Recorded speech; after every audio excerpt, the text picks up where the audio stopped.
technology may be advanced, the Mordian spirit will never be chanced. With faith in the Emperor, they fight as one, their bravery shining brighter than the sun.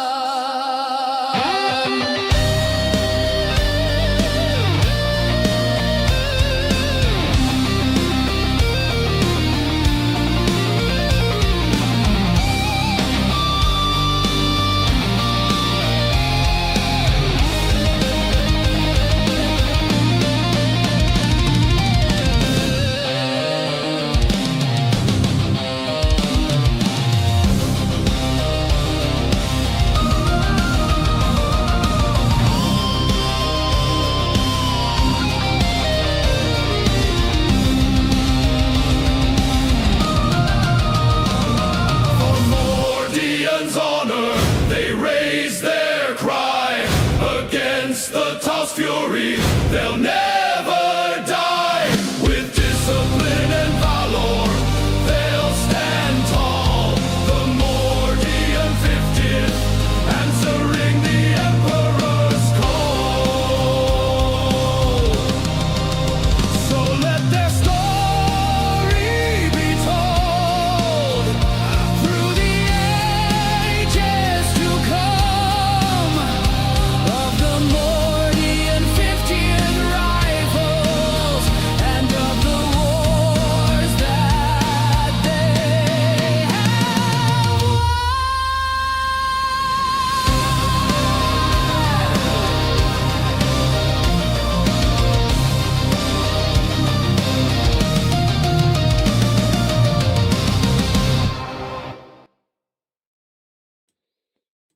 Hello again and welcome to another Modern Glory live stream.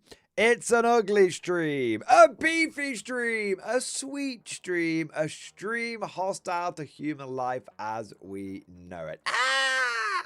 So today, guys, we have got a classic Modern Glory live stream for you, talking a bit about everything and anything. And I've been doing some work for once. I know, right? Not in my stream, but I've been doing lots of brainstorming, and I've got 2 pages, more than 2. I've got about 2.5. Nah, it's more like 2. I've got 2 pages of ideas, things to talk about in various streams, things that some topics we can dive into. But generally speaking, guys, anything goes. Some of the topics are salty, some of the topics are beefy. Whatever you guys are talking about, some of it I'm sure will be salty, some of it will be beefy, some of it will be sweet. It'll all be good, but however we go about it, it's gonna be chill. It's gonna be chill. So we are just chatting today, boys, talking about anything and everything. I've got a few ideas written down, but really, I will go where the chat takes me. I am a leaf on the wind, and I will just float around and land wherever the topics may fall. There we are. So nothing specific on the cards today, just a few bits that I've been thinking of in the old brain pan, and a few bits that you guys will probably have been working on, whether it's hobbying or competitive stuff or whatever it may be. Just basically anything goes. Get K47 then. Just a whole stream and talk about K47. It's getting there. It's getting there. Like, that's what people want to talk about. Like, the first bit of beef is no one cares about 40k anymore. Everyone is just waiting out the new edition. Everyone's just waiting out the new edition. Everyone's just like, yeah, whatever, Mordian. Yeah, like 40k, blah, blah, blah. But, you got any more K47 news? There we are. But no, seriously, guys, we'll talk about a bit of anything. Got with Old World, bit of K47 stuff, all that kind of good stuff. What's 40k? Is it new? In a funny sort of way, it's very new. There was an older version, which everyone else liked. Oh, my God. This is where Cosmic's like, it's too early, Tim. It's too early for the beef and the salt. No. If any beefy, salty topics we talk about are very much going to be done through a humorous lens, shall we say. So there's no real depression or soul or beef or anything like that rocking around today, boys. I mean, how can I be sad? I had a video go out today showing off the new totem core, and it's been doing really well. So yeah, there we go. The new 40k character creation thing could be interesting. We can only hope, right? We can only hope. That could be an interesting topic. But yeah, so basically, we're going to be getting into it. There you are. Elden Ring Bretonian starter set is calling to me, like the Goblin Green Mask, like the Green Goblin Mask. Fuck my broke ass. Elden Ring, you see, what you need to do, and this is, I'm going to upset Elden Ring literally within the first 5 minutes of the stream. What you need to do, mate, is sell all of that AOS nonsense. I know, it's not nonsense, Morton. I like the game. It's actually better than 40k. Nah, it's just sell all that nonsense, and just basically, once you've sold your massive, AOS collections, take that sort of £50 or so that you made and use it to go towards the battalion. He's like, you motherfucker. There we go. That's where you're wrong. I only have Curse Warriors, which I plan to use for Old Awesome base options. Hey, that's the right way to do it. You can get some cool movement trays, man, which they're stepped slightly. So 32 mil models, 32 mil bases go really well into them. Yeah. So worth looking into. I think that you can get them from like 3D printed places. So yeah, definitely worth looking into. But anyway, let us get into the stream proper now.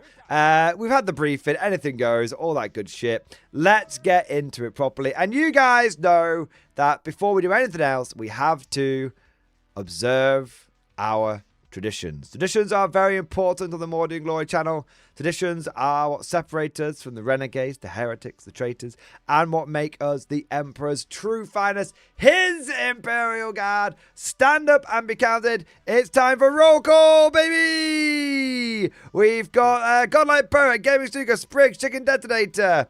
We've got Jack Handsome, Swampy Turtle, Warforge, High Marshal Bungle, Clannish Cat. We've got Commit Tax Fraud, not financial advice. We've got Deanne Steen and Tim Bob. And we have got... fuck it out. Right, Spriggs, man. Like, fuck it. I'm putting you in big time out, man. Right, there we go. I need to actually be able to read the other names. Right, where were we?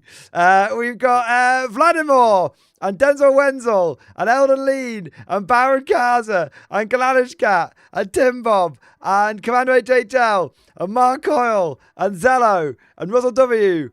and Home of Hunger and Andrew T and the Wasian and Commissar Deathstrike and Rob Swift and Jow Watt and Florida Eccentric and Stacey Pierce and Damn Legion and Mr. Marlowe. And we've got Yuli and Evidence Side and Ibram Gaunt and Mutt Dog and Joe and Super Wet and Home of Hunger, Commander HHL, Artillery Dread, Simple Logic, Mike P, Dan, Bob M, Glenn Lee and Saber Wilson, hey, and the Whispering Monk, if I didn't say already. There we go. And Goa Corban, hey, there we are.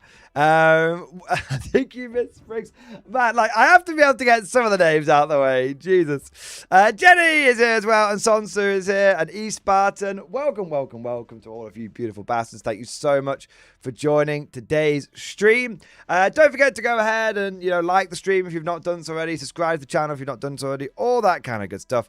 And of course, let's take a moment to go through and say some thank yous and show some appreciation for those people who have got the stream started off right. Coming in first, we've got Russell W.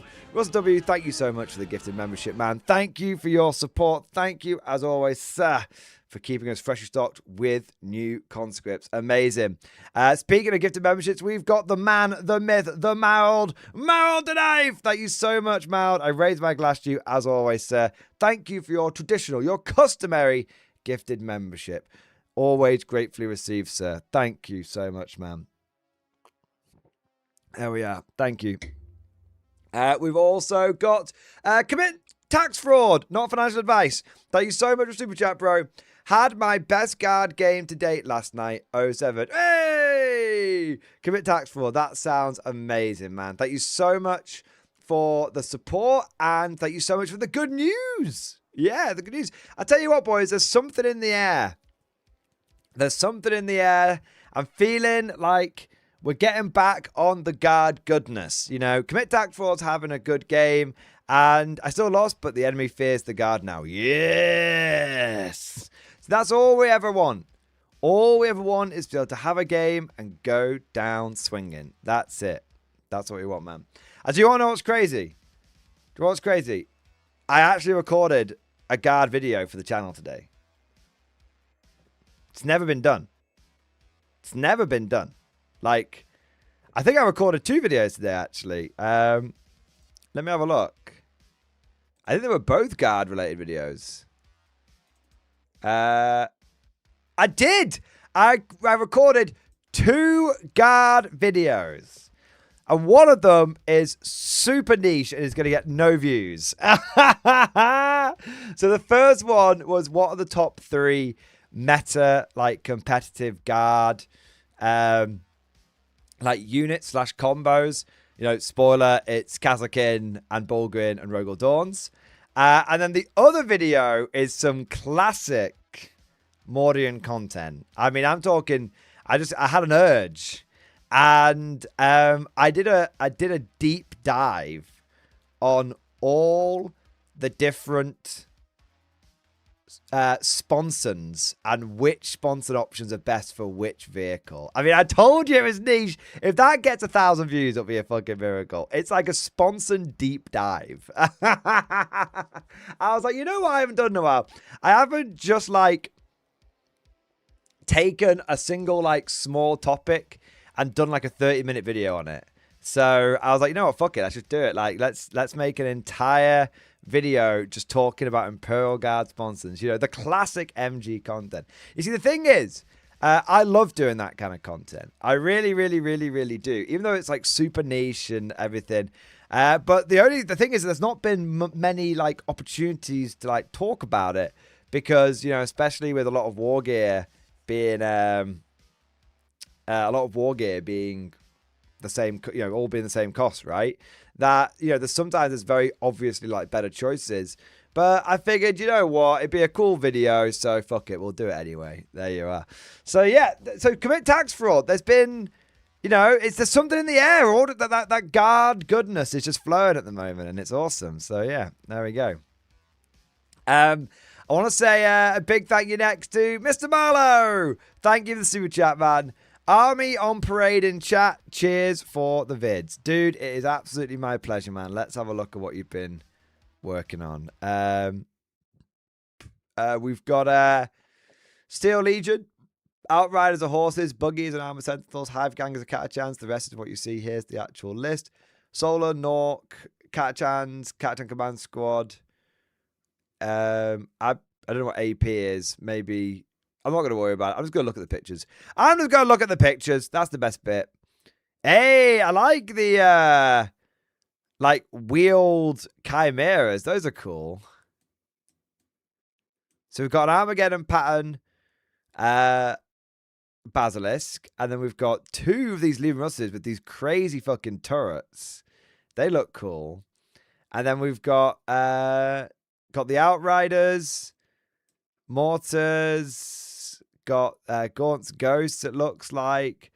Some Stormtroopers.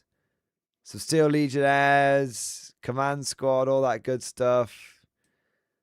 And then we've got the 4 Chimeras with infantry inside. And then a bunch of basically infantry in the mid there. Nice! It's a cool army, actually. I feel like it's a little... lacking on damage output just because of like you've only got like 2 tanks in there, but it's a very, very, very cool army, and you know, in many ways, in all the ways, that is the most important part. Yeah, like the army like passing the vibe check and just feeling right is the most important part. Yeah, it's cool, man.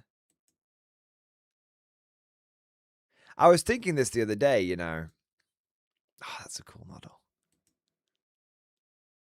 I was thinking this the other day, actually. Literally, I think it might have been yesterday or today. I can't quite remember.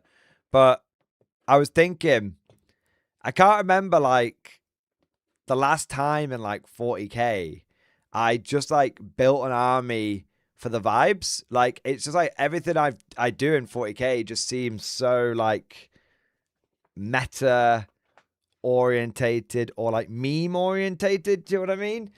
Yeah, it's crazy. Like, I look at an army like this, and it kind of inspires me and makes me think, I should do, like, some cool, like, just sort of themed armies just for my own sort of, like, just, like, because it's been a while since I've, like, had a vision and then sort of just, like, executed it. Yeah. Like I did with my empire, I obviously, like, had a vision and then I executed it, That's probably the last time. But obviously in 40k, I think the last time I did it was my Tyranids with the Tyranid Swarm. Yeah. It just feels like I feel like we need to get the ability to. I don't know. Things are too solved. Things are too meta. This is what Warhammer is all about. This is what we should be looking at. Cool armies, vibes first. And if you can win a few games with them, then great. That's what it needs to be. That's what it needs to be. Yeah. That's, to me, that is wargaming. And the reason that's wargaming is because it looks like an army. It's a themed army. It looks like an army. It's great. I'm not going off on the rabbit hole. I know I repeat myself too much, but you look at it and you don't even need to really explain it, right? You look right. You look at this, like Mr. Marlowe, right? I'm wanking you off a lot, but it's because it's important. You look at that and it just is right. It's not a random hodgepodge. It's not a random collection. It's themed. It's immersive. It's kit bash to all hell. It's a passion project. It just is a 10 out of 10 army. And you don't even need to explain it. You can just look at it and just go, yes, that's right. That's right. And if I could be salty for a moment, but not repeat myself, salty for a moment, there's not enough of that in 40k anymore. There's not enough of that. We need that back. We need that back like yesterday. There we go. There we are. All right. All right. See, I'm trying to avoid the salt whilst at the same time being salty. No, seriously, I'm trying to, like, just not end up, because I feel like I do repeat myself a lot on the streams these days, like back in my day. So I'm trying to, like, touch upon something I said before, but not, like, go off on, like, a 2-hour, like, thing about it. Yeah. And also, we don't want to be salty when I see something cool like that. When you see something cool like that, it should make you happy. Yeah. What have we got next? We got Simple Logic. Simple Logic, thank you so much for the 5 gifted membership, baby. Yeah, buddy. Yeah, buddy. Yeah, buddy. Woo! Simple Logic, thank you so much for the extra fire team to hold the line in the name of the Emperor. The extra fire team to do what must be done. 07, you magnificent bastard. Thank you for the support. Thank you for doing your part. There we go. There we are. The Wasian, I hear you. One thing I like about Axe is that for 1250 points, you can build historically accurate platoon, more or less. Exactly, man. You just feel an army that just feel. You could, like, when I play bot action, never, ever, ever does it enter my mind to take something that is, like, meta. It's just like, I want to run Fallschirmjäger today, so I'm going to make a pure Fallschirmjäger army. I want to run, like, normal, like, Wehrmacht today, so I'm going to run that. I want to run, like, Volksgrenadier, like, late war, like, all the gear but no idea. Like, that's what I want to run. If I'm going to run my Brits, it's like, I want to run, if I'm running Brits, like, I want to run lots of, like, rifles, because the goddamn Lee Enfield and the Mad Minute and all that kind of stuff. That's what I want to do. Yeah. If I'm running my Soviets, it's all about the conscript horde. That's the way I want to run them. Yeah. I think the reason why I can explain it. Fucking hell, what's that? Anyway, I can explain it. It's because the game updates so often. in 40k. Like bolt action, the reason why you can build an army and then, you know, always have that same vibe with the army. Like when I bust my Brits out, first thing, 3 10-man squads, all rifles, no dramas. Like the reason why that works is because it's worked for the last 10 years and that hasn't changed. Whereas the reason why you don't have that feeling in 40k is because of the fact that the game has gone through many updates in a short space of time, in the same space of time, the last 10 years, and many updates in the last 3 years with 10th edition. And we're not just talking updates to like the rules, but we're talking updates to like what models are physically available, what units are physically available. Because that's changed so much. Basically, armies 3 years ago feel very different to armies today.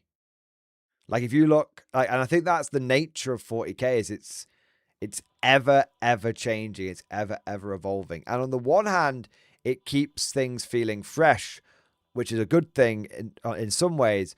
But on the other hand, it can be a little annoying if like you got into an army for a certain feeling, for a certain vibe, and then that army's vibe changes. Like, and what's kind of interesting, you know, is I think Guard is quite a good like example of that, which is, think about when I ran Grizzled Company. I did the whole after action report recently.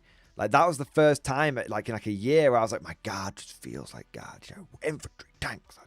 You know what I mean? And so I really like that Grizzled Company had sort of brought that back. Yeah.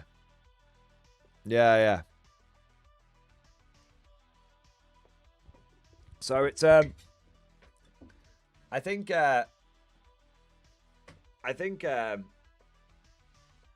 that's one of the advantages. This was kind of it's interesting. We're getting into a topic now, but only I think, you know, we'll just touch upon it a little bit.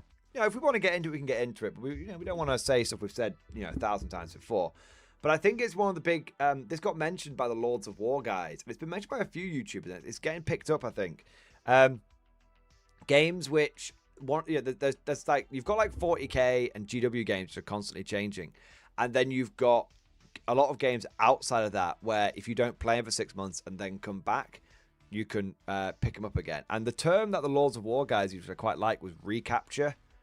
I feel like other games, 40k it's got like the bucket and it's constantly being refilled, but there's a hole in the bottom. Other games have recapture where people will, play them for 6 months, not play them for 6 months, and then they'll get recaptured and they'll play it again. Yeah. Cymox, I'm on the verge of diving to Old World for this reason, the vibes. Yeah, Old World is very vibey. Old World is a game of two worlds. And I think the Old World, I honestly think the best bit about Old World is it's just best played with friends. I mean, I can see your comments still, unsure. I can see your comments. Old World is just best played with friends. I actually I enjoyed going to a few Old World tournaments at first, and I still like going to the occasional Old World tournament. But I think for me, Old World really just shines when it's just you and your mate just throwing down some dice. Yeah, I think that's when Old World really shines. When it's just you've got you and a close group are playing it. Yeah, I think it's the first time in a little while when I've had a GW game that feels like that. You've got a lot of the time GW games almost now feel like they're designed to be played with strangers. That's an interesting one. That's just occurred to me.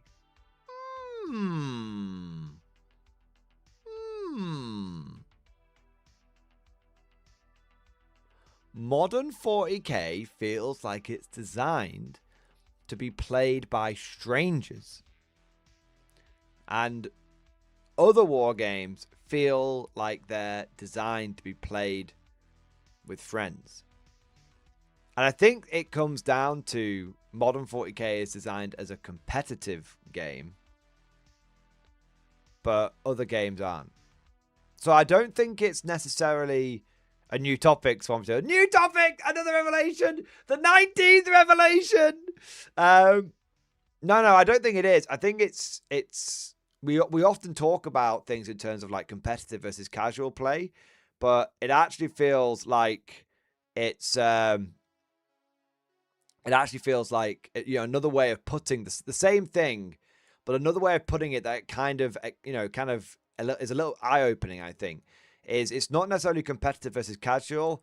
It's playing with strangers versus playing with friends. Yeah. Eldlene, I think there are games meant for competitive and games meant for casual play. I like competitive 40k, but I can't play it casually. AOS is the inverse. Yes. Yeah, dude, I 100% agree. Yeah. Like,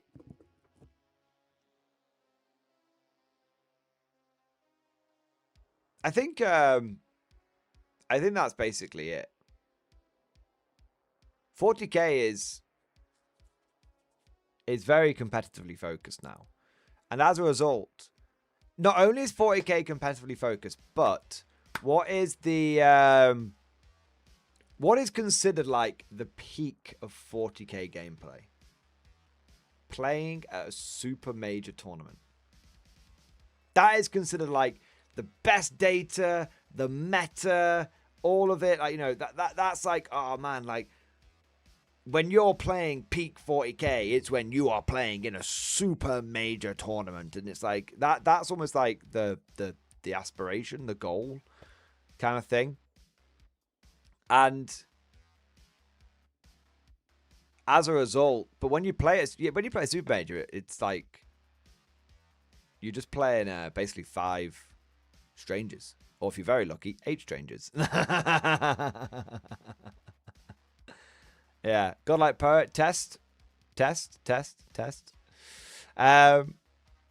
Record Band, absolutely a low trust game, and hence a low trust gaming community that has to be policed by PCGW. Interesting. The concept of it being a low trust game.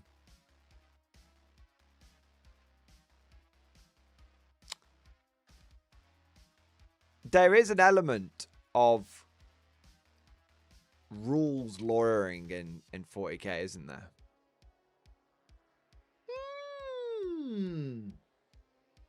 Okay. You know what? You know what's interesting? This wasn't actually one of my topics that I had written down today, but I feel like we're kind of digging.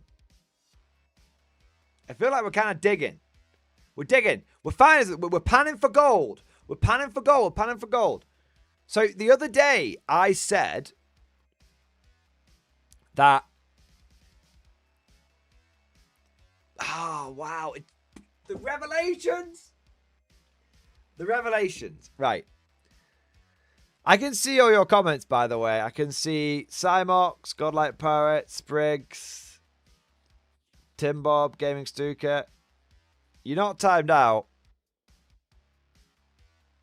Maybe YouTube's got some sort of auto moderation thing that's gone ape. I don't know. But I can see all your comments. You seem to be all fine. Can you all just like stop commenting just the most abhorrent slurs, and then it'll let you chat.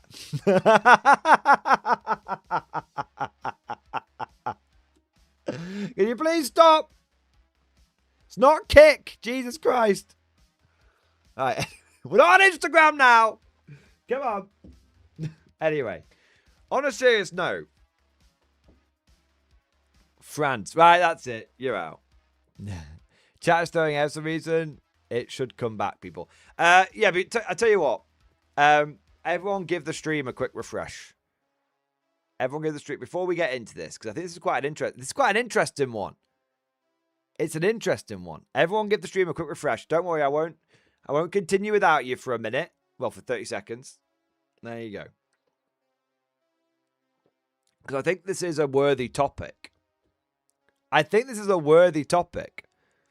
But obviously we want to get into it without feeling like, we have to keep an eye on making sure chat's all right and everything.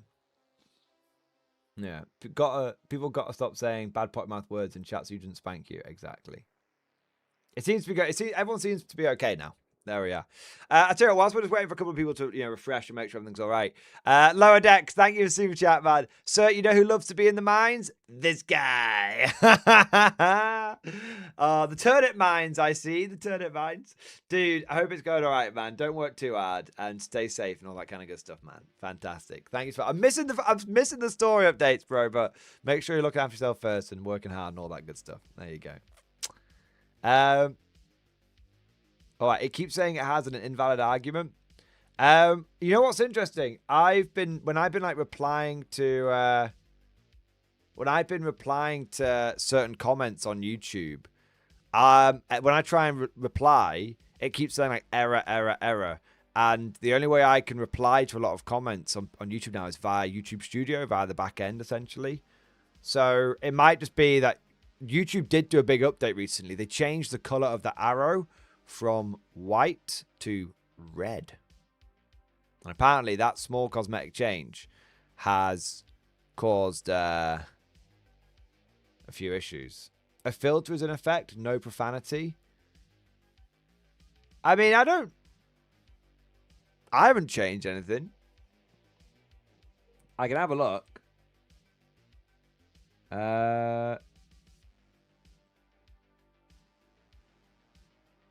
I've not changed anything.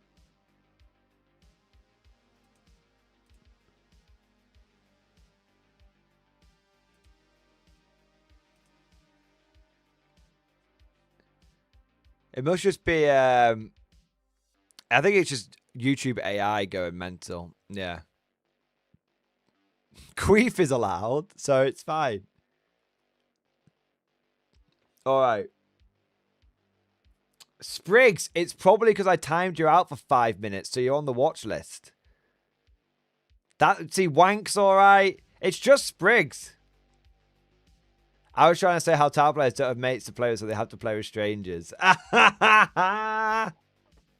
Shy, yeah, it's fine. I think it's just Spriggs in the doghouse. There you go.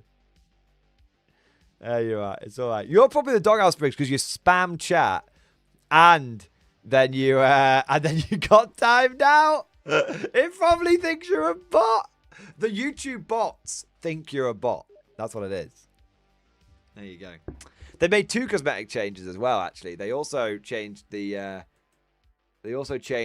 moderator blue to a slightly different shade. It's a slightly lighter blue now. Yeah. All right. So, shall we get into this, right? I think this is a good topic. So, I want to say big shout out to chat for today's topic. Well, for this particular topic right now, right? Because we kind of were just chatting some shit, and then I can't remember who said it in stream, but someone said something about it being like a low trust game, and it's kind of prompted something kind of interested. So let's deep dive. Let's deep dive. All right. I don't think it's beef. I think it's an observation of how things have changed. Okay. So let me what were we saying? Oh yeah, that was it. So we were chatting earlier in stream. For those that are just joining us now, I'll bring up to speed. And we were talking about the concept of how, 40K is obviously a more competitive game than a lot of other games right now. And then this idea that actually you sort of, another way of putting that is that 40K is a game that's now designed to be played amongst strangers than a game that's designed to be played amongst friends. And I think that's a really, it's the same thing but said differently, but in a funny sort of way. It's kind of like, for me, it's a little eye-opening, because obviously 40K is a competitive game right now, and it's definitely obvious that GW has kind of handed the reins over to the competitive community in many ways. Or handed the reins over is kind of wrong, because GW loves control, but they've brought competitive players into the inner circle. You've seen the likes of things like Josh Roberts, for example, who, Josh Roberts gets a lot of flack, and it's not an enviable position to be the head of the GW balance team and everything, but he was captain of Team England for a long time, and I've had the pleasure of playing against him. And he's an absolute gentleman. He's very, very, he's a very, calm, collected person, an absolute gentleman to play against, and I'd happily play against him again. He beat my ass, which was great. But he's obviously going to have a certain mindset, a certain competitive mindset, and when you think about it, the bigger the tournament is, the less personal the tournament becomes. Because when you're playing like a local RTT or even a local GT, everybody kind of knows everyone. But what's interesting is those kind of events are given very little weight within the Warhammer community these days. Like, people don't even register RTT data. They think it's worthless. And it's not actually worth it. In my mind, I actually think RTTs are almost the most important data because they're probably the tournaments that the most people attend. More people will attend local RTTs than they will ever attend a super major. But the funny thing is, super majors are seen as like the pinnacle of like 40k. And super majors are seen as like where the best data is and the best players and where the meta is defined and all this kind of stuff. And in many, many ways, that's right. But I'm not saying that's wrong. In many, many ways, that's right. In fact, I'm going to just assume that's right. It's seen as like peak 40k is playing in a super major. And I feel like that's because the people that are behind the game at the moment are the people who are focused on that kind of play. They're not focused on playing with their mates. If they ever play with their mates, what are they doing? They're practicing for the next tournament they go to. And when you get to a certain level, and this kind of blows people's minds when I say this, when you get to a certain level, people will go to tournaments to practice for other tournaments, and they'll go to really, really competitive tournaments that are just like local affairs, like the team tournament I went to recently. Whereas back in the day, that on its own was considered cutthroat and competitive enough, and now 40k has advanced so far competitively that events like that are now not seen as the cutting edge, the competitive, 64 players. That's seen as small fry now, and people use those events to go and practice for bigger, much sweatier events. And so 40k, as a result, the way everyone is approaching the game, but the way that the people who are in charge are approaching the game, they see things through the lens of not playing this game with your mates, but playing it with strangers. Because when you go to a super major, you basically play a minimum of 5 games versus strangers. It's one of the reasons why I'm not a massive fan of super majors, and this is sort of a revelation that has come to me recently. Like, I respect super majors. Don't get me wrong, I respect them. I think they're incredible, and the fact that 40k has got to that size of event is amazing. Things that could only have ever been dreamed of when I was, only 10 years ago, right? So don't get me wrong. This is not me saying super majors are bad. And I still go to super majors, but they're probably one of my less preferred ways of actually playing 40k now. Because when you go to like a local tournament, you know everyone, you chat to people, you typically know your opponent across the table, you're having a good time, everyone's great. Hey mate, do you want a beer? Blah, blah, blah, blah, all good shit. When you go to like a super major, it's a lot more standoffish. Even when you're being like nice and polite to each other, it tends to be a lot more standoffish. And it tends to be like, you're playing against a stranger. You're playing against a stranger. And so it's very impersonal. So the kind of experience that you typically have when you go to a super major is you'll play like these 3 games on the first day. If you're lucky on day 1, you might bump into your mate who you went with, or your group of mates who you went with for lunch. But by the time you've all got lunch and wolfed it down, it's time for the next round. So you don't really get a chance to chat or socialize. And then you basically, the only time you get to chat is sort of after the first day. And then maybe you'll go out for some food together, which is nice. That's really good. That's the best bit, right? And then it's back to the games on day 2. And then you're just into... and then everyone's knackered after 2 days of Warhammer. And if you're very, very good, you've got like round 6, round 7, round 8 to play as well. And whilst I never have and most likely never will get the opportunity to play round 6, round 7, round 8, I'm very fortunate that I do get to be friends with and rub shoulders with people who do go that hard and do go that well and do end up going that going all 8 rounds and everything. But typically what happens is either you're all knackered and you're like, I'm just gonna someone will say, oh, do you want to go to the pub after the tournament? And typically people say yes on day 1, but on day 2 people are like, oh, I've got to get back to the kids. Oh, I'm just tired. I'm just gonna go. Maybe 1 or 2 people, but typically the social experience is not happening. And so basically you go to this 2-day event. Even if you go with a bunch of friends, all that really happens is you bump into each other. You don't bump into each other, and you get to basically have everyone's knackered bite to eat after day 1, and then that's it. So basically you don't interact with your mates the entire time. Well, very little interaction. And there's not much opportunity because it's so big. You play the person you're playing against, and then they're gone. They're lost into the crowd of 1,000 people, or 500 people. So you don't get to meet up with them again and really make like a firm friend and anything. And you might go to another couple big tournaments, you'll never meet them again. Do you know what I mean?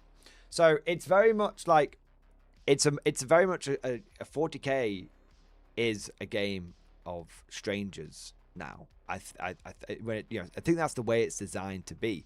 And the way someone put this is in chat, which I thought was brilliant, is it's a low trust game now. And that's why GW has, that's why in many ways the community has handed over control to GW. And it sort of brought into focus. It reminded me of like how much 40k has changed since I started playing it competitively, what will be 15 years ago now. Because I played competitively, basically 6th, 7th, 8th, 9th, and 10th edition. I'm sure I will do like 11th edition as well.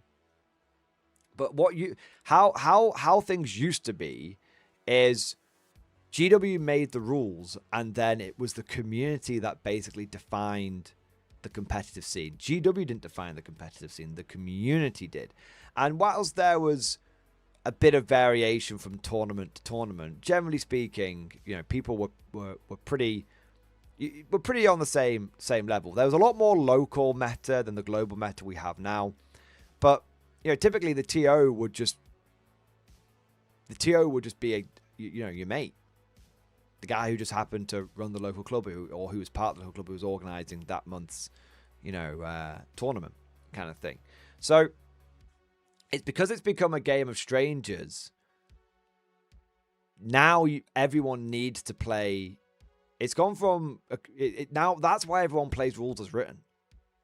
That's why, because back in the day there used to be huge debates on Daka Daka. And I know it sounds like back in my day, but it's just interesting seeing how things have changed.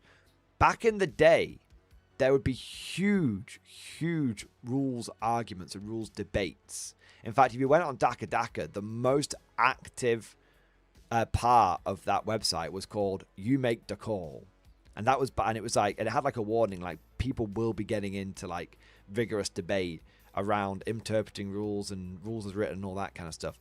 And there used to be this debate of rules as written, raw, versus rules as intended. And rules as written was actually quite derided. Like if you were a strict rules as written guy, if you were a raw guy, you were actually seen not like necessarily like in a super negative way, but kind of like, you're just like pedantic, man. Like that's obviously not the way they meant it. Like a good example of this would be, when 8-bound were allowed, when like 8-bound couldn't go in rhinos, but exalted 8-bound could, right? The rules as written guys would be like, well, technically, rules as written, that's allowed. And the thing is, like, people would go, okay, yeah, rules as written, but obviously that's not the intention, so that would never be allowed in a game.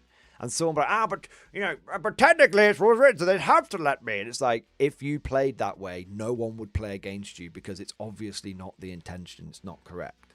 Yeah, like the spirit of the law versus the letter of the law. Exactly. Rules lawing. It was seen as rules lawing. And now everyone plays raw. There is no rules as intended. There's play by intention, which is I intend to screen you out. So if I've got one guardsman that's misplaced, but I easily could have put him there, you'll let me off. That's different. There's play by intention, but there's only rules as written. And this is something which we've seen in big events. Like with the 8-bound thing, I know it's an old example, but just go with it. It's with the 8-bound thing, like there were tournaments that allowed that. There was no questions around it. It was rules as written, that's allowed, so it's allowed. And it wasn't until GW came out and went, not allowed, that people were like, okay, can't do that anymore. But there's almost like, there's like no, it's not seen as like a bad thing if you find a break in the rules and then exploit it. Whereas before it was seen, you know, one of the biggest changes I've seen is it was seen as, you know, you're exploiting the rules. You weren't playing by intention. You weren't playing, the rules were obviously not intended to work that way. And it's interesting how over the last sort of 15 years, and I would say this has really happened over the course of 9th and 10th. Really, it's the last sort of 5 years. It's this transition from worshipping rules as written versus rules as intended has coincided with the worshipping of Mathhammer. It's really interesting because again, I sort of mentioned this in passing in another stream, but people who Mathhammer used to be seen as a joke, and people who would quote these long pages of statistics of like, shut up, nerd, quiet, nerd, go on, get out of here, nerd. Like it was seen like, don't be Mathhammering, bro. Like just, it wasn't like you had to like it wasn't like, oh, rule of cool. It wasn't seen like there was an element of that, but there was an element of, well, you know that unit's good because you've actually played it. And the realm of Mathhammer was seen as the realm of armchair generals, people who taught a big game but never actually played the game. And now Mathhammer, and I would say to a great extent, armchair generals, it's like such a meme now that you know, people will quote all these numbers to each other on places like Reddit, and then someone will be like, have you ever actually like played this? I hand on heart saw this exact comment. Hand on heart, I saw this exact comment. Someone was arguing like, technically, the numbers show that this option is the better option, and it actually, and everyone was saying like, no, this isn't. Like, what are you on about? Like, it'd be like, let's say something mental like this guy was arguing. It wouldn't be this, obviously. But let's say someone was arguing like, oh, technically you want to give all your guardsmen like las guns rather than any of the special weapons because the math like works out to like technically like, against this specific target, blah, blah, blah, blah. The numbers are slightly better and so on and so forth. And everyone's like, well, obviously, no, that's not true. You take the plasma guns and the melter guns because they're free and they actually are worth. They do way more damage, like the reality of the situation. And I actually saw someone like basically go through one of these, this big like page after page, comment after comment of like quoting all these numbers, 3.6 wound, 7.8 this, and someone actually went, do you actually like play the game? And they went, well, no, I don't actually play the game, but this is what the numbers say. Like, and I actually, no word of a lie, this isn't, and then everyone clapped moment. Like I actually saw that happen on the Warhammer competitive subreddit, and yeah, I just feel like one of the biggest change, basically to bring this all together, one of the biggest changes that's happened over the course of my competitive career for 40k, has been that Mathhammer is now taken really seriously, and rules as written is now the dominant way of actually engaging and playing with 40k. And I think the reason for this is because 40k is now a game played by strangers. Like back, when I play, and I think what really brings this into light is when you play games outside of 40k. So like when I play a game of like Old World, if maybe there's a slightly like sort of messy charge, and technically one thing needs to lock in this way and one thing needs to lock in that way, blah blah. You don't really check the rule book unless you can't agree. You just don't really check. You just go, you could probably make that charge in. Just roll the dice and see if you get a big enough charge. And if it's on the edge, we'll fucking measure it and mess around. But typically, people will just go roll the dice. Oh yeah, you got like a 5 and a 4. Pick the 5. Yeah, you could probably like wiggle in there. Go on, slap it in there, mate. And if you check like rules as written, maybe technically they couldn't go over the corner of that unit or whatever. But you just don't really worry about it because it's just like, oh, just we know what you're trying to do. You're trying to get from point A to point B, and you've rolled a high enough dice where you can probably do it. Or something a bit like with I think a good way of looking at it is like with like Konflikt 47, for example, which actually is quite a nicely and quite nice tight rule set. But there's things like with like the Totem Core, for example, where Totem Core can't be given a run order if they've got an exhausted rift dice. But what happens if you give them the run order and then exhaust the rift dice to like regenerate models back into the unit? So for example, let's say you've got like unit of Totem Core, they're about 8 inches away from an enemy unit. They charge, the enemy gets Overwatch, and they actually manage to kill like half of the Totem Core. Now, technically, you've already issued the run order, so you could then dead rise again and grow D6 back. But obviously that might be rules as written how it works, but it's obviously not rules as intended, because the intention is you can't charge if you've got an exhausted rift dice. So if you charge and then exhaust rift dice, well, it shouldn't work. The intention is obviously exhaust rift dice equals no charge. And so, yeah, like that is the way that's a really good, I think, good example of how that's, rules as written versus rules as intended. Rules as intended is if you have an exhaust rift dice, you can't charge. And so that's the way people play it. But if you wanted to be super, super rules lawyery, you could probably do your charge and then spawn your guys back. But that's not the way it's meant to be done. That's clearly not the intention behind the rules. Yeah. And so I think it's interesting, the more 40k has become a more competitively focused game, the more that players basically don't really work the rules out amongst themselves. They just go off rules as written.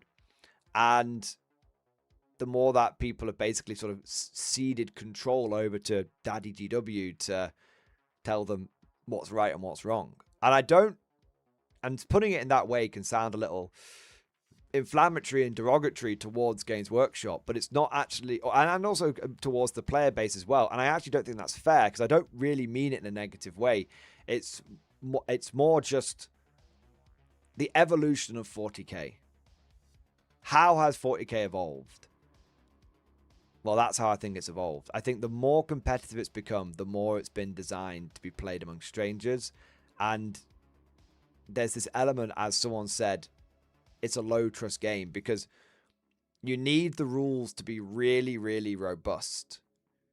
You need the rules to be really robust, and you need to be able to point to the legal documents that are the 40k rules to be able to back something up, because 40k is a really big game now, and there are going to be people that honestly get rules wrong, but there are also going to be people that dishonestly get rules wrong. And especially when you're playing in a tournament, there is, there's always, sometimes there's a little bit of pressure to make people act the way they shouldn't do. There's been plenty of cheating drama over the course of 10th edition. Although, to be fair, we've not had any in about 4 or 5 months now, so that's kind of interesting. But yeah, there's I think it's a necessity for the rules to be that way. And it's probably also a necessity so that tournament organizers can just point to a rule in a book and just go, that's the way it is. Yeah. That's the way it is. So yeah, it's interesting how the game has changed over time. And I think when you start realizing, it's like going down a conspiracy theory, like this is linked to this, and this is linked to this, and this is linked to this. As you start going further and further down the rabbit hole of 40k, you start to, rather than raging against Like, the back in my day, it used to be like this, and back in my day, and I've been down that path. I've been through the salt mines. I've been through the 5 stages of salt. You know, I've been to Beeftopia. Do you know what I mean? And I'm out the other side now. But the more that I sort of delved into the way 40k, the way it's changed, the more I began to understand the way it has changed, and you know, all these different things that were linked together. And as I began to understand it, I became much less like fucked off about it. I became much less fucked off, and it's allowed me to be a little bit more like objective and analytical towards it. Now, I guess the big question is, has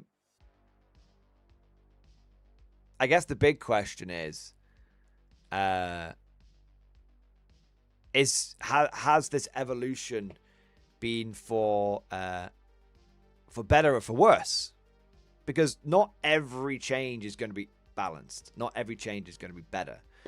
I think there are pros and cons to it. I'll tell you this: there's a lot less rules arguments now. There's a lot less. There used to be, like, you know, people can now, even if they have to dive through a couple of different documents, there is the answer. Like, it's a little convoluted, but the answer is there if you can get to it. And so there's a lot less, you know, games don't tend to slow down over rules arguments anymore. Like, I as someone who doesn't really main 40k as much as I used to, if I go to a tournament and someone says, oh mate, that doesn't really work like that anymore, I'll just go, oh yeah, how does it work then? And you not on a whole, but like, how does it fucking work then? Not like that. Like, oh yeah, how does it work? And they'll say, oh yeah, well technically you've got to like move like this or blah blah blah. And I'm like, oh okay. And I can, and they'll always go, I can show you. And I go, no, like I trust you. It's fine, because yeah, I very rarely run into unscrupulous behavior, and typically if a rule is being gotten wrong, it's by me, and I have no issue with my opponent, you know, calling it out and saying you've got this wrong. Like, it works that way, because then I try and learn from it, right? But it's definitely, you know, there's definitely, you know, there are very clear-cut answers in 40k now. Even if getting to the answer is convoluted, they are pretty clear-cut. So that's a good thing. The issue, the negative side of it, is I think it has led to a very, very clinical game. I think this is where everything we've talked about before, the game being solved, and they're all, you know, and it feeling a lot more clinical, the lack of flavor, the things like, you know, there being too many rerolls, all this kind of stuff. Like, I think where 40k, in some ways, the pervasive certainty that runs through the game is beneficial, but in some ways the pervasive certainty that runs through the game has removed some of the flavor and some of the excitement. Like, I would say 40k has become quite predictable now. Yeah, I think it's clinical. Yeah, Vladimir, I think clinical is the best way of putting it. Yeah, but that's like that's just like my opinion. That's just like my opinion. But let me know what you guys think. Let's pick up some comments from chat and see what people are saying. So Small Hornet, as someone who started at 10th, it felt strange to read the K47 rules and go, wait, the players decide what the terrain on the board does? Yeah. Yeah. Yeah, that's one of the things that people they get a bit confused about with with K47 bot action. Like, you agree before the game begins, you agree what the terrain is, because, you know, you've got to, because terrain isn't just L-shaped ruins. There might be the game takes into account that you might be using any terrain for the game. You have to be able to point down and say, is that a ruin, or are we playing as that as a whole building? Like, you know, like with my last battle report with the science base, you know, me and Johnny had to decide at the beginning of the game, is that a ruin, or is that an intact building. We both agreed intact buildings were a bit of, you know, they're great, they're fun actually, but there's a whole, like, you got to embark in them and disembark from them, but it might not look quite as good for the battle port, so we'll just have them as like ruins, for example. And there's a whole thing where there's no actual rules there's no defined rules for hills in bolt action. The rule book says, agree what kind of terrain each hill should be to best represent the size and shape of that hill. Which really annoys people, because they're like, no, a hill must be. And it's like, well, no, because like one hill might be like just like a little like mound, and that might not really block line of sight. But one hill might be like big, and that should block line of sight. Yeah. So yeah, it's very much like the fact that the play. But I quite like that because it defines. It forces the players to like actually like chat at the beginning of the game, like, okay, let's go through the terrain. What do you think? Oh yeah, that seems about right, mate. Yeah. Ooh, well, that hill's a bit bigger. Maybe we should give it better rules. Yeah, no, you're about right. Yeah, it's cool. Is a Totem Core Rift ability the same as Shibito? Yes, it is. Tim Bob, in 40k, they give armies so many combos of stacked effects and to try and balance those. So if you don't use the Mega Sweat for fatalities, it's not balanced. Whereas it used to be generally balanced regardless. I don't completely agree, Tim Bob. I think 40k has always been inherently unbalanced because there's just so many moving parts to it. One of the things I would say, though, is in a weird sort of way, the more defined that 40k has become, the harder it has become to balance it in some ways. So, for example, there are... back in the day, a bolter was a bolter. And then there were weapons that weren't bolters, but basically were bolters because they had the equivalent stat line. And like, a lasgun was a lasgun. And then there were lasgun equivalents like auto guns and stuff like that.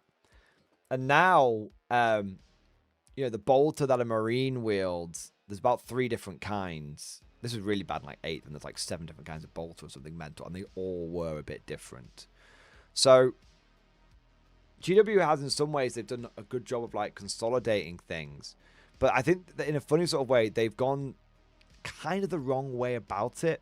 So a good example is like with like Deathwatch, when like they consolidated all the weapons of Deathwatch into just long vigil weapons, but those were unique to that faction. And what you should do instead is have a wide variety of war gear. This is the way I would. This is the way I would do 40k war gear, right? Have a really wide variety of war gear.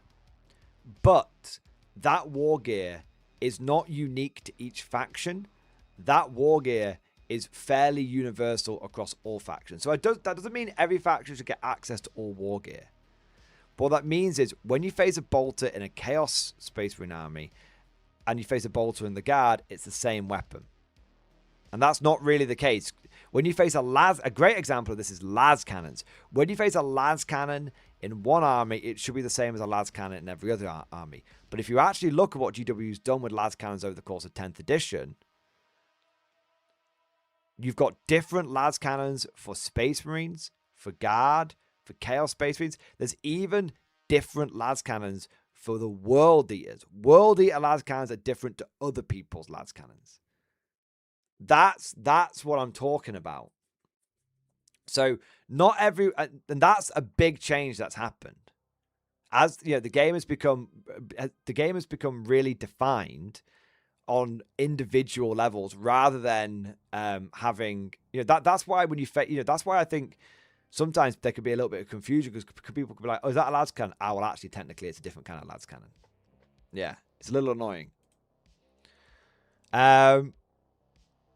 Let's have a look. But I do agree with you, Tim Bob. They do. I will say this. I do agree with you that they stack. There's too many layers of rules that get stacked together. And that, I think, is what makes 40k so hard to balance. It's because everything's got so many abilities.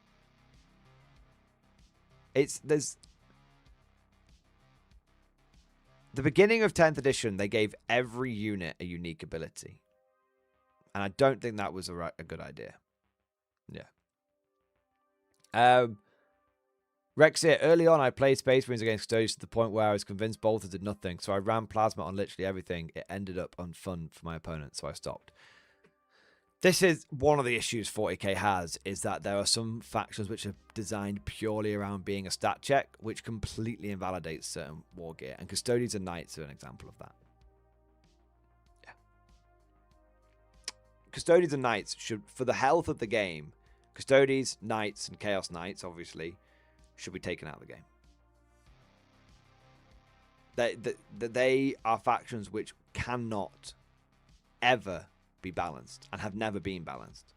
After 15 years of Knights, or however long they've been in the game, after over a decade of them being in the game, them still not being balanced, I think at some point we have to, you know, if we're trying to balance 40k, I think there's some hard decisions that need to be made. Yeah, they can be agents. They could be agents. Yeah. Litigation Jackson with the extreme opinion that 10th isn't even a war game anymore. It's a board game like chess.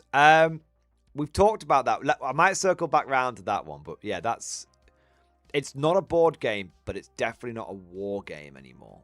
It's somewhere in between. Yeah. Yeah. If the game forces you to agree and converse more with your opponent, I think that leads to more trust overall. I agree, Small Hornet. Yeah, yeah. So, Newbie, I agree mostly, but I do think Admech should have different lads cannon than Guard, because Admech keep the good shit and give Guard the okay stuff. You see, I don't... See, that's the line of reasoning. That is the line of reasoning that... is presented, but I don't agree. I don't agree at all. I think those nuances of those tiny nuances are what cause issues, and in many ways can cause bitterness. Why is your lads cannon better than mine? Like, why is a hunter killer missile in the Guard worse than everyone else's hunter killer missile? It's not like they're hitting off native ballistic skill on anyone else's army. The way you do it is you either give Admech... The way you do it, in my opinion, is you have the Admechs... The way you do it is you either give Admech access to truly unique weapons like Tau, where, you know, no one else has rail cannons, as, you know, for example, or you have it where it's the army rules and the unit rules reflect that. So, because at the end of the day, like, there's too many ways you can say that someone should have something different to somebody else. And the more that you get into that, the more, like, bittiness and in some ways, like more ways, like, it can be confusing. Now, you guys know I like crunchy games. You guys know I like crunchy games.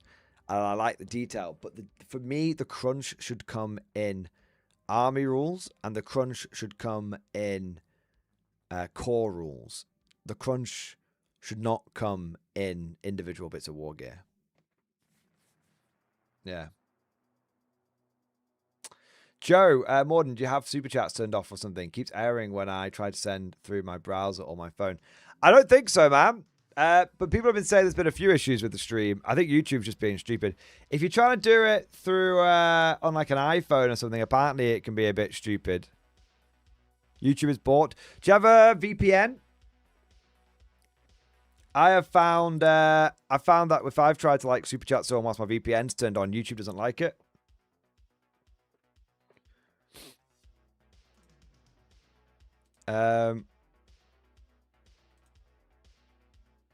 The Asian, yeah, I've been getting some errors as well on desktop. Yeah, I think if you've got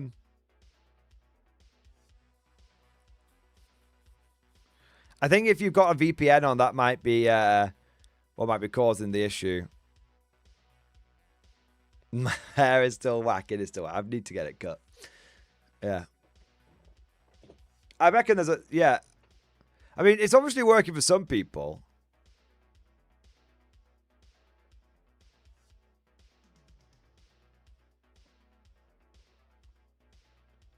For the super chats, but it's obviously being funny with others.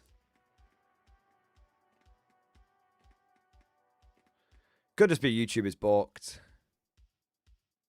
Yeah. Obviously, YouTube is balked in some way or another. But hopefully it'll sort itself out. I've not changed anything on my end, by the way. I've not changed anything. So if it'll be on there. I don't know if it's... I'll try Googling, see if I can find anything. You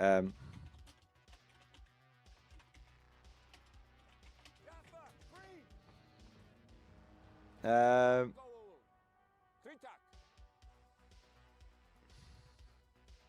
me? Said green.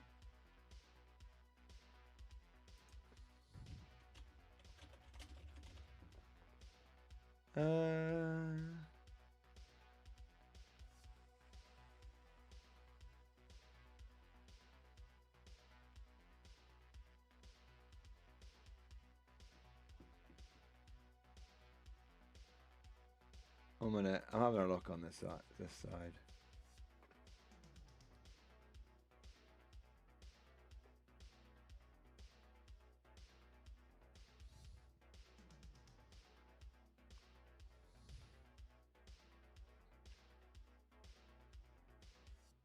I haven't noticed anything.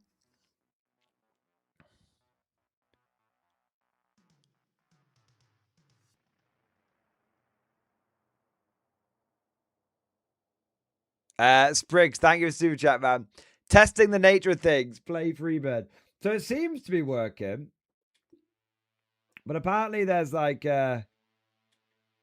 is the profanity filter like super sensitive or something? I don't think I've got... I don't think I've got a bot in stream or anything. Seems to be working. Silius seems to be working for everyone else. Yeah. Spriggs, you're just on the naughty list, man.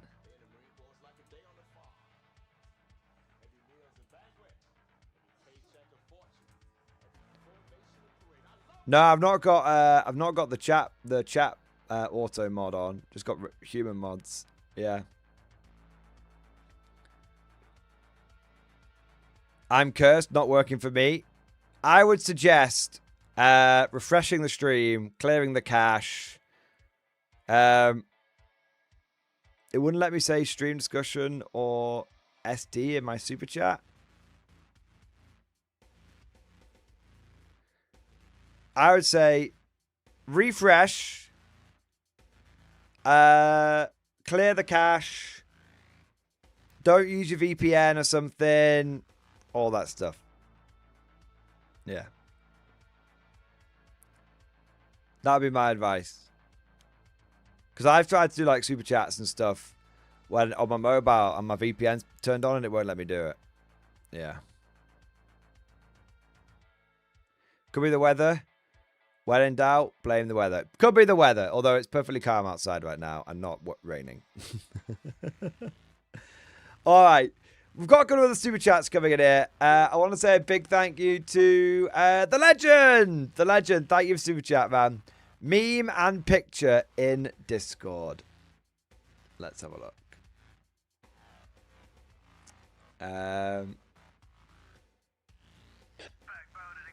Truer words have never been spoken. Let me have a look. Steal a man. 1 minute. Let's have a look. Steal a man's wallet, and he will be poor for a week.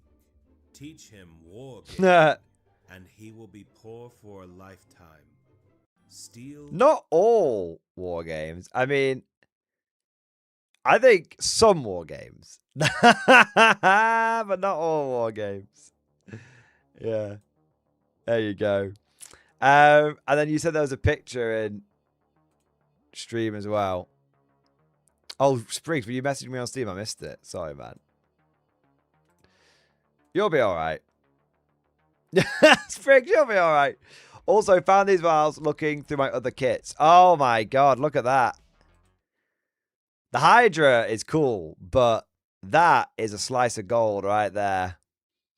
Belongs in a museum! Boys, right. If you know the answer to this, you're not allowed to say. But if you're new to 40k and you've only played 10th edition, how much do you think this box would cost? So it comes with 10 guardsmen, plus a heavy weapon team, plus a commissar, plus a Lehman Russ. Okay? So you can only have a guess in chat if you don't know the answer. Okay. 100, 170, 80, 80, 225, 120. When this was released, which was only which was at the beginning of 8th edition, and these existed up until 9th edition, actually, and into 9th edition as well. It wasn't until the end of 9th edition, when we got our new codex, which only lasted like 3 months, that these went away. Games Workshop sold these for £50. 50. So nowadays, you couldn't get that. You couldn't get the tank on its own for 50. Yeah. They I think by the time they were done, but after I think 5 years of price increases, they'd gone from 50 to 60. Yeah. This is the thing. People keep saying, right. Can I have a conspiracy theory moment here? Right.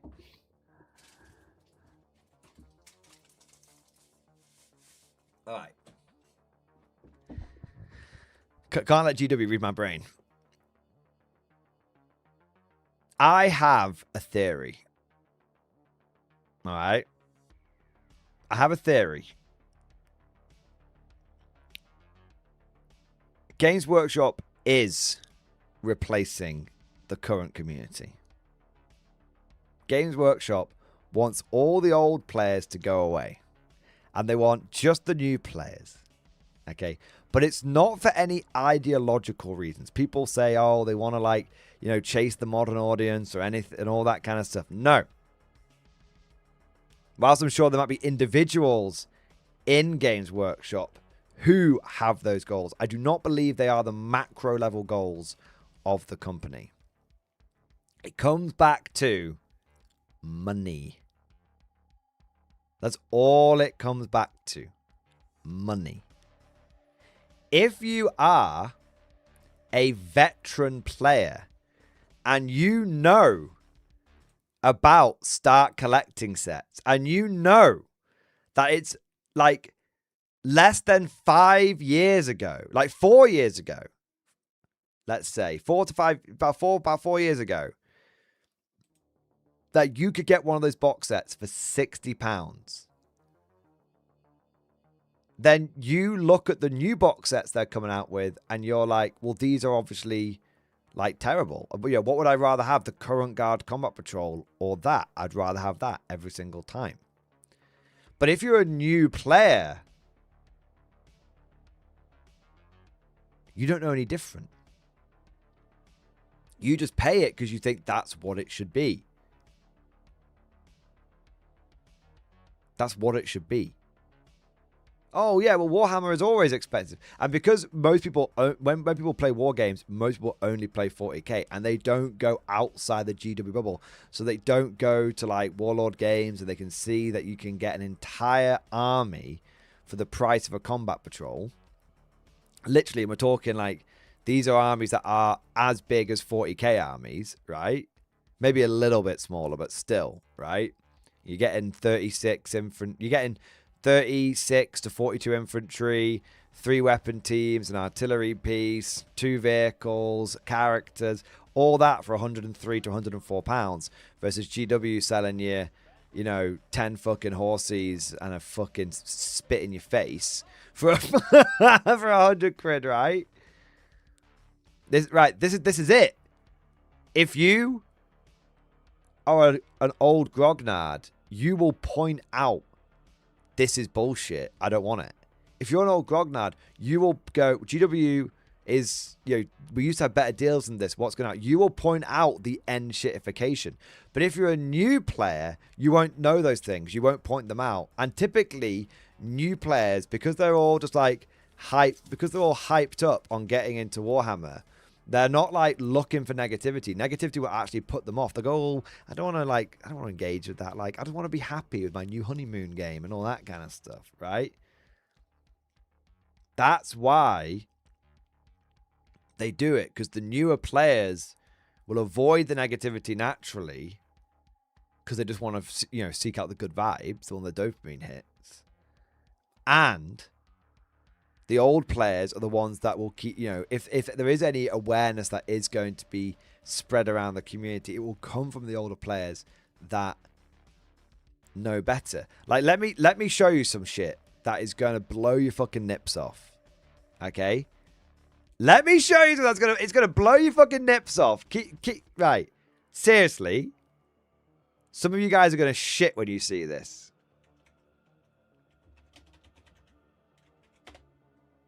Right? Let me show you.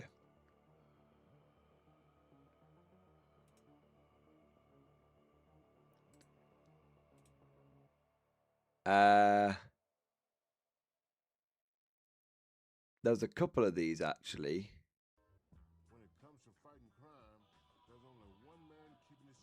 I'm gonna get you that one. And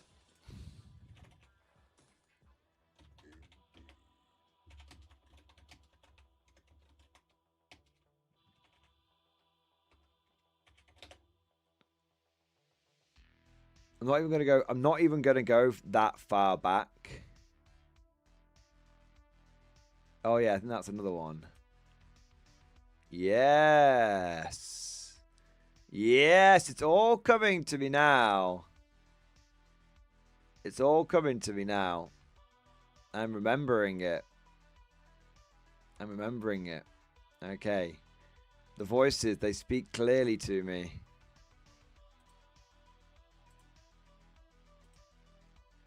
All right.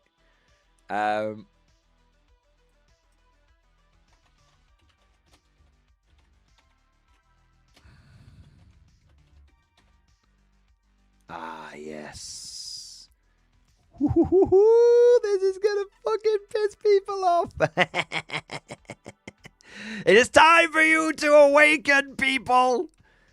It is time for you to have the wool pulled up, the scales to fall from your eyes. It is time for you to wake up from the Matrix. It's time. Okay. I'm going to show you some things. All right? Right, 1 minute. Okay. So we've already talked about... I mean, I want to find... there's a couple of ones going on here. Let me have a look.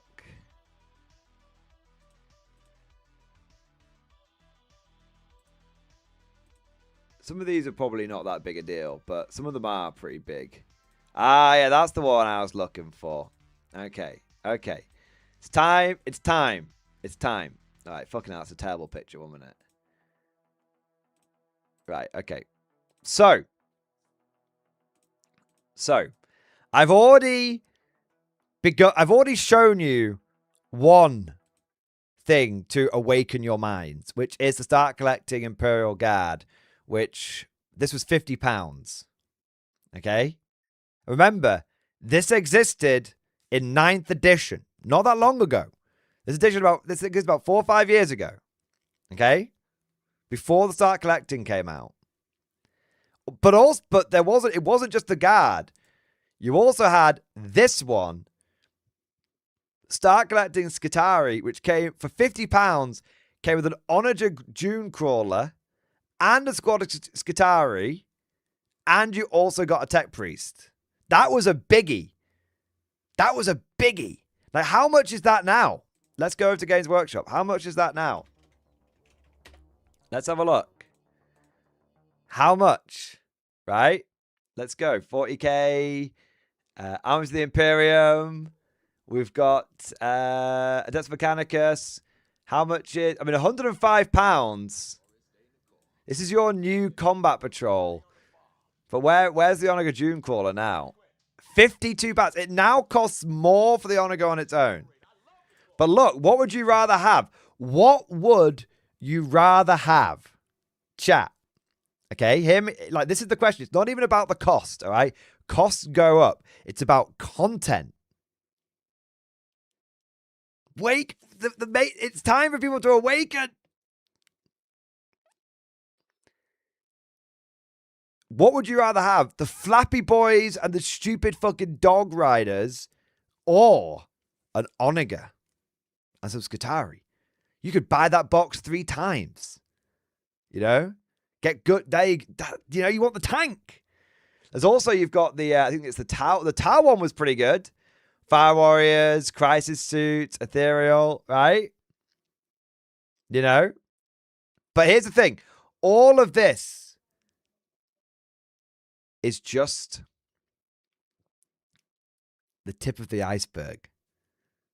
This is like, you know, when Neo has the splinter in his mind? He can't explain it, but he knows it's there. But that isn't enough to wake up from the Matrix, to look around and see everyone else still plugged in. Let me show you. Let me show you. Okay. This was the Cadian Defense Force box. 20 guardsmen, a Chimera, a Leman Russ, a heavy weapon squad, and a command squad. Infinite rebuyability. Infinite. No unique characters in there. Platoon of guardsmen, tanks, transports, everything you could want. The dream. The dream box. The dream box, right? How much do you think this box was sold for back in the day when it first was released and by the time it went off sale? They're pretty similar.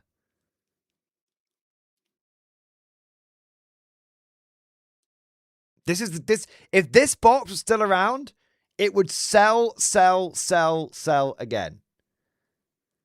This box was £100 when it was first released. £100. By nowadays standards, you're basically getting, I mean, that's 50 quid. That's 40 quid. So basically you're getting these two, and then you're paying for these two, one of the heavy weapon bases and the rest is free. Right? But wait, there's more. There's £115 so it was £100 when it was released in 8th. By the time it went off sale, it was £115. Okay? And that was on permanent sale. Wasn't a FOMO box. It wasn't a FOMO box. It was on permanent sale. This is what I mean. You guys don't know any of this. If you only joined in 10th, you don't know any of this. That's why GW wants people like me. They want me gone. That's why I have to have the tinfoil hat on. They want me gone. Because the more that the people like myself that exist in the community, We will tell you of the old ways, and you will realize that you're getting robbed in broad daylight. Exactly, Gabby. But there's more.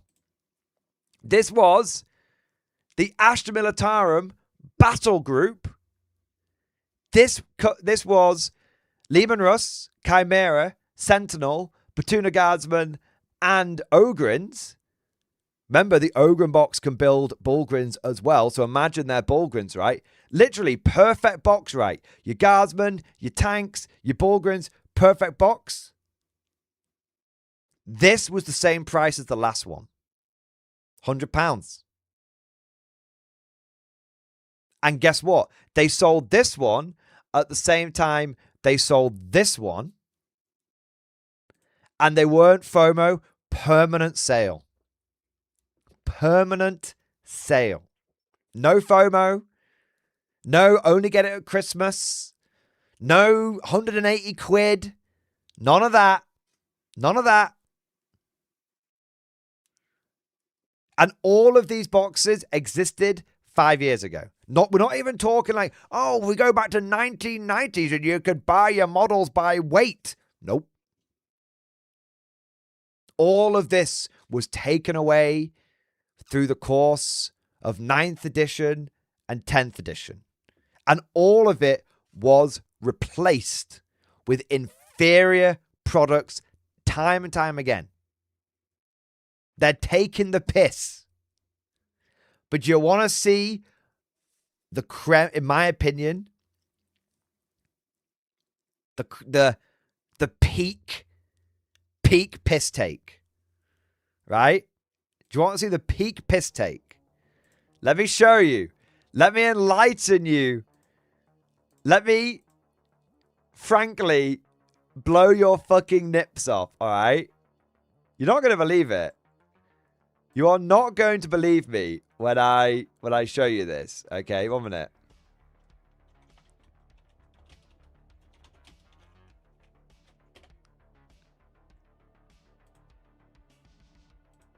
Right. Okay, let me show you.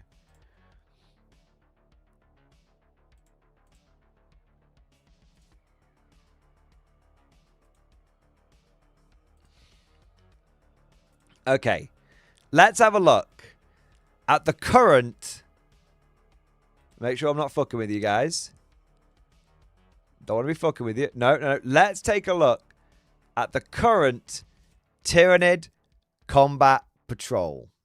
Okay? 8 Gene Stealers, a fucking Parasite, a Biovore, and 3 Tyrant Guard. I mean, the only useful bit in that box is basically the Gene Stealers. And you want like 1 Biovore, but you never want more than 1 Biovore, right?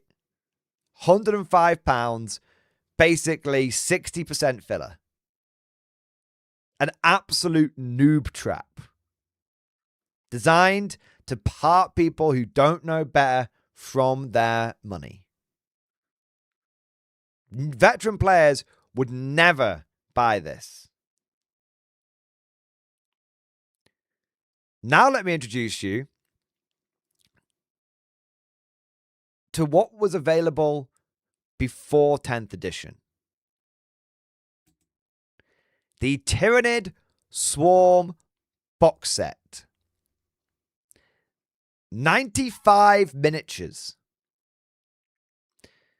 Termagants, Hormagaunts, Gargoyles, Carnifex. Look at that box. Look at it. Available throughout 8th and 9th edition. Most of 9th. I think it went away partway through 9th. Okay?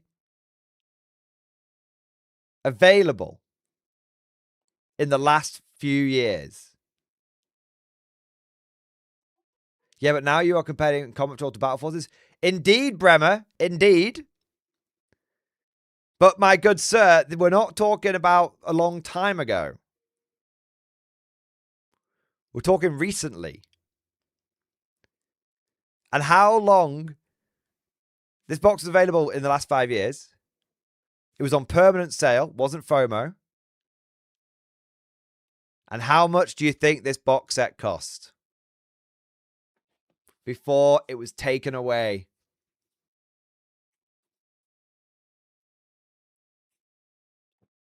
If you guessed about £100, you would be correct. And the great thing is you can check this because, let me just check I'm not going to end up doxing myself. No, we're all good. Because it was available from Element Games. You see, you can actually use Element Games as a bit of a way back machine because they never update their website. They update it, but they never take anything off it. So if you can search for it, you can find it. Tyranid Swarm was £105, the cost of a combat patrol. That was when it was taken off sale, which was after it was first released. So the last cost it had about 4 or 5 years ago it was £105. Before that, it released at it was about £95 when it first came out.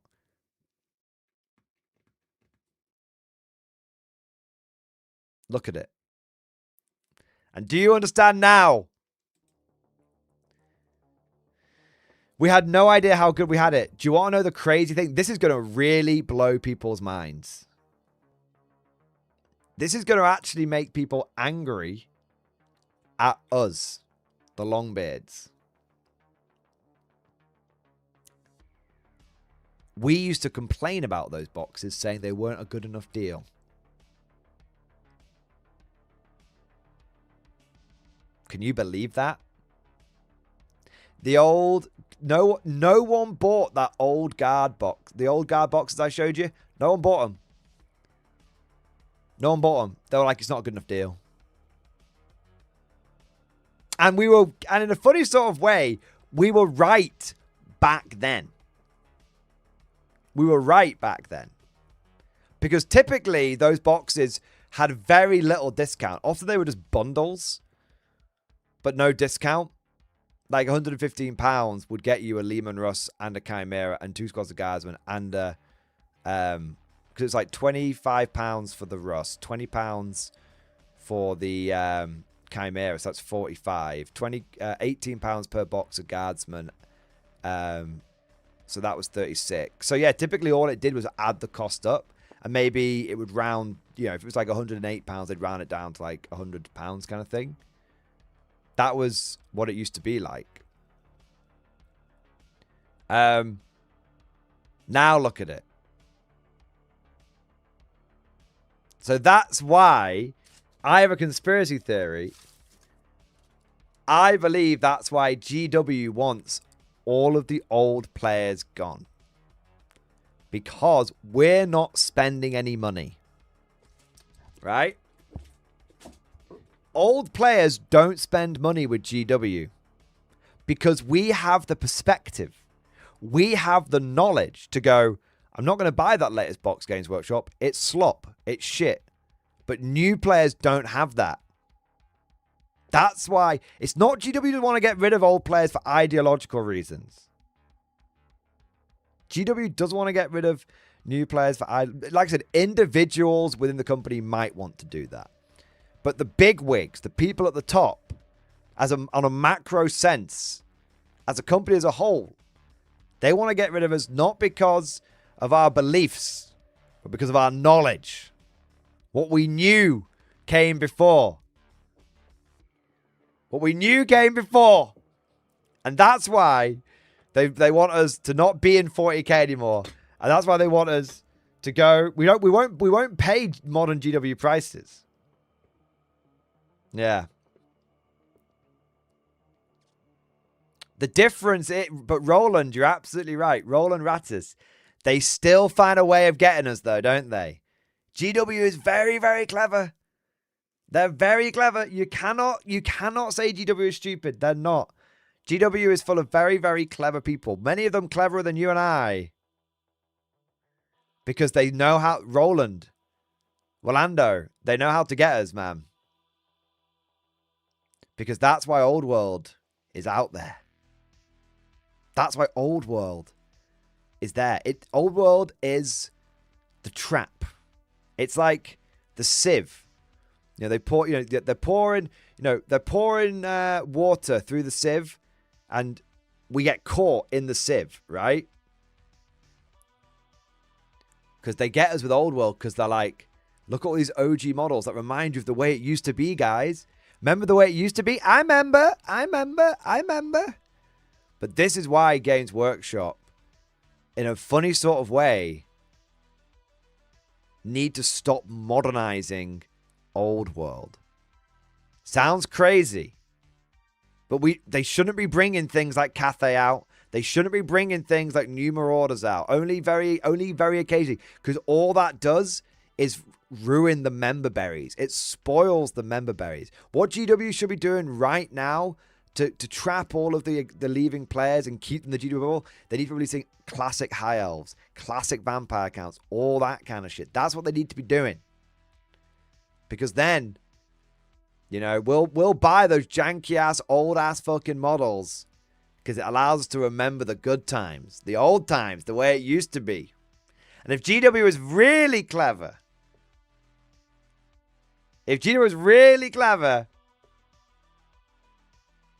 they would release Warhammer 40k Classic Edition with all the old models. 20 old-ass tactical marines. 10 older tactical marines for like 20 quid. You know, prices adjusted for inflation, all that kind of stuff. That's what they should do. The old Cadians, bring back the old Cadians. All that kind of stuff. That's what they should do.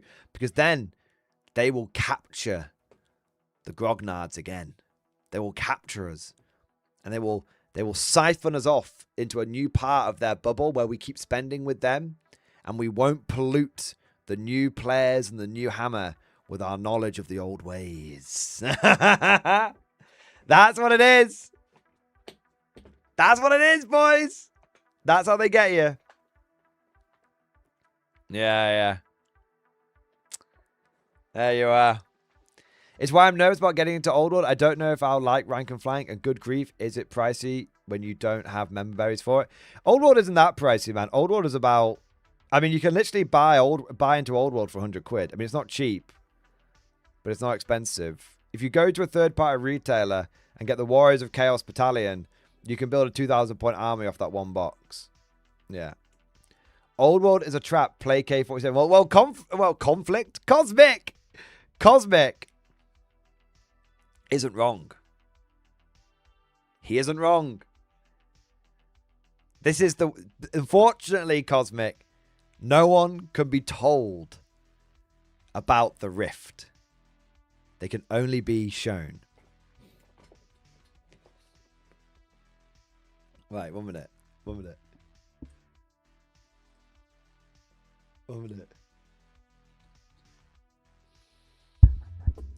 Unfortunately, no one can be told what the Matrix...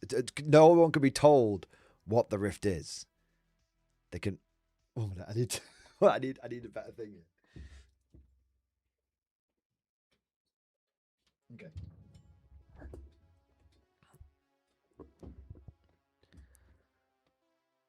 Unfortunately, no one can be told what the rift is. They can only be shown.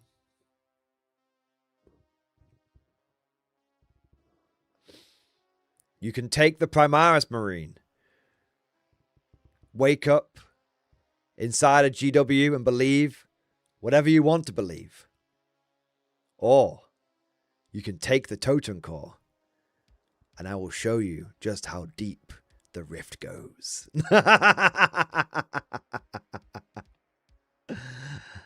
Just how deep the rift goes. It's time for an awakening, boys. It's time for an awakening.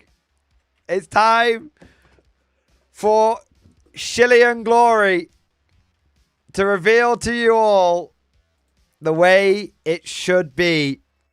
The way it was meant to be. Let me show you. Let me show you, boys. You can buy into the let me try and find a good one here. You can buy your latest combat patrol. Or you could buy a Soviet starter army. Save £1 and get 42 infantry, 3 weapon teams, a character, 2 tanks, and artillery piece. You could buy that Death Guard. You could buy that Death Guard combat patrol, or for the same price, you could get the Totenrotter starter army with 45 plastic Toten Core, a Toten, 3 commanders, and 2 mechs. You could buy that Imperial Guard starter set, or maybe you could buy the British starter army for the same cost. You got multiple choices for the same cost, and get 42 infantry, 3 weapon teams, an artillery piece, and 2 vehicles. You could buy that Chaos starter army, or you could buy in to the Winter Fallschirmjäger starter army, possibly one of the best army deals out there, and get 36 infantry, 4 characters, a sniper team, a Panzerjäger team, 3 weapon teams, an artillery piece, and 2 vehicles. You go over to the Rift. You go to the Rift. You could... I mean, this is going to really blow people's minds. You could go over to... The United States is probably the best example.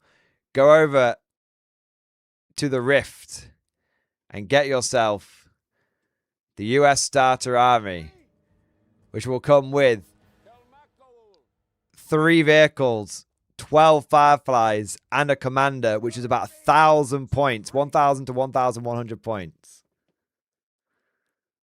In an army, in a game that only has 1,500 points. All the bot action armies that we saw, you know, spend £104, that's a 1250 point army. That's the size the game is played. That's 2,000 point equivalent in 40k. You know, all of them. There you are.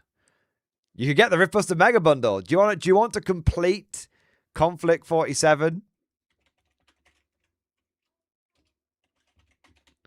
in one fell swoop?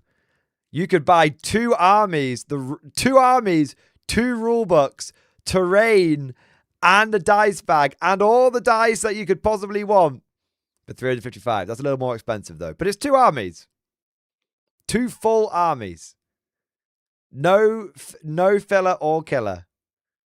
Yeah, there you go. Little more expensive though. That's on the premium side. You're gonna have to spend about 178 quid on each army. Yeah, there you go. That's what I mean, boys. Is the old Fallschirmjäger army 1250? Yes. All of them are 1250. Because all the Fallschirmjäger infantry are veterans, so they cost more points. Which is good. Yeah. Every single starter army for bolt action, bar 1 or 2 exceptions, is a full army. The only exception I can think of on the German side is the Desert Africa Corps one. You probably need an extra tank on top of that, an extra Panzer III. The only one I can think of for the Americans is the Airborne Army, and same with the actually no, probably the American. No, actually it's just the 8th Army for the 8th Army for the British, Desert Africa Corps for the Germans. That's it. Yeah. There you go. This is the way. This is the way, boys. All right. I have. I think I've shilled enough. There you are. See? But that is what, memeing aside for a moment,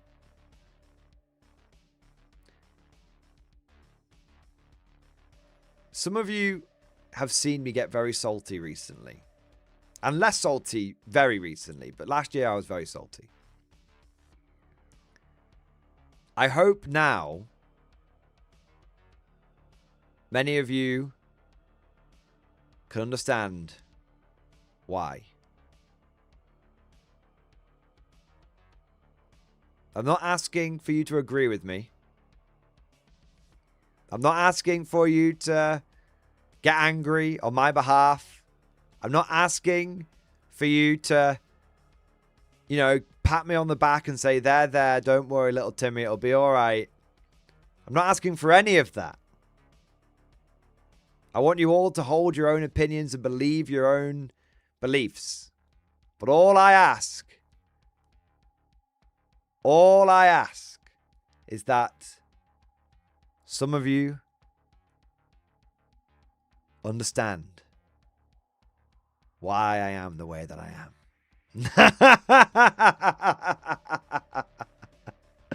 That's all I ask. It'll be all right, Timmy. There you are. There you are.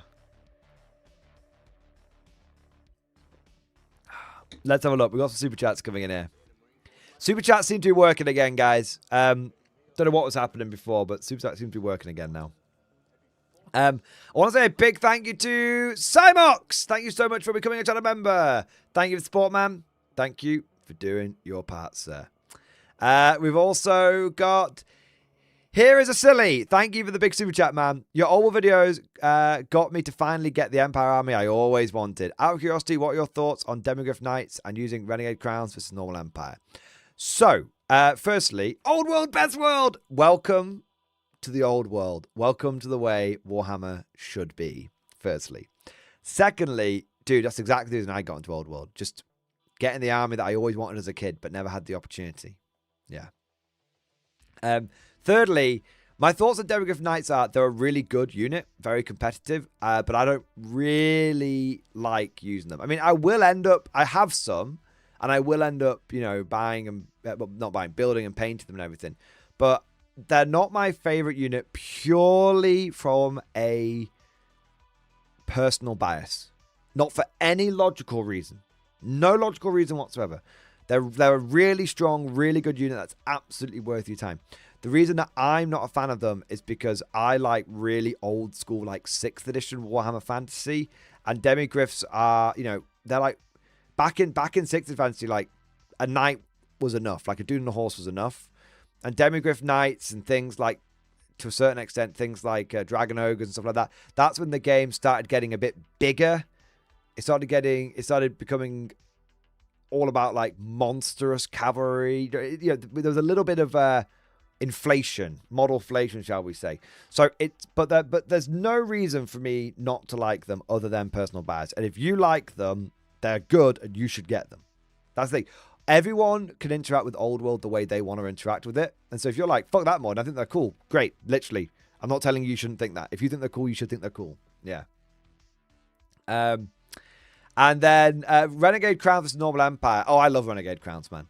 My advice to anyone starting Empire now in Old World is actually to make sure you're building an army that is compatible with both. Or better way of putting it is, build an Empire army that will also allow you to play Renegade Crowns. Because the thing is, I think Renegade Crowns are actually better than Empire in many ways. The infantry of Renegade Crowns is just significantly better. But I don't believe Renegade Crowns is going to be around for all that long. I think they're like a fun little, like, I think if 2nd edition Old World ever releases, I think Renegade Crowns will go away. Put it that way, right? I think they're a niche army for this edition. But I think you need to, if you're collecting them, you need to make sure that you have the ability to pivot into Empire at the drop of a hat. Okay? Yeah. That's what I think. Which is fair. So enjoy the Renegade Crowns now, but make sure you've got an eye on Empire, because you might need to go that way. Yeah. I hope that helps, man. I want to say a big thank you to Mash Fox. Thank you for renewing the channel membership, man. Amazing. Thank you. We've got Joe. Thank you for the super chat, man. It's come through this time. Old World Hobby Update in Discord. Let's have a look, man. Let's have a look. My latest Peg Knight. I think my freehanding is getting better, although I will never ever do this pattern on any shield or heraldry again. I nearly went insane in the process. 3 times is enough for one lifetime. Only a couple more Pegasus Knights to do before the unit is done, and I can actually play with them and see what all the fuss is about. Hey, dude. The freehand is amazing. You have absolutely smashed it with these Pegasus Knights, bro. They're genuinely awesome. They're genuinely, genuinely awesome. Hey, look at that, man. Now, this is Bretonia done right. Joe, you are single-handedly making me want to get on my Bretonians, man. God damn it. God damn it. Oh. Yeah, they're good. They look really, really good, man. Yeah. I think, I know we did a poll the other day about, I want to run my Bretonian Knights like an Errantry Crusade, and should I go for like, like the First Crusade sort of cross, the Red Cross, or should we go for the Teutonic Cross? I can't decide. I feel like I want to go for the Teutons. You know, the Templars. It was Templars or Teutons, and the Templars won the poll like 55 to 45%. But I am feeling like I might want to go. Why did I do both? Because I want quite a cohesive looking army.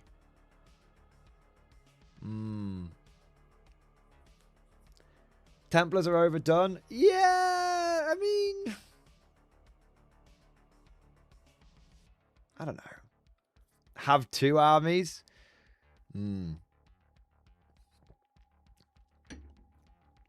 It's tricky. I might try one of each out and see which one looks better. I might have already actually painted one. I have painted a Bretonian already. To be fair, I did paint this Bretonian Lord up already. And I did him with white and red. And it does look very good. Yeah. I do really like the way he came out. But he's red, white, and black. So. Yeah. So, who knows? What about Hospitaller black with white cross? Yeah, maybe. Maybe. I just like the Teutons from Age of Empires. Frankly, I like the Teutons from Age of Empires too. You know? I like, that's it, really. Yeah. And I like Black Templars as well, that's true. Yeah. Yeah, I thought about that, Mad Lark, but I just want a cohesive looking army. You know? I just want a cohesive looking army. I'll probably try out try out one or two different models and see which one ends up looking see which one I end up preferring. Yeah. There you go. But dude, Joe, those look amazing, man. And like seriously, you are genuinely inspiring me. You are genuinely inspiring me to get on my Bretonians sooner rather than later. Teutonics are my fave. I say go with them. Yeah. Thing is, like, the Knights Templar were fucked over by basically the corrupt church. So they were like they've been like massively demonized from like not Age of Empires, Assassin's Creed and stuff. But they actually were, you know, they were pretty much fine for the, you know, for the time they were fine. The Teutons ended up just degenerating into a bunch of like knobheads, basically. Like going around and like you know, getting, you know, they were more obsessed with like gold and stuff. Yeah. So I think the Teutons basically became corrupted over time, whereas the Templars, they ended up basically getting betrayed. Templars are cool and all, but they have almost become cliche. Yeah, maybe. Maybe. Okay, if I was to do...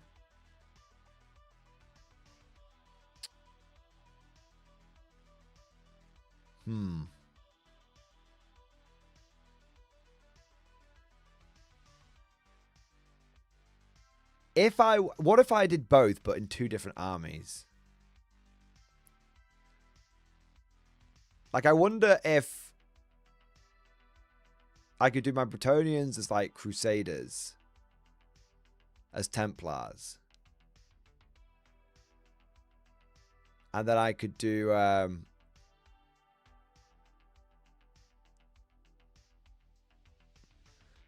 then I could do... another army as Teutons. Do you know who would probably represent Teutons quite well? Chaos Warriors.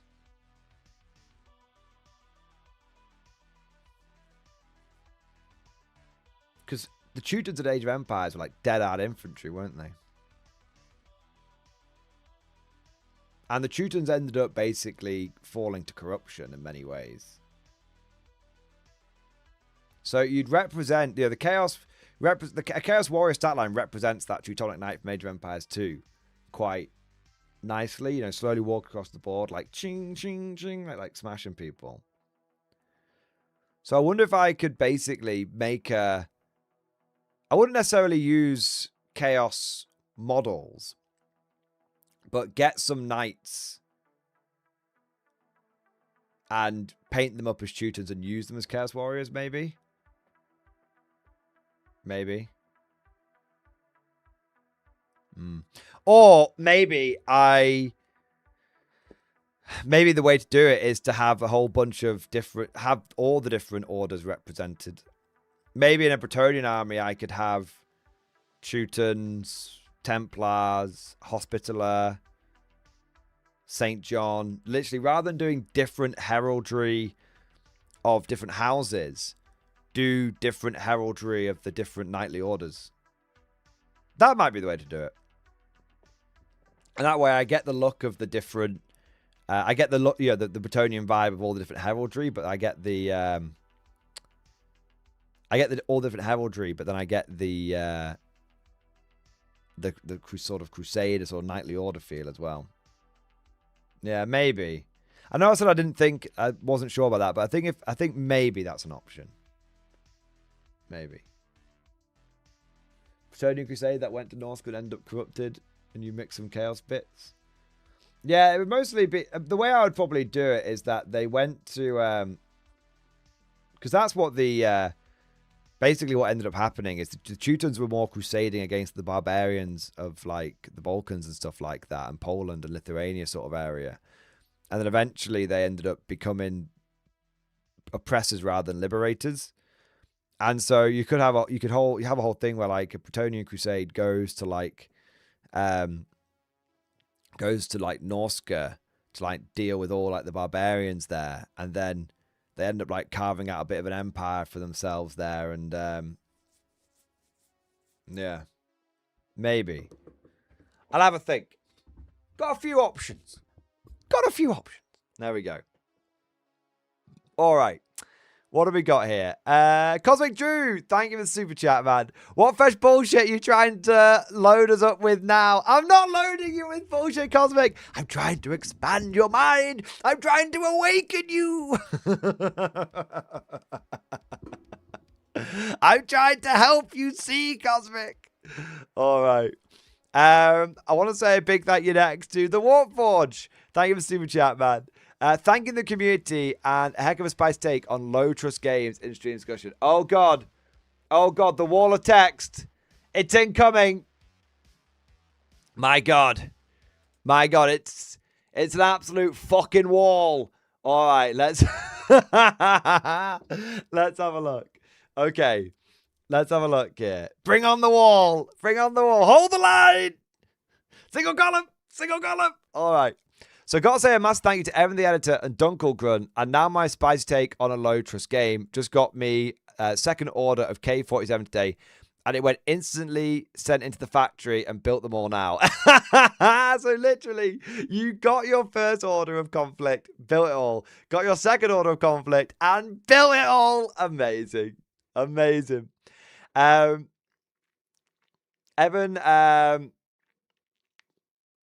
Evan gave me $100 gift for Warlord Games vouchers. It was region locked to the UK. And Dougal pointed him to me with the fact that I've just started my British. And so I've only had to pay £1.50 in total. That's amazing, man. That is amazing. This community is the best. I also go super hyped with a free sprue of Soviet infantry. So my challenge is going to be a kit bash challenge. How to make a K-47 Soviet block officer from the one sprue. What would old Mordy equip to make these 2 officers? I'm thinking 2 officers with 2 bodyguards. One has double PPSH, like the old COD days. And the other bodyguards have an RPG with something, with another being something.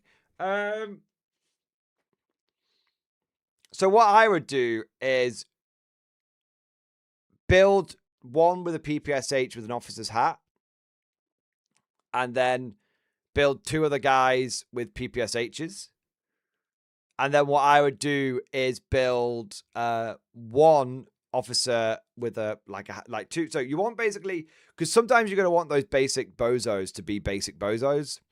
But then what you want to do is build one officer with officer's hat and then just like a pistol, because sometimes you want a really, really dirt cheap officer just to like lead like an artillery platoon or something. And then you have 2 spare guys left over, which you might as well just build as like riflemen, because you can never have too many riflemen, right? That's where I would do it. Okay, so my spicy take on 40k being a low trust game. All right, war text incoming. So all spice now, but having a game that is built on low trust is a failure of game design. It's a hot take. Spicy take. You weren't lying. Rules need to be clear and concise, but it needs to be complemented with internal-external disparity. This is 40k's major flaw and something the community always cherry picks at best and completely misses the point, and it does have a bad social effect, in my opinion. I will say this, Warpforge, you're definitely someone who has been like the voice for the death of the pickup game. You have been, man. And I think, the more that time goes on, the more I realize that you might have been onto something there, man. You might have been. Not totally convinced yet, but I'm getting there. The aim of Tabletop Wargames is a social experience. It's an opportunity to show your creativity and connect with the people. It's about meeting new people and making friends through a creative/tactical medium. I'm not saying that doesn't exist, but as Moynihan said, that social experience pool has gotten smaller. Most people will point to win rates, but they don't explain more in depth. Take Space, for example. They usually have a 45% win rate. It is the Codex/Army has a 45% win rate, or is it that when we look at detail, it's actually Renegade Raiders that people pile onto with a small breadcrumb trail of Creations of Baal and Vashdor's attachment? I think you do make a good point about the basically 40k has gone from a global community where everyone talks to each other sort of online, and the reason why other war games feel so much more like intimate, like Old World and Konflikt and stuff like that, is because it's not a global community, it's a local community. And so the people you play with, you get to know and you get to become firm friends with. And there's an element of respect there, because if you bring the most bullshit thing, then you might, your mates might not want to play you anymore. So there's that little like pressure to make sure you're doing all right. Especially if it's a game, especially if you've come from somewhere like 40k and you appreciate, hey, if I basically like start an arms race here, it could maybe ruin this nice thing that I've got going. So yeah, it's because it's that more social contract of it. You're not just like smashing the face in of a stranger, then moving on to the next game. Yeah. Let's have a look. Renegade Raiders. Even when you look at lists, the variations are small. That's a huge indicator of piss poor internal balance. Agreed. You can apply as logic to external balance, like Necrons that attach with currently, or Eldar, and the issue is even more. Well, actually, Eldar are getting fisted right now. Apparently, they've lost the long war, but normally they're very good.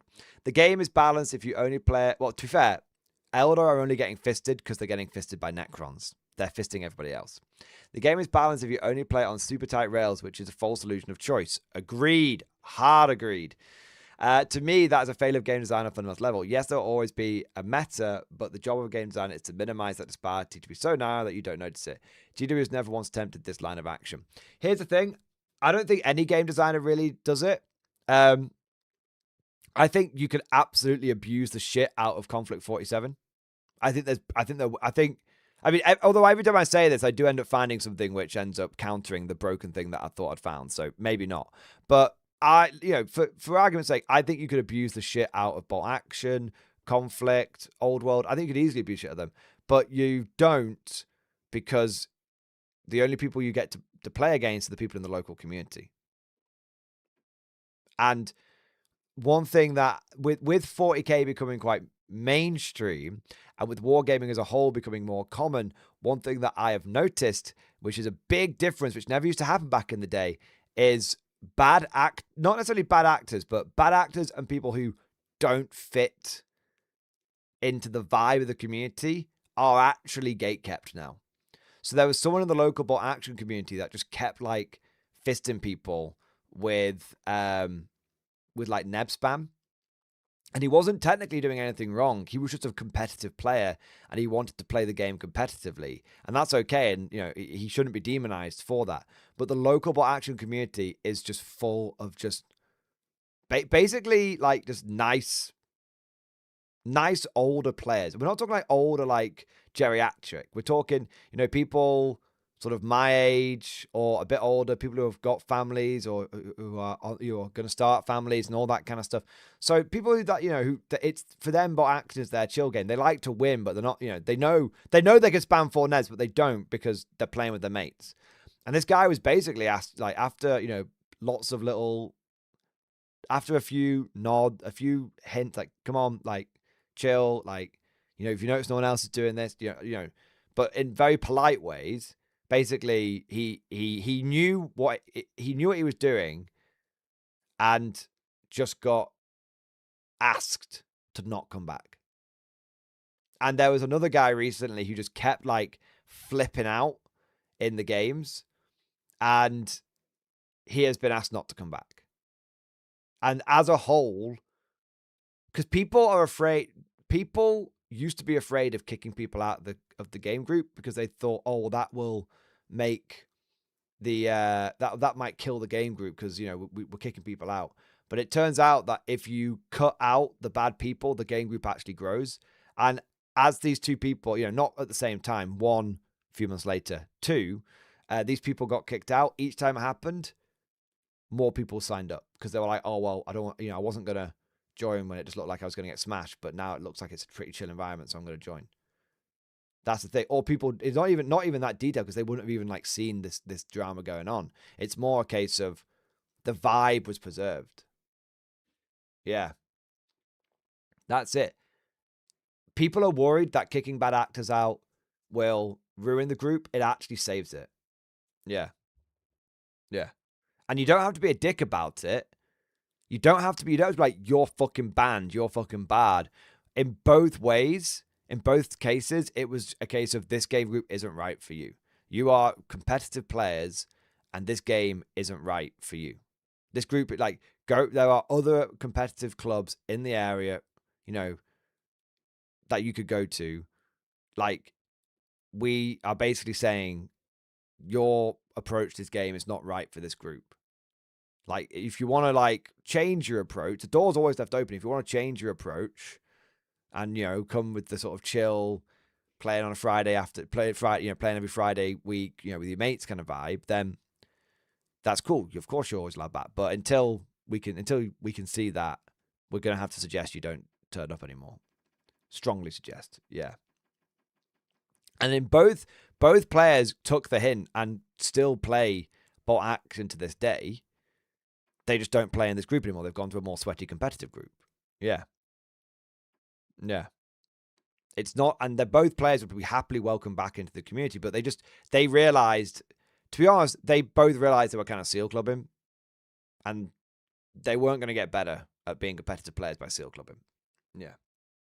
Anyway, coming back. I come very strongly from this Luddite-like perspective because I have over 12,000 points worth of Night Lords, and I feel I still do not have enough to be viable, never mind competitive. That's crazy, that, isn't it? But I know what you mean. I have tried games against strangers and asked for more laid-back games, and I usually be fighting against the net list with 2 different units to keep it uncompetitive. Yeah, just basically toned down, but not really. When games are done, no one asks for a pint or to stay to have a small chat. They just load their points to a BCP app and then leave. I feel I'm there for my opponent to play solitaire, and I'm just there to stand like a dummy for 3.5 hours. Yeah. You're just an NPC in their main story. Right? That's what it feels like. You're just a fucking NPC. Yeah. I've tried to accept this more competitive mind view and tried to play more competitively, but quickly realized the game is too demanding for my life situation. The game requires players to frequently play to get an idea of how their game plays, and then build on that to get good. I personally don't have that time available anymore, as much as I'd like to. I've got a mortgage, a partner, and looking after the house. The more I've tried to play 10th edition, the more I feel passive-aggressively pushed / gate-kept out of the game. I won't be refused games. I feel like I get treated some as a solitaire piece of my opponent with examples I point to earlier. When I ask and try to talk about where a game went wrong for me, 10 out of 10 times my feedback is either, you didn't do anything wrong, I just had better armies to attach on this list, or you picked X attachment when you should have played Renegade Raiders instead. There's nothing to learn or grow from that other than you just wasted 3.5 hours of your life. Nothing beats investment in your army. Like, yeah, you took the wrong faction, sarcasm. And probably why after 3 consecutive years of rigorously painted my Night Lords, I'm really burned out just now. I spoke to a few people in the community and they feel the same. I feel this isn't being talked about enough. No, you're absolutely right. Yeah. You're absolutely right. In 40k, but the thing is, Warforge, it has always been this way. It is just more this way now. Okay? There has always been better and worse choices in 40k. Like, back in 8th edition, there was always like Mordians weren't as good as picking Cadians, and Cadians weren't as good as picking Catachans, right? But what's different is there were more people picking the shit options. Now, no one picks the shit options. Case in point, the moment Grizzled Company came out for Guard, 56 out of 57 players at tournaments the following weekend ran Grizzled Company. The only one player didn't.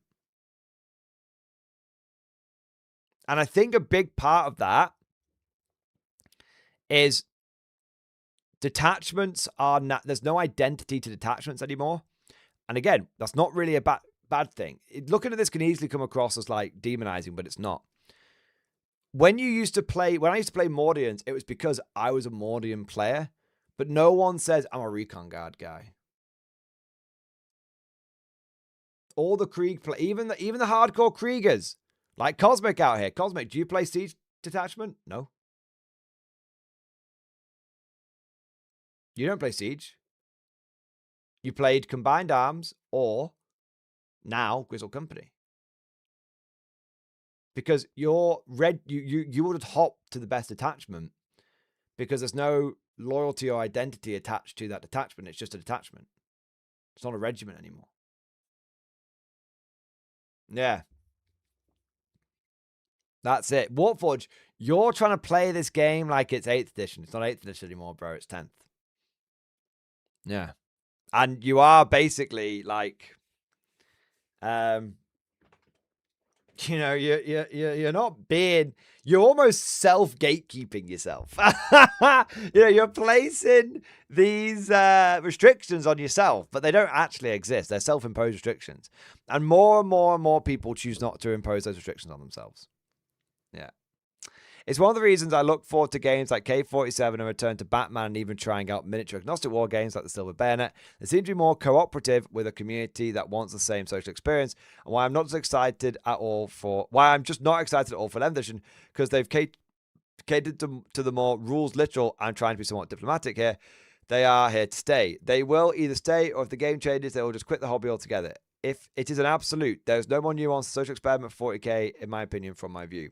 Anyhow, I do look forward to painting my Brit Boys and already thinking of my second glorious comrade-focused faction. Thanks for going to my TED Talk. Hey, there you go. Second batch of models bought and arrived and built. I can't believe you got them all built straight away. What did you get? Hornet. What's that? I see the Mark 2s. Are they Mark 1s, maybe? Let's have a look. One Mark 1. Wait, was that 2 units of Mark 2s? 2 units of Mark 2s? Oh my God, Warforge! Somebody stop this, man! Oh my God. Mark 2s are really, really good. Yeah, they're really good, man. You sweaty bastard, spamming Mark IIs and Merlins. You. Oh, I'm just a vibe player. I was a vibe player. Show no mercy. Eradicate all of the meat bags. You 40k player, you. Everyone got any complaints about bad gaming?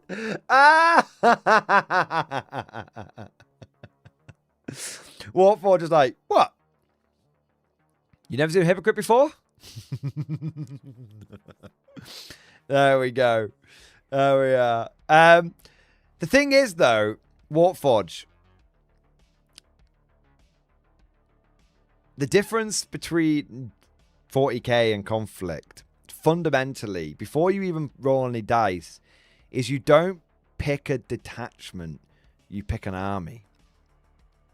And you might say that's similar to that in 40k. It is. You pick your army, but your army is so massively influenced by your detachment that really they're equals to equals. If not, the detachment influences everything. Whereas in Konflikt, it's like, this is the army. Done. So you don't become you're not a Night Lords. You know, in 40k, you're not a Night Lords player. You're a Chaos player who happens to be running that detachment at the time. In Konflikt, it's Brit player. Through and through. Through and through. Yeah.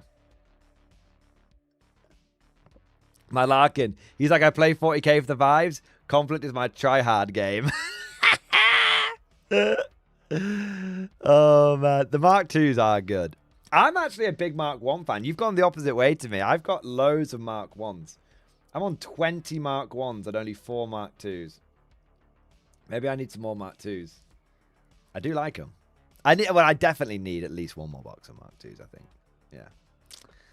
That's not true. If you want engineers or recon or the like, you need to plan for that. Well, Syriade, you're yes, but you don't really see many people who go, I'm a recon player.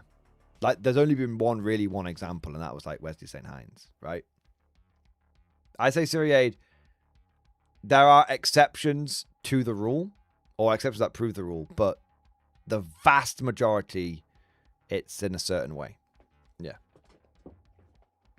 Vast majority of people, their detachment, the vast majority of people will happily detachment hop. Yeah. Less so than people would regiment hop back in the day. There was always an element of regiment hopping. There was always an element of chapter hopping. Of course. But I feel like it is stronger today than it was in the past. Yeah. Yeah. DD Kingeling, I'm stoked to get started on my K47 journey. I got a start set on the way. Super hyped. Boys, like, Konflikt is just hype. Like, I'm sorry. Okay. Do you know what? Like, hot, steamy statement. Hot and steamy. Like,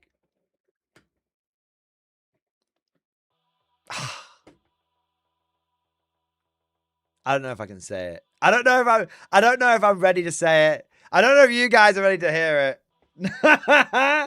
it. Fuck it. We're here now. Like, 40k is just like whatever to me these days. Like, I enjoy a bit of 40k. I enjoy a little bit of 40k, But Konflikt is hype, man. Konflikt is hype. And it's an unfair comparison in many ways because Konflikt is new and 40k is old. And when 11th edition comes around, I'm kind of expecting it to, be hype. But you know what? I think 11th edition is going to be hype. I think it is. I think 11th edition is going to be hype. But right now, Konflikt is hype. Yeah. I am actually really curious about 11th edition. I was going to say I don't really care for 11th edition, but I think I would be lying to myself. I think I would be. I'm really curious about what they're going to do with it. Genuinely curious about what they're going to do with it. Yeah. The rumors of the box seem interesting. Yeah, like like here's the big one with like 11th. Ultramarines are not on the box. Like they're going to be generic Marines, so you can paint them up as Ultramarines. But Ultramarines are not the poster boys for 11th. It's Blood Angels, which is pretty crazy. What in the Dark Vengeance is? Yeah, Dark 8. See, Marines have always been like the poster boys, but they used to like mix up the different chapters. So it was Blood Angels in 2nd edition, Black Templars in 3rd edition, Ultramarines in 4th edition. Don't know what it was in 5th. I think Battle from... I don't know if what the 5th edition starter set even was. Probably Ultramarines again. Actually, what was the 5th edition starter set?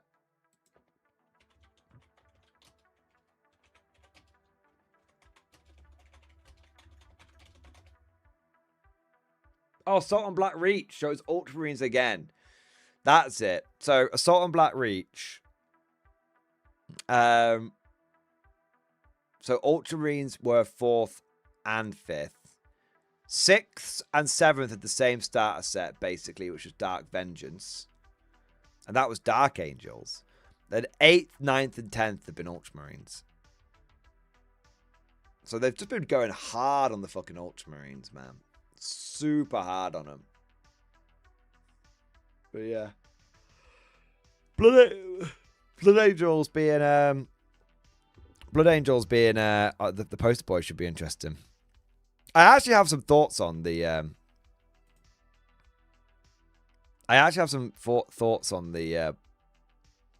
new box and some of the other things that have been coming from GW, which I might get into. But let's catch up on some topics. On some super chats first. But Warforge, I enjoyed that. That was a pretty hot take, but I don't think you were necessarily wrong.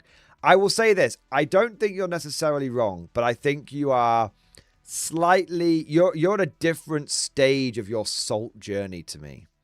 You will come through this. Let me tell you this, and you'll be like, "No, I won't. I want to stay angry and pissed off all the time." My brother in the salt. You will come through the salt mines of Moria. And you will come back to the 40k at some point. But your relationship with it will be different. When you wake up from the Matrix, when you accept the GW bubble for what it is, you will let go of the anger. You will become Zen. And you will realize that the hatred, the beef, the salt, it only has as much power over you as you let it have. And you realize that you are raging into a void. And there's nothing wrong with that. You have to go through this. We all do. Everyone here listening right now, we all have to go on the salt pilgrimage at some point. Those of you who have just joined us, who have got into 10th edition with your first boxes of infantry, someone said they had their first box of Cadians recently, Tommy Gunn, do not let our salt and do not let our beef put you off. Do not. We are just further down the road than you. Do not let our salt taint and corrupt your hype. But understand that at some point we all travel into the salt mines of Moria. We all travel, but we all come through the other side. I will not be salty. Salt is the mind killer. Salt is the little death. I will let the salt pass through me, and I will turn around and I will see it.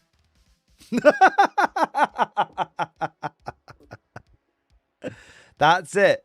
And then you come to realize that, and then what happens is you stay with 40k, but your relationship with it changes and you get a much healthier relationship with it. Okay? You get a much healthier relationship with it, but you almost have to go through the you have to get right to the precipice of the breakup. Yeah. That's what you have to do.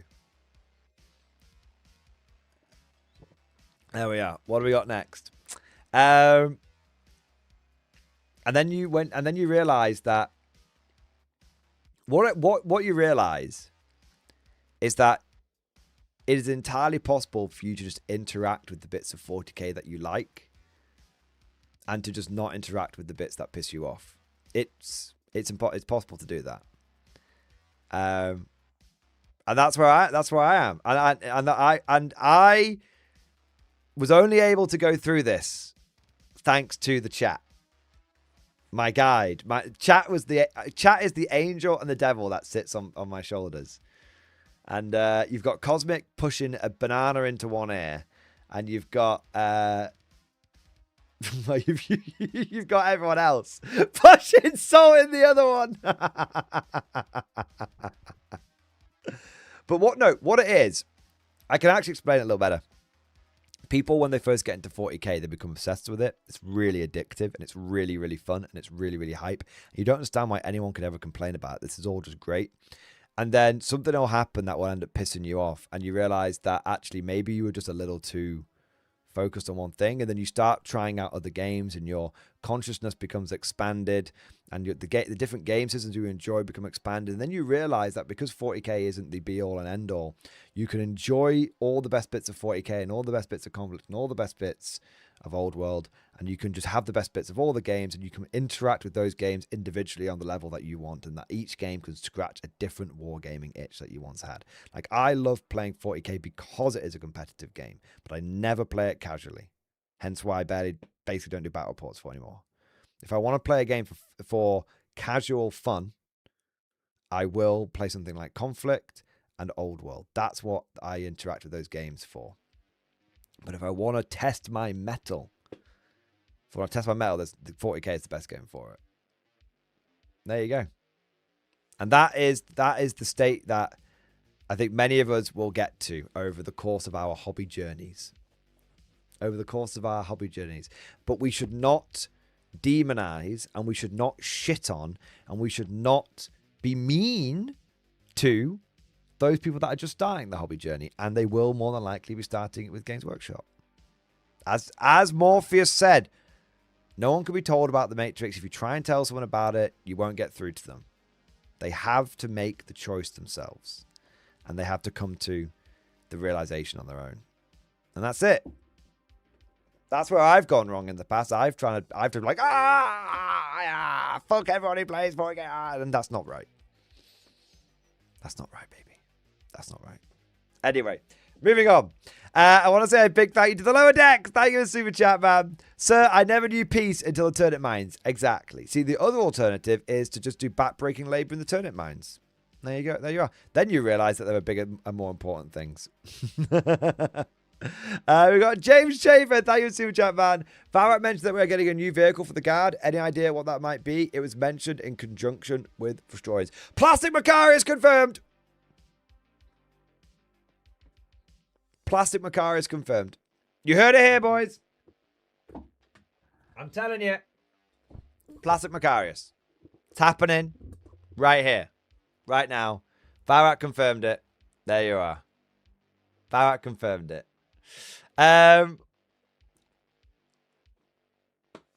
Plastic Centaur. Not for the... Okay, I will tell you this.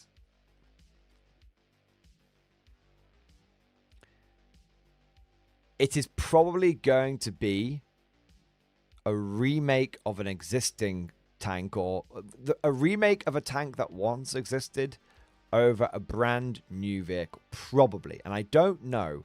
But GW tends to re-release things rather than re-release remastered things rather than make entirely new things. Good example of this, look at what they've been doing with Chaos recently with Mutilators and Defilers. Yeah. Anti-gravity Russ. I don't know how much of this newfangled bullshit I can take. Then they will remake the Basilisk. They could remake the Basilisk. They might remake the... They might remake it so that Basilisk... the artillery kit builds a Basilisk, a Manticore, and a Hydra. I think they'll probably bin off the Death Strike and the Wyverns soon enough. Rogel Dawns are different. That's true. Rogel Dawns were the first new guard tank we had in a little while. Yeah. I do think it could be a plastic Macarius though, or the long rumored, and there was a bunch of rumors floating around when the Rogel Dawn was first released that there was two variants. One was a transport variant. Look what Woodimp just said.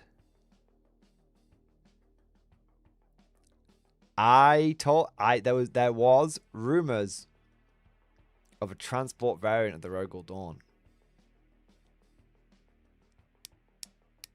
And Woodimp just said it was under the impression of the transport. There you go. Could it be a Gorgon? Cosmic, you need to rephrase that one. That doesn't come across great. Oh, they're gonna replace the Chimera. Yeah, that'll be it. Yeah. GW sold too many Chimeras. They're gonna replace it.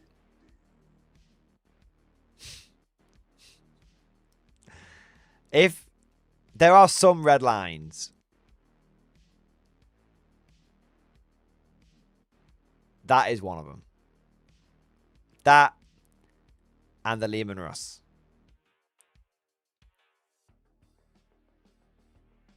There are some red lines.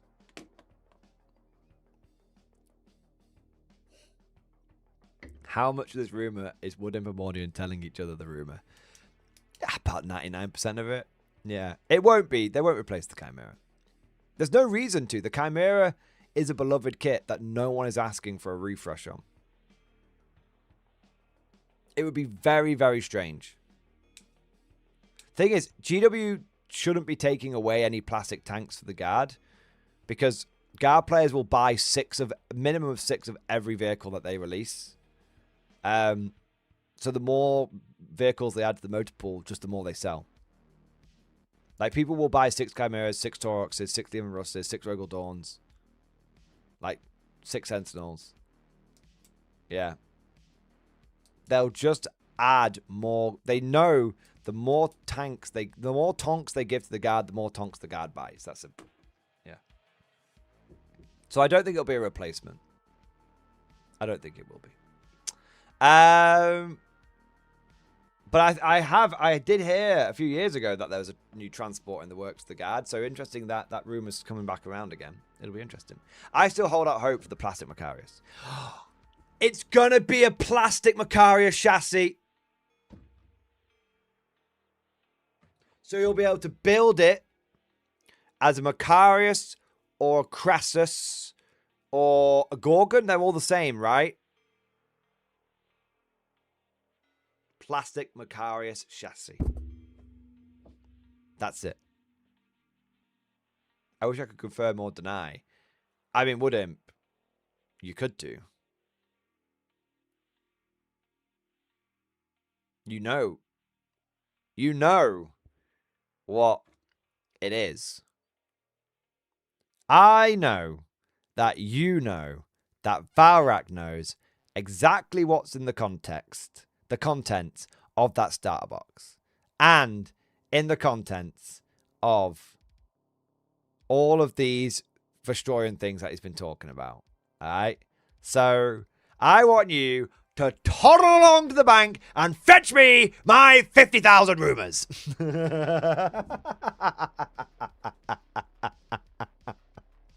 Right? I'm just kidding, baby. Love you. Just slide into my DMs, you know. There we go. All right. You know, just leave a message in the DMs, turn around, and if you come back and I've read it, then you know. There you are. What could you have done?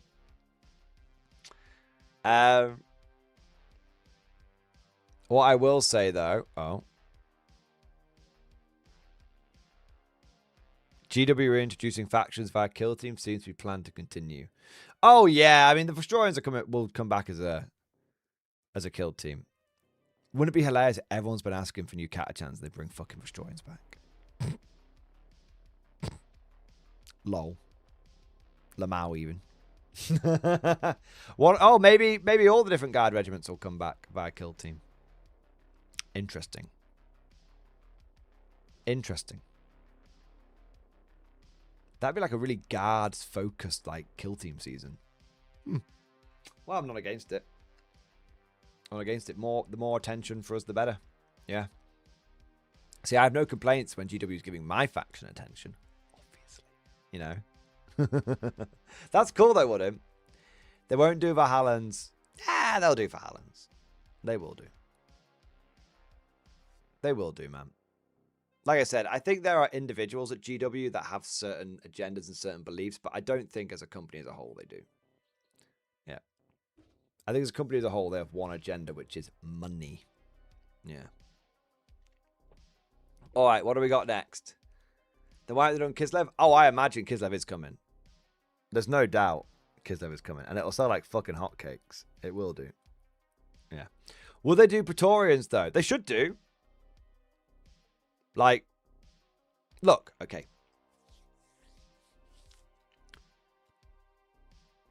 Guard players aren't a problem. GW could release Praetorians and everyone would lean into them in all of the appropriate ways. Okay? It'd be great. Okay? It would be great. Praetorians, Mordians, goddamn Steel Legion. Bring the Steel Legion back with the Fallschirmjäger helmets. No one gives a fuck. It'll be great. Okay? Like, guard players aren't the problem. Hell, Black Templar players aren't even the problem. The problem are the Tau players and their proxies for Kroot. And if you know, you know.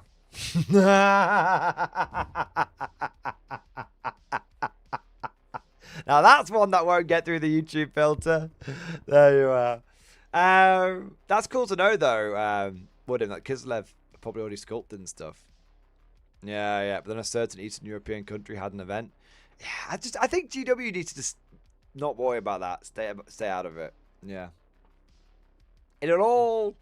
You can't ever control what's going to happen in modern events. You've just got to, you know, it's a fantasy world. Yeah. Call for safety nets, man. Yeah. To be fair, put it on delay for like a few years is fine, but they shouldn't cancel it. They should be like, let's just put it on hold until it's cooled down a little bit. I think that's fair enough. Yeah.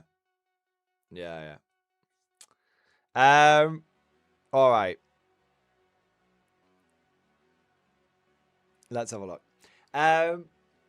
We've got a. By the way, for all of you that want Praetorian models, you know you can buy them right now in plastic. I don't mean to upset a whole bunch of you, but that is possible. Some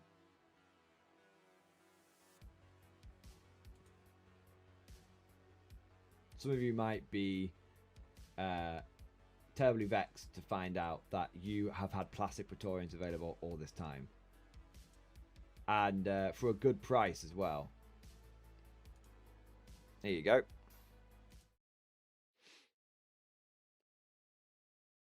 Or you get it from War Games Atlantic as well. But there you go. British Line Infantry Regiment. Pith helmets. All good. Yeah. There you go. 25 quid for 24 models. I think that's even better. I think that's actually better than War Games Atlantic, you know. I think War Games Atlantic it's 30 quid, isn't it? They put the price up recently. Yeah. Yeah. I would love to do a proper like Zulu game. I'd happily collect both sides. Yeah. 85 British Zulu Starter Army, 85 quid, 60 British Infantry, 20 plastic Natal native contingent. Yeah.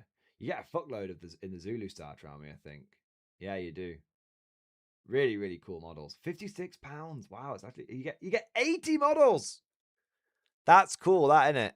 Yeah, that's really cool. Yeah. So yeah, if you want your Praetorians, there you go.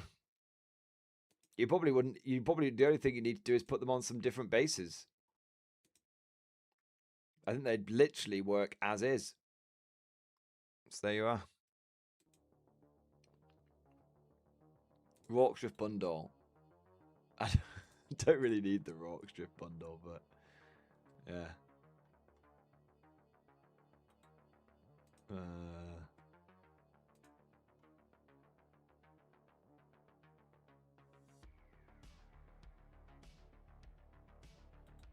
Yeah, there you go. But yeah, so there's cool models. It's like I do kind of love like Games Workshop. Oh no, we have to delay our Kislev launch by 3 years because of current events and things that might upset people. More like, and then Warlord Games. Should we make a Zulu box set? Sure, fuck it, why not?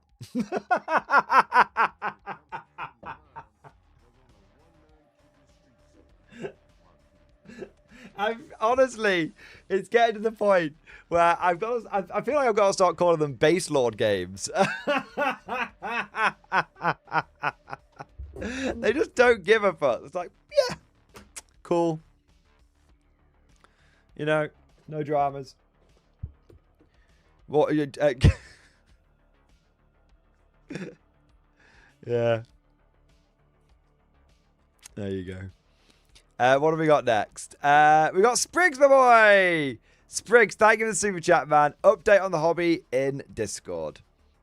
Let's have a look, man. What have you been on? Oh my god, he's been doing more painting. My god, it's never been done. Finally finished some test models, bar flock and snow on the bases. Gets time to build a load more winter, lads. Yes. Winter Fallschirmjäger are some of the best models that Warlord Games makes right now. I am a big fan, and I have many of them. I actually have another 40 or so primed, ready, depending on what's needed for Big Bald Boys.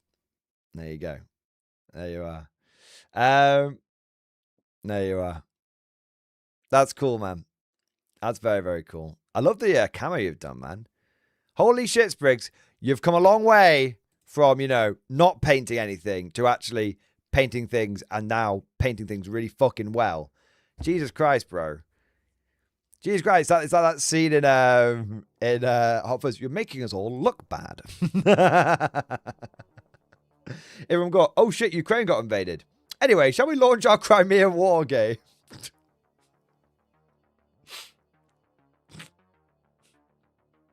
Yeah. It's a little bit like that. Yeah, man. All right.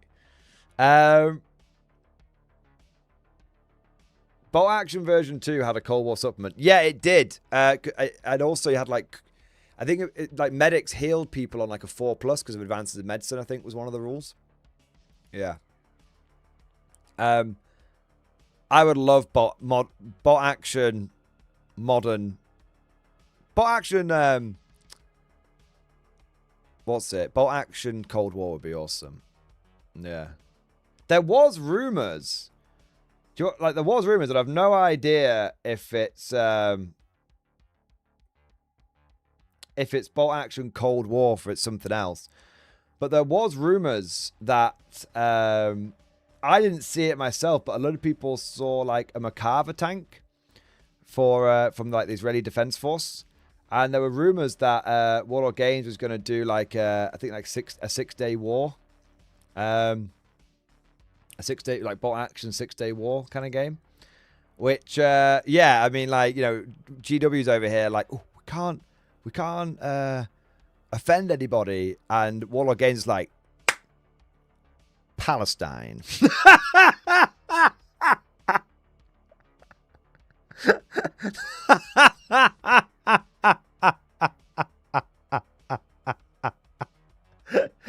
But I've no idea if it's true.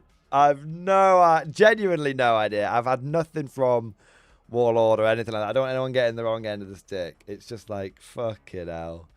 Yeah. Stream froze right when you said Palestine. They shut it down. Not gonna lie, seeing bot action career updated to version 3 could be cool. Yeah, it would be. Yeah, if they did a Cold War game, I'd give it a go. Bro, everyone would give it a go, yeah. Yeah. People would I'd love to get is it the M48s? Is it the M48 patterns or M60s? Yeah. Something like that. But yeah, either way, bolt action modern warfare would be great. I think, it's interesting. Konflikt 47 in a funny sort of way can be a bit of a test bed for that. Because obviously Konflikt 47 is built off the bones of bot action. If they then did like a Cold War off that, it would be really cool. Yeah. Apparently it crashed for everyone at the same time, which is kind of funny. Yeah. Let's have a look what we got next. Cosmic Drew, thank you for super chat, man. All Helldivers, we are on Cyberstan. Find Cyberstan. I've actually played a little bit of the new Helldivers update. It's pretty good. The cyborgs are no joke. I did 3 missions and only extracted out of one of them. Yeah.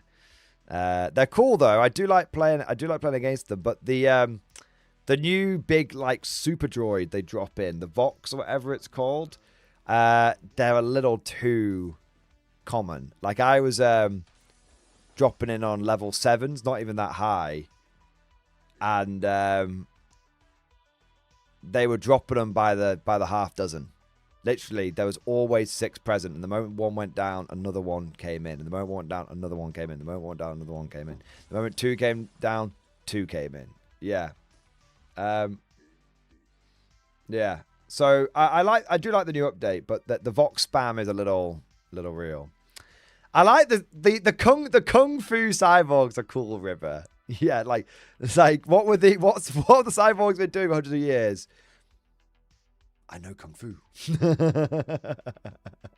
Yeah. Yeah, they just sort of run in with the fucking... they throw the smoke, laser shotgun, throw the smoke, run in like, cha-cha-cha. It's fucking stupid. It's cool, though. It gives them a different feel. I do kind of hope that they keep expanding them because... I kind of hope they flesh out them and the Illuminate. Illuminate need a bit more adding to them. And the cyborgs, I would happily have them as a standalone faction. Yeah. Yeah. Maybe it was a bit of lag, River. I've not noticed them kicking me from too far away. I've been noticing them getting right up to me and kicking me. Yeah. Anthony Williams, thank you for super chat, man. Once you buy a bot action starter army, it ruins you. You never look at the GW boxes the same way again. You get an army that feels like an army. Yeah. I think that is a very, very, very insightful comment. Once you get a bolt action army, bolt action starter army, it's really hard to like go back to the GW boxes. It's just, yeah, because they're all killer. They're no filler. The only thing you could say is filler is maybe the MMG teams, but even then for the Germans, you love your MMG teams, so not really. And they're such a good fucking deal. They're fucking, yeah. They are, man. Yeah, I agree. I literally agree 100%, man. Jonathan Mercier, thank you for Super Chat, man. Was it America? Jonathan America, thank you so much, Super Chat. Loving all the K47 content. I was wondering what you think about playing K47 at 2,000 points or 2,500 points, but also making it where your first platoon has 2 special infantry and 2 standard infantry squad ship munchers. I think Konflikt scales well at 2,000 points. Easily, yeah. I'm not sure about 2,500 points, but 2,000 points seems a fairly natural fit. I think there's quite a few people that are kind of pushing for the idea of 2,000 points to become the standard. I'm not so sure. I think I would say lessons learned from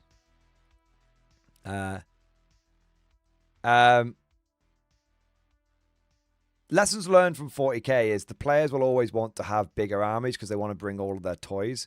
And it's the job of the game designer to basically, not build the game around that whim, but to build the game around how you design it and then to let players play at a bigger scale if they want to. Yeah. Yeah. That's the big thing. 2,000 points I think is fine, but we have to be careful to go too high. Otherwise, there's a risk of basically turning K47 into 40k, where, the standard play is a big barrier to entry. Yeah. But 1,500 points can feel very tight. 2,000 points could be an acceptable increase if the majority of the community wants to go there. Yeah. Well, not even the majority of the community. If the majority of your local community wants to go there. Yeah. As for the assault platoon, having 2 special infantry and 2 standard infantry squads, I've nothing wrong with that. I'm actually looking at building some Japanese assault platoons, which have got lots of basic infantry in them. Yeah, nothing wrong with that at all. A lot of the Konflikt games I've been doing have been to show off all the weird and wacky stuff, because that's what I want to that's what I want to play. But I'm definitely circling back round to the idea of bringing less elite, wacky armies and more ship muncher founded armies. Yeah. There you go. 6 foot tall angry dwarf. I got more minis in stream discussion. Not Konflikt 47 this time. Thank you for the super chat, bro. Let's have a look. What did you get? What did you get? Hey, I made the purchase. Okay, I've not seen this in a little while. A bit of Infinity? Interesting. Infinity is one of those games which I just don't think is really played in the UK all that much. But I see it being played outside of the UK all the time. All the time. I see it a lot on like American YouTube channels and stuff. Yeah. It just doesn't seem to have really landed in the UK all that much. But outside the UK, it seems like a very popular, very very well-regarded game. I've never heard anyone have a bad word to say about it. Literally. It's one of those games which it seems like a very loyal, very chill like fan base. Yeah. Yeah. I was really interested in Infinity, but the lack of campaign system kills it for me. Yeah, that's I guess that's a personal thing, Jabronsky. That doesn't really bother me that much. Infinity's problem is too much terrain. Interesting. What's nice is the playable army. Yeah, I guess that's one of the reasons why I've never really got into it, because it's a squad-based game. I'm just not a squad-based kind of guy. Yeah. I'm an army guy. I'm a yield guy. But 6 foot tall angry dwarf, it looks cool, man. I've only heard good things about Infinity. Yeah. Let's have a look here. Florida Eccentric, thank you for the super chat, man. Army list in stream discussion. Going to a double storm Adepticon, thinking of taking this to pound them from long range and screen or cover our back objective while buddy spaceballs go in and battle. Commissar with the Quillans. That's an interesting one. Death Corps of Krieg. Artillery, Beyblade. Ooh. I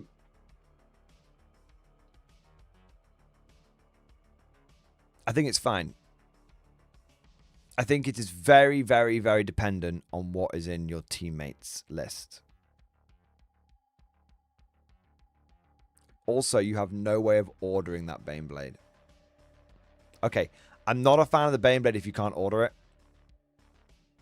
I think if you're going to take a super heavy, it needs to receive orders. It's that simple. Otherwise, it's a waste of time. Because remember, your 1,000-point list isn't playing against someone else's 1,000-point list. You're playing in a 2,000-point game. And is one Baneblade that big a deal in a 2,000-point game? Not without orders, it's not. Yeah. So, definitely, I'm not against the kind of list that you've taken. But if you're going to take a super heavy, you should probably take orders for it. And my strong advice would be... I mean, I think that's fine. Yeah, just get orders for it. I just... Commissar's not doing anything for you. What would I swap?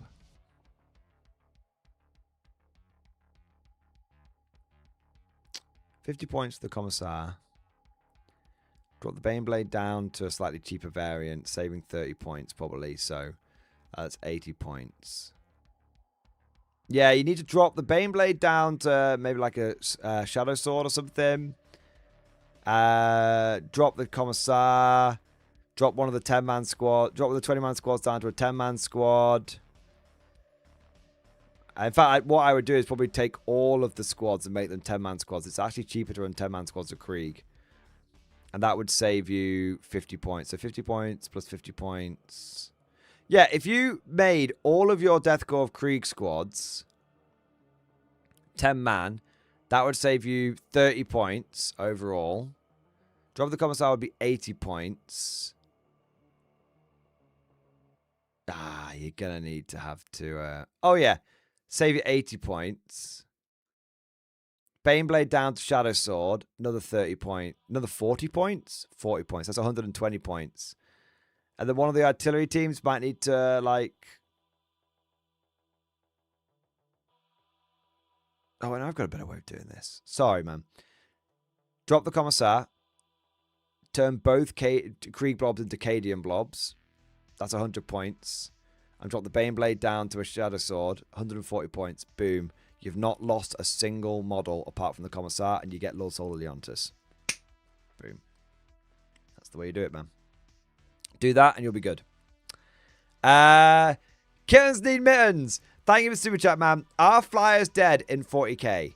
Yes, but I heard a rumor in 11th edition they're going to be massively reworked. For all of you new players, it's tinfoil hat time. Okay. Okay.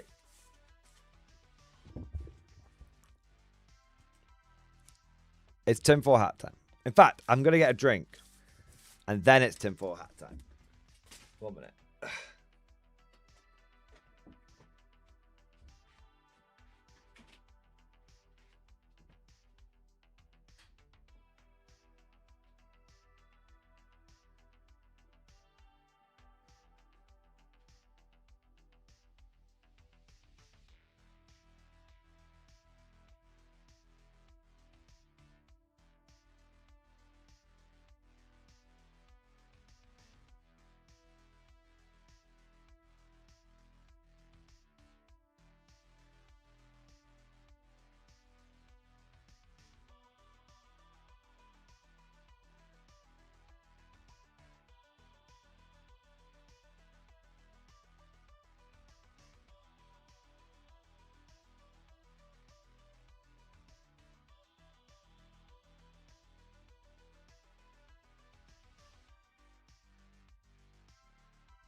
I need a wee. 1 second.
All right.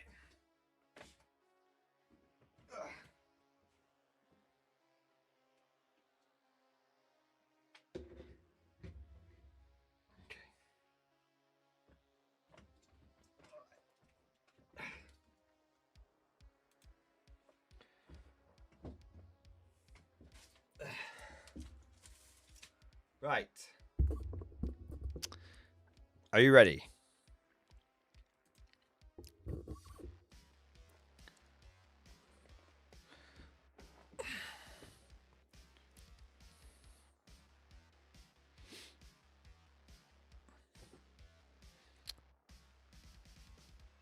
Gentlemen, it is time for me to impart more wisdom upon you. And I know that wisdom can be heavy on the brain, but it's important.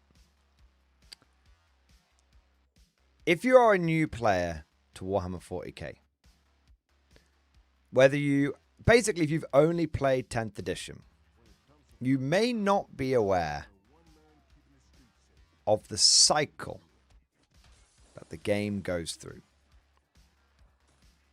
It is an engineered ecosystem, a well-oiled machine designed for one thing and one thing only: to empty the wallets of men. If you have not been through an edition change before, there is one thing you can expect. It has always happened. It shall always happen. What is good now will be less good, maybe even bad. And what is bad now will be good. They will change the game. They will change the meta. They will change some aspect of the game which will make a certain unit type better. For example, in 9th edition, vehicles were not very good. It was not a vehicle meta. It was not a monster meta. There were some vehicle armies. There were some monster armies, like demons were a bit of an exception. But long story short, it was not a vehicle meta. Vehicles were seen as a bit weak. And then 10th edition dropped. And straight away, vehicles and monsters were on the table. 10th edition has, in many ways, been the addition of vehicles and monsters. Now, in more recent times, it's been the addition of elite melee infantry, but that's very much down to terrain more than anything else. That's very much down to terrain. It's not down to the core rules of the game. And even as I sit here and say that elite melee infantry has been more of the meta, what is ravaging the meta? Catan spam. In some way or another, at every point in 10th edition's history, vehicles and monsters have been meta. This is mostly due to the fact that they massively pumped up their toughness and wounds.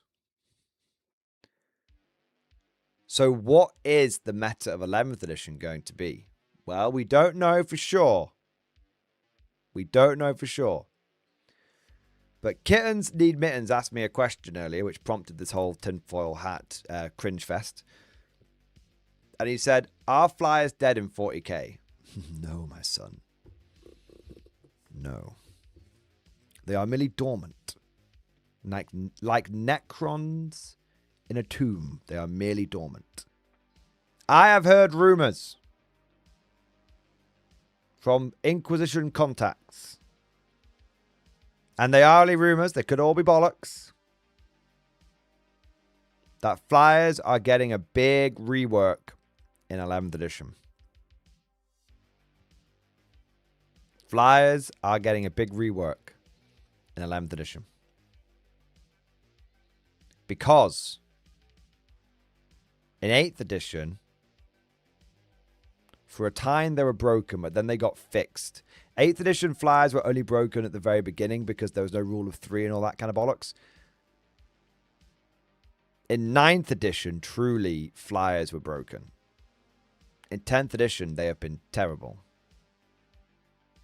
In 11th edition, they will bring them back and make them good again. This is the rumor. And thus, it is now, because it has been spoken on the internet, fact. It's no longer rumor, it's fact now. No, that's the rumor.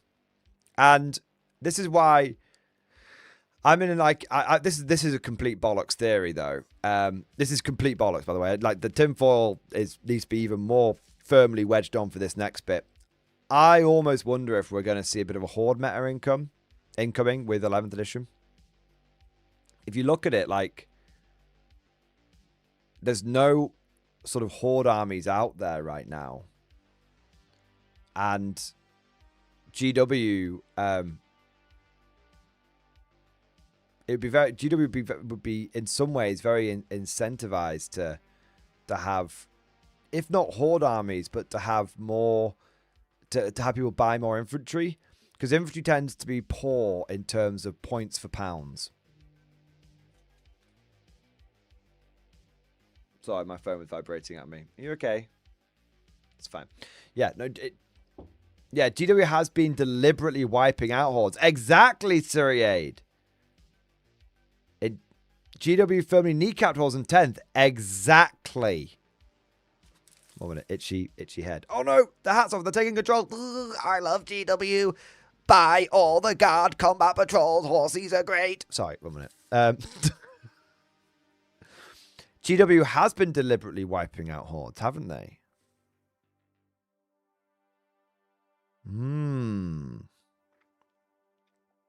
What is one thing that people want back for their Tyranids, their orcs? Not 20-man squads, back up to 30-man. See, Games Workshop does this very deliberately. On purpose. See, the longer, when you're like me, and you've been in this world, this simulation, this zoo, whatever you want to call it, for a long time, you begin to see the patterns. You begin to see nothing is done by accident. It is all deliberate. It is all done to further their ends. Games Workshop does not think in the here and now like us mere mortals. They think in years. They know the consumer lives moment to moment. They know the player lives moment to moment. They know that with this new crop that they have so expertly cultivated and harvested during the great 10th edition mainstreamification of Warhammer, the great normie crop that they have cultivated,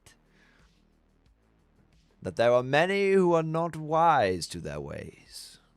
They know this. And so they know that they can pull some old tricks on some new players. Yes, indeed. Indeed. So Games Workshop knows that many people won't be aware of this cycle. They know it. The normie crop. The crop of normies. But they also, like I said, they think in long term. See, Games Workshop, the biggest thing that they sell, it's not models. It's not codexes. The biggest thing that GW sells, the thing that keeps you coming back, is hope. Things will be different this time. They've fixed the game. They've removed the bloat. They've streamlined it. All those things you hated in the last edition, they've fixed them this time. So they know not only is there a whole crop of new normies that they've cultivated, but they also know that they can go and they can reel in a lot of the old guard back in if they make the right noises, and they can throw the right chum out, and they know that we'll come crawling back. Because if new players and old players alike are like, oh man, I used to love it when an old player says, I used to love it when I could take 30 boys in a mob, but a new player goes, oh man, you supposed to take 30 boys in a mob. Yeah, they used to be able to, but GW changed for some reason. Then what happens is GW, they made that change on purpose to cultivate that sentiment. And then what happens in the new edition? We've listened to you. We've heard you. We brought 30-man bricks back. We've listened to you. We've heard you. You can take 3 sentinels in a squadron again. Oh, thank you, GW. Thank you for fixing the problem you made. You all know that if GW brought 3 Sentinel squadrons back, you'd all be creaming your pretty pink panties. You all know it. I know it, because I'd be there alongside you.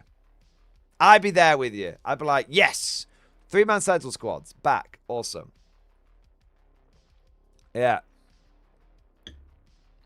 If they brought back the psychic phase, they remove the psychic phase to create the problem, and they bring it back, and they get all your hope back up. Be like, yeah, it's great. They fixed all the things I wanted them to. But why were they broken in the first place? You don't think like that. We don't think like that. I don't think like that. I am no better than any of you. I am with you, my brethren, my wargamer brethren. I'm with you. I'm right there in the trough, eating the slop like the rest of you.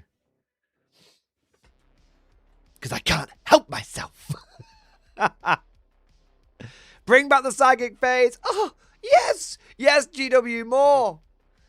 We're gonna allow you to take conscripts again. Oh, yes.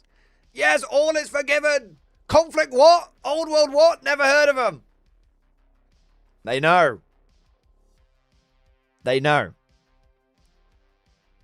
And they have all these little levers that they pull, all these little pheromones that they let out, all these little things that they can release to get us all back on the treadmill. GW is like, do you want it? Do you want it? And we're all like, yes. Yes, we do want it.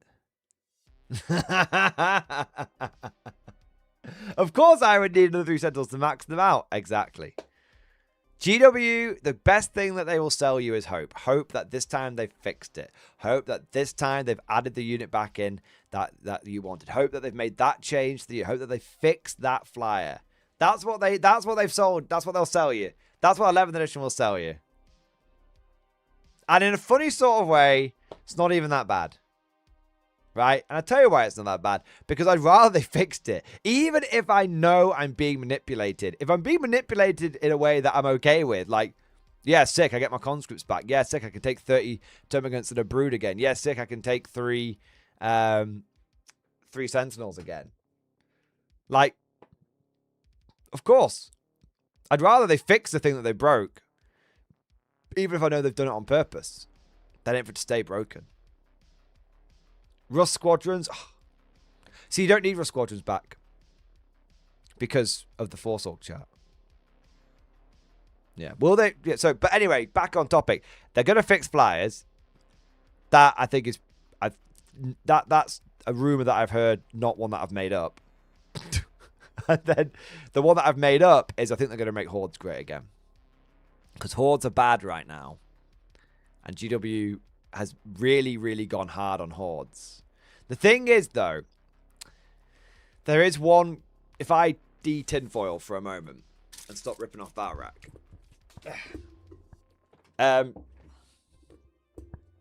If I have a sensible moment, I'm not entirely convinced they're going to make Hordes great again. Because Hordes equals more models equals more cash for GW, right? Yeah. That is true, kittens need mittens. But the issue is that Hordes... GW has also seen what happens when they try and make people go down the Horde route. They saw that with Warhammer Fantasy 8th Edition. The reason Warhammer Fantasy 8th Edition bombed, or eventually died and then literally blew up, and they made Sigmar, is because there was too many models that were needed to get to 2,000 points. But what's 2,400 points. What's interesting, though, is the barrier to entry now is so much higher than the barrier to entry used to be when 8th Edition blew up. So I think Games Workshop has successfully boiled the frog. I think they've successfully done it. So I think Games Workshop could maybe bring the Horde meta back. The thing is, though, there's the 8th Edition Fantasy is kind of a big warning. Maybe that they won't. And obviously, AdMech are also kind of a big warning because they made AdMech really good by making them a mega Horde army, and it didn't make a difference because people were like, it's just too expensive. This is why, if I was to have another conspiracy theory, I can't bother getting the tinfoil back on. This is why I'd have another conspiracy theory, which is I think Games Workshop is aware that there is a line that is where people will something is too expensive. I think AdMech should have been a very interesting data point for GW in 10th edition, where no matter how good you make a faction, if it's just too expensive, people won't buy in. And I think that AdMech are the proof that there is a point where Warhammer gets too expensive. Which is, we've never seen that before. We've never seen that before. Apart from in 8th Fantasy, to be fair. But in 40k, we've never seen that before. That's a real big revelation. For the first time in many, many, many, many years me playing this game, AdMech was the first time when I saw the community go, it's too much. Up until that point, no one had any issue with jumping on an army, doesn't matter how much it cost. AdMech was a break point, was a line. And I'll be interested to see if GW's taken note of that. You see, GW could fix it, though. They could. If they made, things like the old SnapFit models and the old easy to build models and stuff like that. Games Workshop could make Hordes great again. if they released a product that facilitated it, which would end up with customers spending more than they intended to, but they feel like they're getting a good deal. That's kind of where GW, if GW was to do Hordes, that's how they'd do it. They would release a box that felt like a good deal, like, 5 guardsmen for a tenner, or as it was back in the day, 5 guardsmen for £6. And people would end up buying loads of those, more than they intended, just because the idea that a Horde army was in reach would be in reach. Like, most people will just not buy. The reason, we're going a step further. We're going a step further now, because why have Horde armies gone away in 10th edition in many ways? For newer players, it's because it's just too expensive. I actually got a comment on I got a comment on the army overview video I did with the for the Grizzle Company, and the comment was it was like, oh, Mordy, can you let me know how many of where you got your infantry from, like these War Games Atlantic infantry and all that kind of stuff. And there was a few people and it made me realize, and I had to say, oh no, these are all GW infantry, but like head swaps. And it made me realize that a lot of people, that's the power of a head swap can make, and those old guardsmen, there's that. But also that, for a lot of people, the idea of buying 120 infantry from Games Workshop is just madness. And I think GW prices now actually do affect the meta. I'm here with my 400 guardsmen, which, with my 400 guardsmen, and for a lot of players, they'll just like look at that and go, I will never have that many. There's no chance I'll ever have that many. Like, why do most guard armies run around with 30 or 40 infantry now? Because 30 or 40 infantry is still like $200. I mean, it's like 100 and... I mean, if you buy 40 infantry, that's 130 quid in the UK. Take into account American prices, that's $200 at least, right? So that's why most people end up just with 30 or 40 infantry, and then they buy all the like elite stuff, because it means they can get 2,000 points quicker. So if GW is going to bring Hordes back,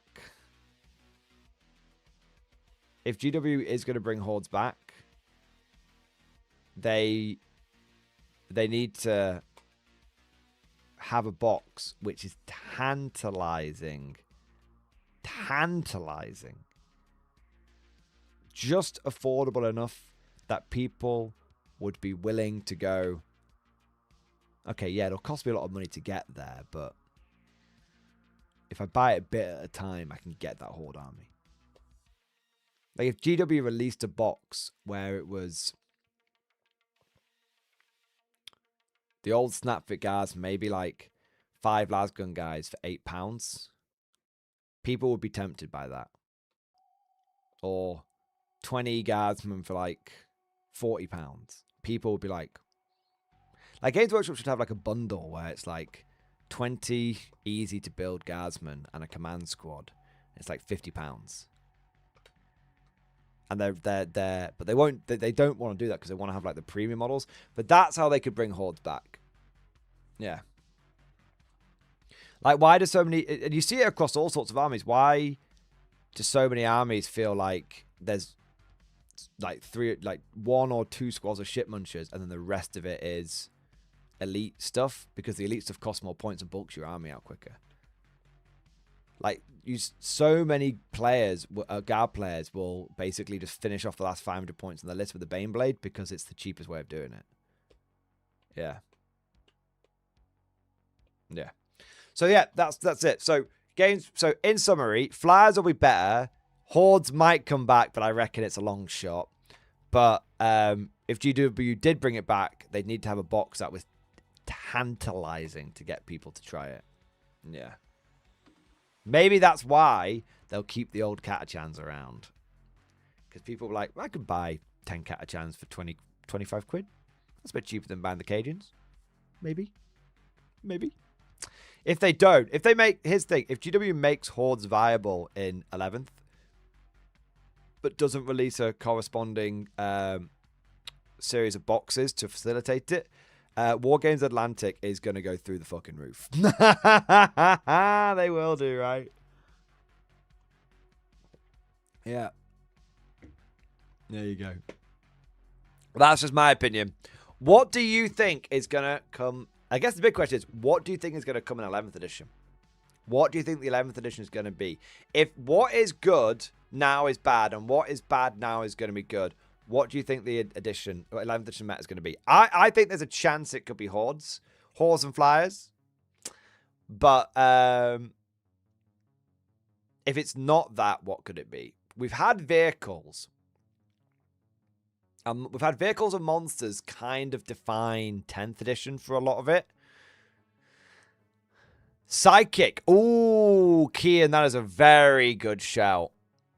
That is a very, very good shout. 11th edition could be defined by Psychic and Flyers. Yeah.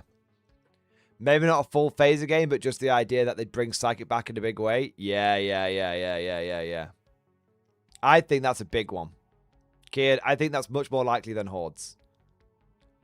Gandalf Smoke doesn't think so. I think there's a good I think there's a good chance they'll bring Psychic back. In some way, in some capacity. Yeah. You know what? We could see a mechanized meta. Mech is halfway between hordes and vehicle spam, isn't it? Do you think they'll switch up scoring? Do you think they'll switch up scoring?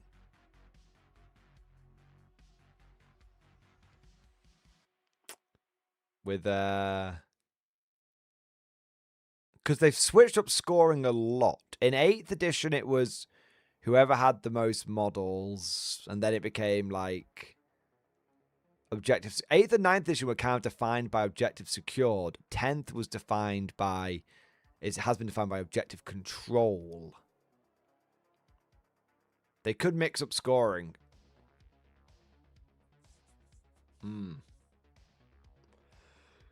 Potentially. Yeah. It's going to be fast attack, bikes, cavalry, flyers, speeders.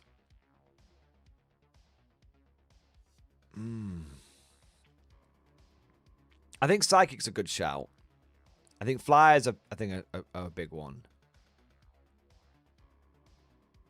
I think terrain is going to get massively overhauled. I've heard too many rumors from too many different things, saying terrain's going to be overhauled. Both people that I've spoken to in real life, people that I've chatted to online.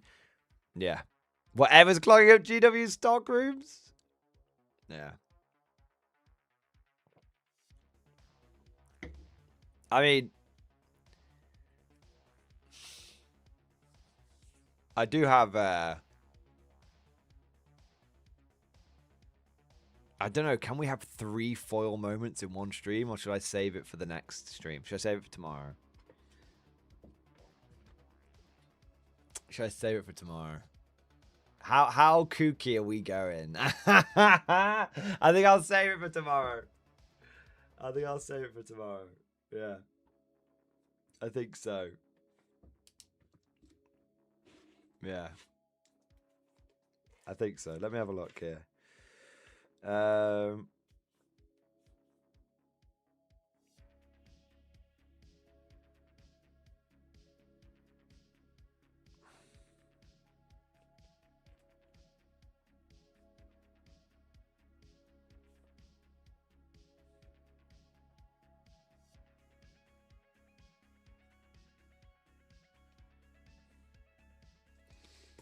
Yeah, too much falling, you'll cook your brain. Yeah, I think so.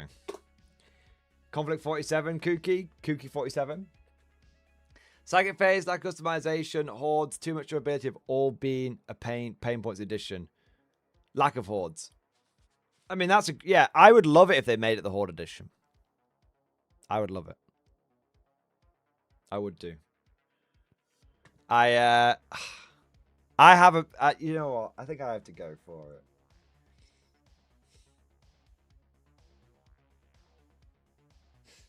I don't know if you guys are ready for this. I don't know if you guys are ready for it. I feel like I need... I was going to make this a separate video. No, I'm going to leave it. It's just, it feels right. Maybe we'll I don't know. Yeah, we're going to leave it. We'll come back to it. We'll come back to it. All right.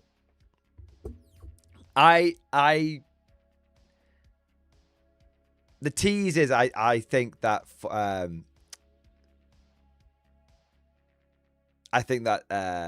is going to go to 4 turns. I've no idea if it's true, but I love it. I think it goes to 4 turns. Yeah, I think it does. The more I think about it, the more it seems that's the direction it's going. Yeah, but every time I say that, yeah, I bet it does. Yeah, horse house is the test bed. Yeah, yeah. I think it is. I think it's going that way. But we'll come back to that. I'll drop that in like a turd in the pool. All right, and I'll come back to it in a moment. Chicken Detonator. Got through super chats here. Chicken Detonator, thank you for the super chat, man. More fresh foot nights ready, sir, in stream discussion. Let's have a look. Some freshly completed hobbying, sir. What could be better than some new foot knights of the cloister? A new regiment, the Wardens of the Scarlet Yoke. Hey, that looks cool, man. That looks cool. Hold the line. Nobody gets through. Hold the line. There we go. Hey, I love that they're in like a crescent pattern. Cool, man. Very, very cool. Very, very, very fucking cool. Nice. I love the color scheme, man. I love it. Some of these old Perry minis look pretty decent, don't they? They look all right. They look all right, don't they? They look pretty decent. Yeah. Very cool. Very, very cool, Chicken Detonator. I love it. Let's have a look. We've got Rocket Man next. Rocket Man, thank you for the super chat, bro. Posted the reason Infinity Rocks in stream discussion. Let me have a look. All right, let's have a look here. This is a picture from the Spiel last year. Shirt was worn by one of the Infinity demo team. 100% true, and the reason Infinity Fluff snaps. All system is really good. You should look into it. Cyber Ninja Hackers, Scottish Space Werewolves, Elven Flesh Sculptors. Oh my. Tattooed Shapeshifters. It only gets weirder from here. Trust me. That's cool, man. We like weird. Weird is cool. Weird is cool. We like it. It's interesting though.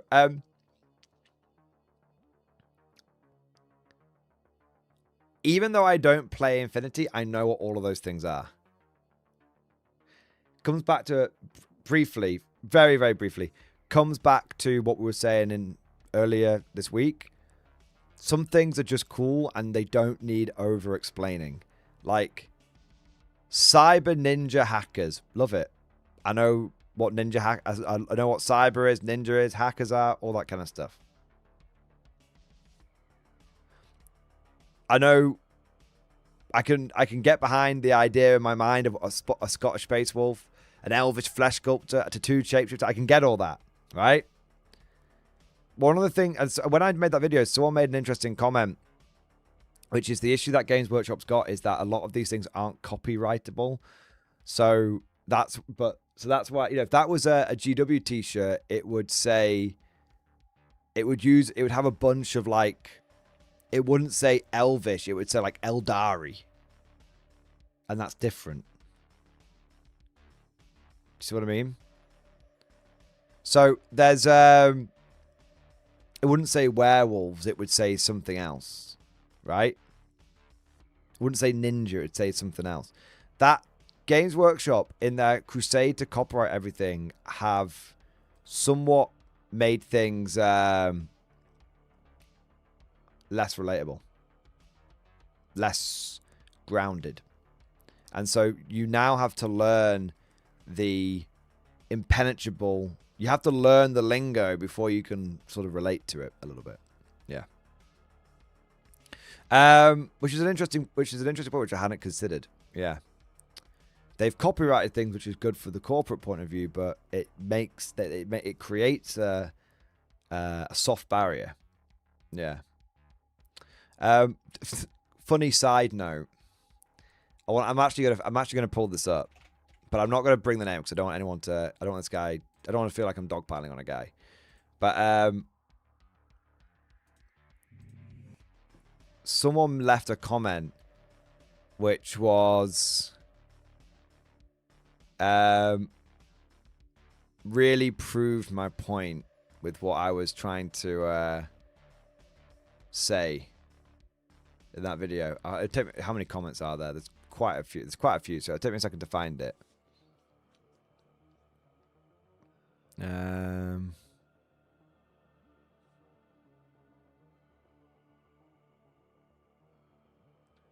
There's two actually.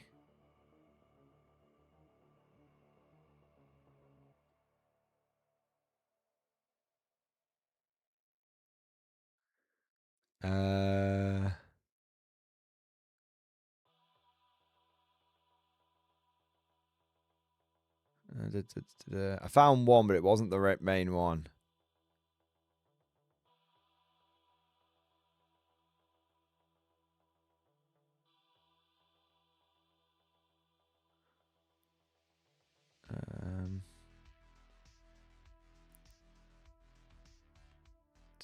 Let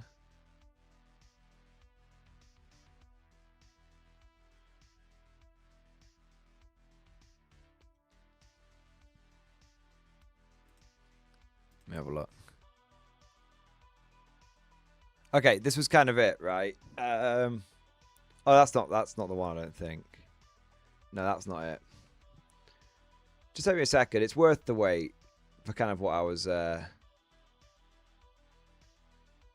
the point I was going to make. Oh, I can't find it. That's annoying.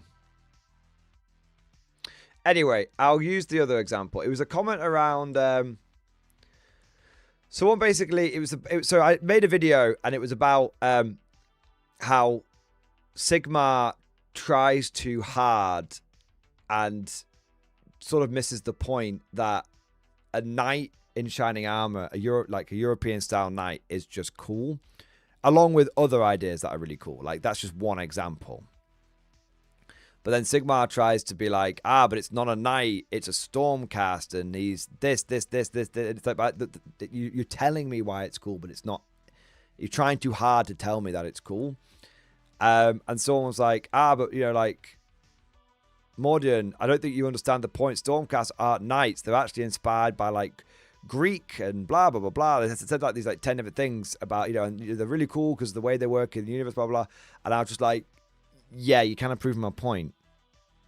You're having to tell me all these reasons why they're cool, but they're not intrinsically badass.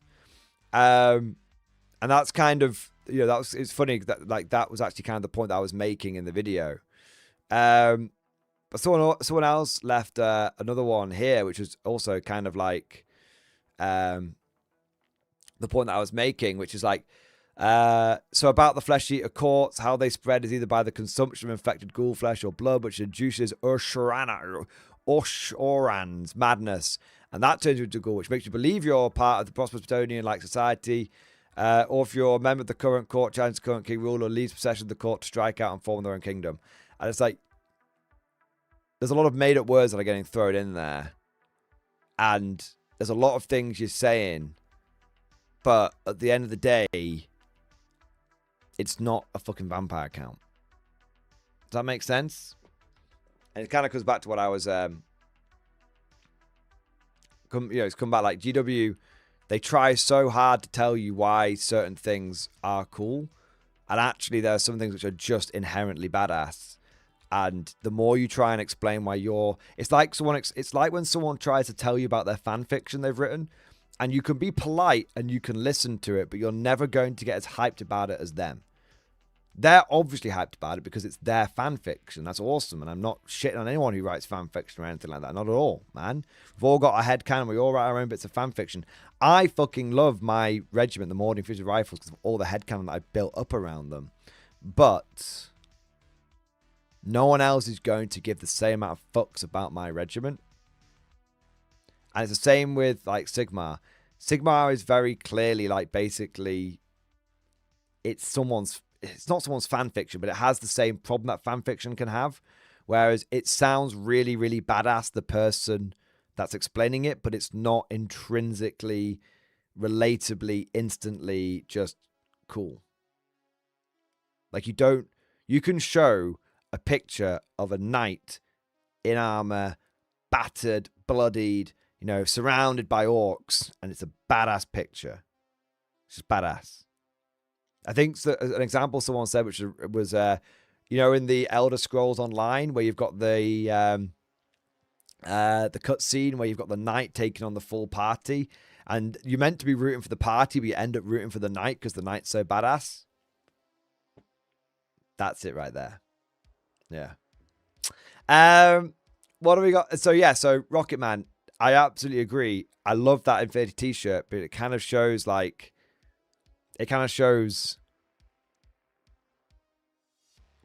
how to do it right. Yeah. Like Chicken Detonator, not everything could be as great as a close-range chicken.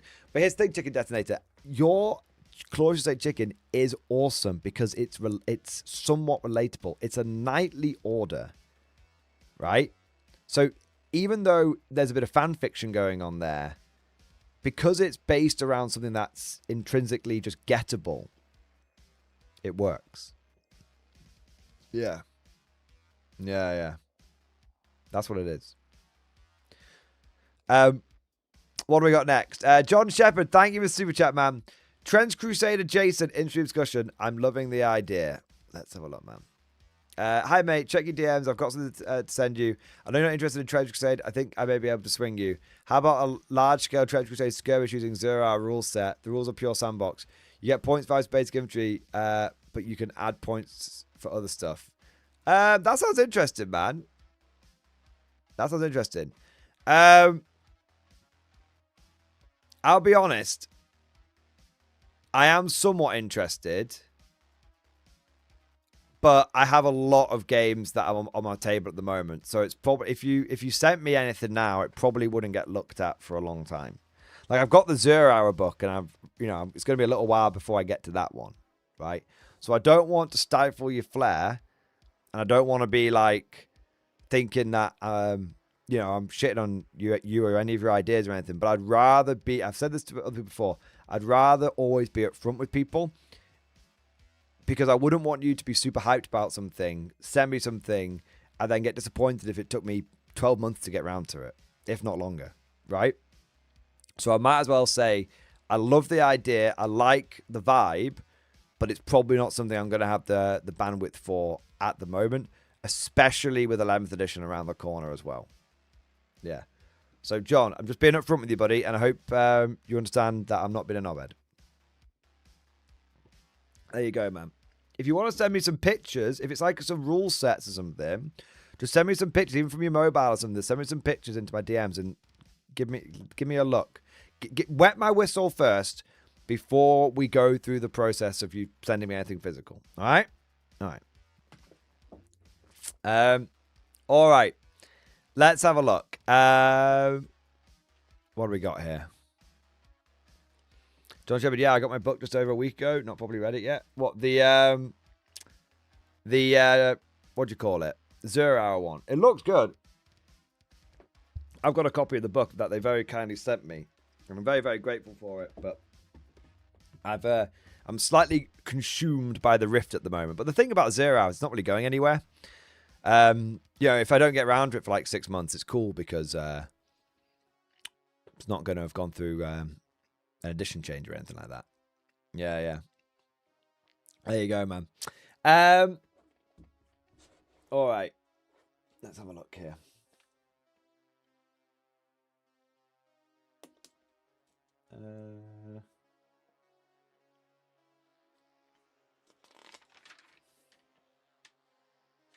That's cool.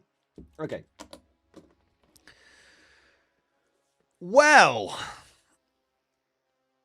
we've caught up on all the super chats, and we've covered a few different topics. I feel like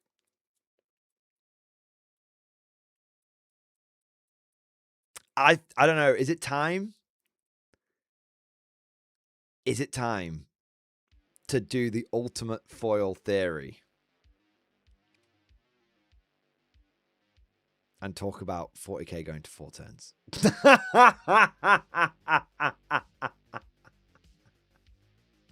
Is it time, brothers? Shall we let the black ships talk to us? Shall we let the warp flow through us? Is that it? I don't know. Salt and foil. Yeah. Oh, Michael Gibson, that's amazing, man. Thank you.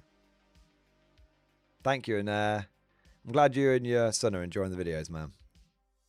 I try and not swear as much during the regular videos now. I used to swear a lot in my regular videos, and I swear during the live streams, but I try and not swear during the regular videos quite as much, because I know that they do get watched by different age groups, even though they're, you know, I've set it on YouTube, so they're not obviously like pushed to kids or anything like that. I'm aware that obviously there are, you know, the guys with their kids that like to the video. So I do try and not swear as much in the pre-recorded stuff now. I appreciate that. I'm in the army, so he's heard all of it. Oh, that's all right then. Yeah, that's all right then. All right. Gentlemen, I think it's time. I have a theory. A mad theory. And the more that I think about it, the more I think that it's an inevitability. You hear that, Mr. Anderson? That's the sound of inevitability.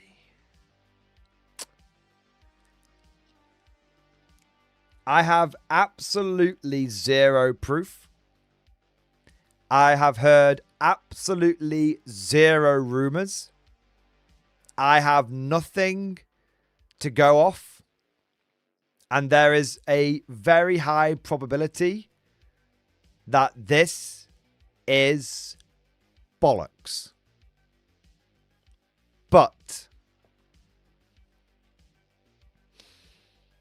I have a conspiracy theory that 40k is going to go to a 4-turn game. Specifically, I think it's going to go to a 4-turn game for competitive play. Maybe it will happen in 11th edition at the launch. Maybe it will take place during the edition as some sort of matched play update. Maybe it will come in 12th edition. I don't know. But I can see a world, a hellish world, where it happens. Now let me explain. Before you all get very upset with me, I can explain. There's two reasons. There's one big reason why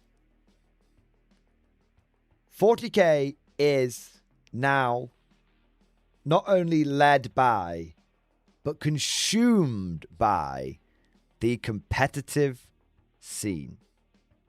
In previous editions, 40k was led by the competitive scene, but the competitive scene has now fully consumed the game. Everything is seen through the competitive lens. Everyone interacts with the game on a competitive level. Both And new players coming into the game learn very quickly, that this is the way things are in this game. And in a funny sort of way, it very quickly filters them. And so the more competitive players stay, and so they keep making up more and more of a contingent of the existing player base. So the community is more competitive than it ever has been. We're the old men now, Ace. We're the old men now, Ace. The people that... The way the new players approach the game is so different to the way a lot of the old players approach the game. Although I still believe that what makes a wargamer is the same thing, but topic for a different day. Anyway, the community is more competitively led, and so the community will always respond positively to more competitively focused and competitively viable ideas, number one. Number two, Games Workshop basically bought the competitive scene. Literally. Before 10th edition, we played games like 10th edition. It was called the ITC. It came about in 8th edition, and Frontline Gaming were a big leader of it and all that kind of stuff. And you can actually Google this. You can go and find it. You can Google it. But Games Workshop basically somewhat quietly bought the ITC and stuff like that, or became partnered with the ITC in one form or another. Basically they took control of it. I had a lot of people that were this sort of flew under the radar for a time, but it was actually quite a big deal. And that's why what was the community-led competitive format of playing the game became the GW official way of playing the game. So competitiveness is intrinsically linked into the world of 40k now, both from the community, but also GW's actually put money on this, right? So what? And we've seen the effects of this happen quickly. We used to play on 6x4 boards, but now we play on 60x44 boards, which takes a foot off. Why? Well, on the one hand, GW had a bunch of cardboard kill team mats they wanted to sell people, but there was another reason. GW was getting more into the competitive scene. Tournament organizers, especially those that were associated with Games Workshop, bent the knee, as it were some of the people that were the biggest defenders and champions and hype men for the new board size. And why is that? Is it because it's the average size of a kitchen table? I've never met an average size kitchen table. You get ones which are round, one which is square. A lot of people just eat on the sofa these days. So that was a lot of bollocks. The reason, Black Templar in hand, reason is because if you have smaller boards, you can fit more boards into an event hall. Which means you can sell more tickets. Follow the money. Follow the money. You think it's a coincidence that the game has become more competitive and things that benefit the competitive scene lead to more money? Follow the money. So,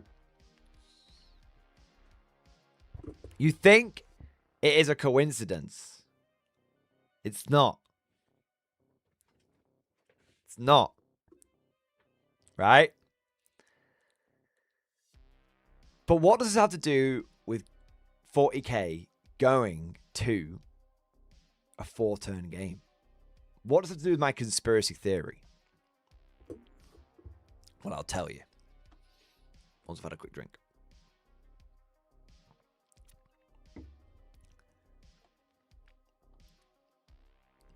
What is the go-to way of competitive play these days?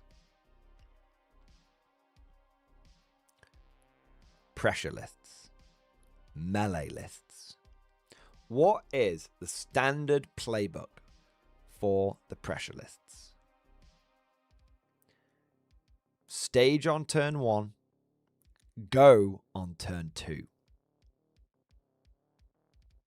And then by the time, and everyone basically uses up 90 to 95% of their time in a game, if you're on a chess clock, in the first 3 turns. And the last turn, turn 4 and turn 5, is typically talked out. So the game is incredibly front-loaded, to the point where most games are decided by turn 3, and most players are talking out games by turn 4, turn 5 anyway. You think that's a coincidence? You think it's a coincidence that everyone's talking out turn 4, turn 5? It's not. It's by design. It's the way they want you to play. They don't want you playing turn 4, turn 5 victory. They don't want that. They want the games to be over sooner. They want the games to be over sooner. So what do you think the reaction from the competitive community would be if they went to a 4-turn game? Do you think it would be, oh, blah, blah, blah, blah, blah, blah, that's bullshit, I don't get as much time to enjoy my games, blah, blah, blah. Or do you think the competitive community would go, well, most people are talking out turn 5 anyway, so it doesn't really matter. Ah, well, I always run out of time by turn 4 anyway, so what does it matter? Exactly. They've conditioned you. They've mentally prepared you for this change that's incoming. 4 turns is already normal. You're already playing a 4-turn game. You just didn't realize it. You better start believing you're in a 4-turn game, Miss Turner. You're in one.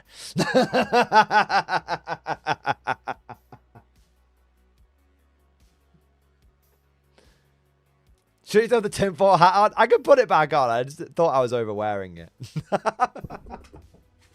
There you go. There you are. We've already... Do you want to know?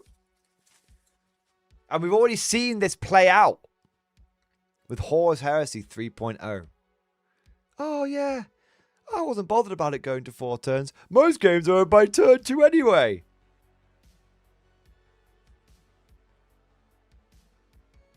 Exactly. That's where they want you. And why would tournament organizers why would GW and why would tournament organizers want the game to go to a 4-turn game? Because then they can sell you more rounds. In the UK, the average cost of a 2-day tournament ticket is £60 to £65. It's expensive. Now, you typically do get lunch included with that. You do. But it's kind of pricey. There's 2 ways it could go. Either tournament organizers, it will be easier on them logistically if they can run the same amount of games in a shorter time span. Easier to pack up, easier to set up, easier to pack down, quicker. You know, you're not rushed at the end of the day. Renting space as well, cheaper if you're not renting it for as long into the evening. But also, it means that they could sell you, or it could go, they could sell you more rounds. You could do 6 rounds over a weekend. 3 one day, 3 the other. That justifies the ticket price. In fact, that could justify a ticket price increase. Suddenly, you're going from 60 quid to 70, 75 pounds as the standard, which we've already seen in UK TC tournaments. We've already seen that. We've already seen that. Now they can justify it even more. You're paying more for your ticket because you're playing more Warhammer. That's it. But you're playing more Warhammer, so you can pay more money. Also, if you are, people, the 40k community, the more rounds in an event, the better. That's how they see it. That's why RTTs are dismissed. They're only 3 rounds. 5-round GTs, not good enough. We need 6 rounds. We need that tournament data to be even clearer, to be impeccable. And if more and more tournaments are getting bigger and bigger, and you need more, we're getting more GTs, more majors, more super majors, which need, how many, you've seen it on the metadata. 2 players going 5-0, but one of them won because they had more battle points, and it's only a 5-0 tournament. They should have played a 6th round to figure out who was the winner of those 2. How do you make that happen? 4-turn games. Quicker games. That's it. You don't want to admit it. You don't want to believe the breadcrumbs which are right in front of you. There you go. And that's why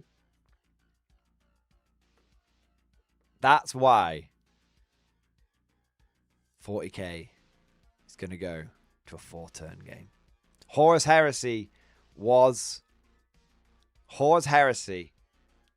the test to see how people would react, and people accepted it. That's it. That's it. I haven't got any more. I haven't got any extra way of fluffing it up. Remember though, it's a bollocks bullshit theory, and I've heard nothing to do with it. If it ends up being true, it'll be like my plastic Macarius theory, where it just, eventually it'll be true, right? There you are. Horus Heresy, everyone hates it. Ah, well, you are... See, thing is, though, over time, the language around heresy has changed to where loads of people say it's really good now. Well, not loads of people. People say it's really good now, but that's because all the people that didn't like it have gone away. So now the only people... So all the negativity has gone out of it. So now the only people that are left, people that are, like, peddling it, or who do like it. And so that means when someone comes in now, new to heresy, they go, oh, it sounds all great. Yeah. I don't know. Heresy 3.0, I have no idea how it's doing. I don't see anybody playing it, though. Yeah. Yeah. But yeah. What do we think? Is it time for a poll? Is any poll a goal? Will 40k move to a 4-turn system? Yes. No. There we go. Anyone who says yes is right. Anyone who says no is coping.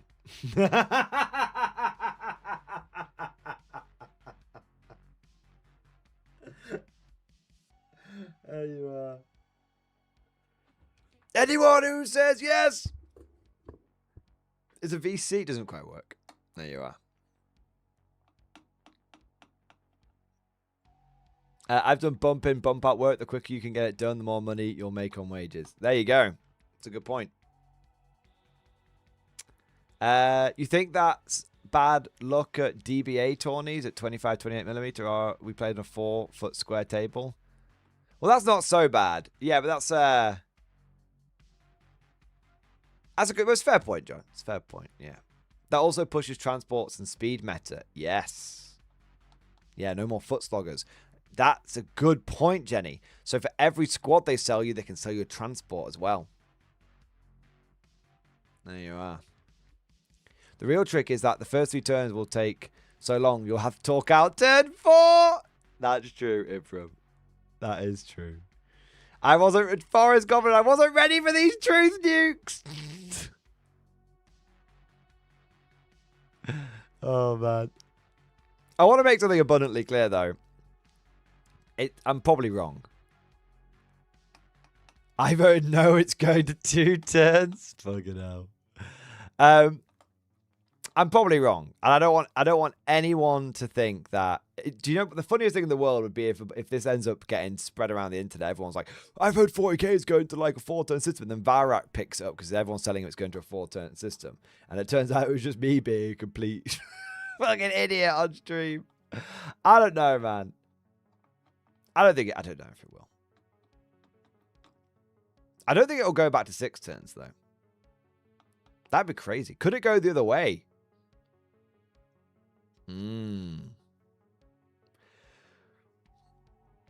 Could it go the other way? Could it go where we're okay, here's a big question. Will GW ever turn back the clock? Or do they only push forward?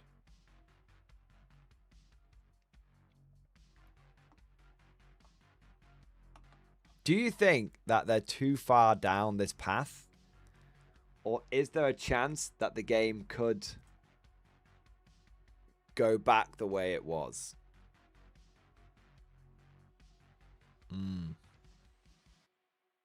I said it was going to 4 turns of Barrack, or was that a coronary? Game does not end until your opponent's tabled. Absolute annihilation. You got to do like the old Age of Empires thing and hide a villager in the corner of the map. It'll only go back to 6 turns after we get every single guide regiment in plastic and a complete range refresh for every single faction and get all the factions. I got a half release completed. I really hope they do bring back all of the old guard regiments. That would be cool. As long as they don't have to admit they were wrong.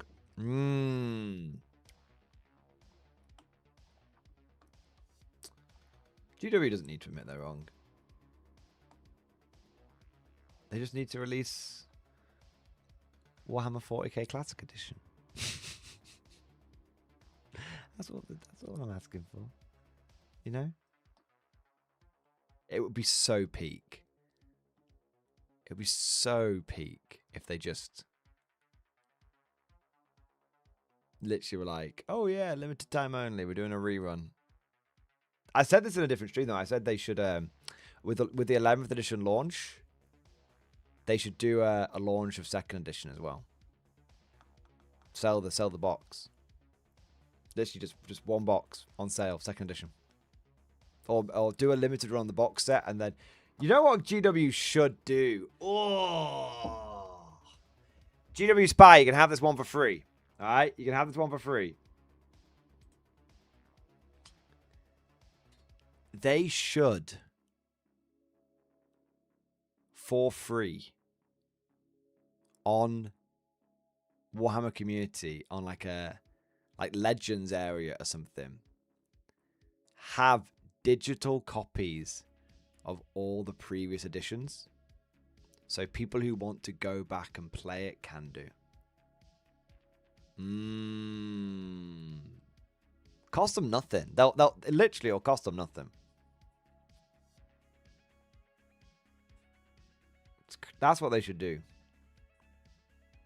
Just like, we know a lot of you guys are playing Old Hammer, so here you go. Just all the old rulebooks uploaded. All the old codexes uploaded. Just there. That would be cool. That'd be really cool. I'm surprised they haven't done it, to be honest. Do you do it with your Warhammer Plus subscription? I don't really hear much going on with Warhammer Plus these days. Like I genuinely have no idea. I might have a look at it. Is there anything that it's just on like a random tab on like?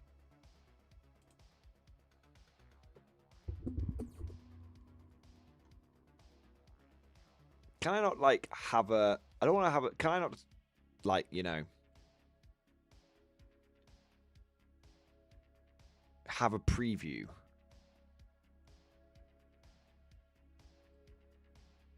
The Warhammer Vault. They have a bunch of the old white dwarves, don't they?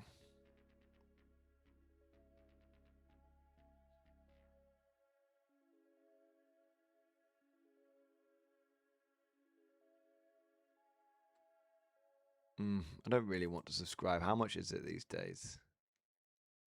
Nah, fuck it. Can't be bothered. Yeah.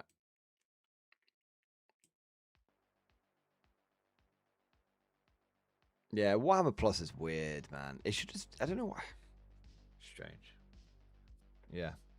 They used to. I downloaded all the Necromunda rules back in like 2004. Yeah, they did used to, didn't they? Yeah. 2-year cycle is definitely coming. Oh, yeah. 2-year cycle is definitely coming. Yeah, 100%. It's confirmed. By me. Where's the Land Forever?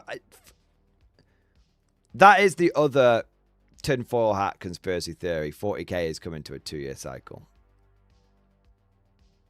Because Games Workshop knows that everyone gets burned out after 2 years. And they start looking at other games. So to them, it makes sense if they can... if everyone gets burned out every 2 years, the game should be on a 2-year cycle.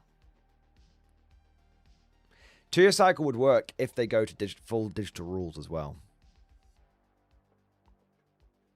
Greasy Cleric, I've officially renounced my love for 40k. I'm in love with Warlord games now. I mean, Greasy Cleric, bear in mind, everything I've said is probably bollocks. Like, it's a conspiracy theory. It's not real. None of this may come to pass.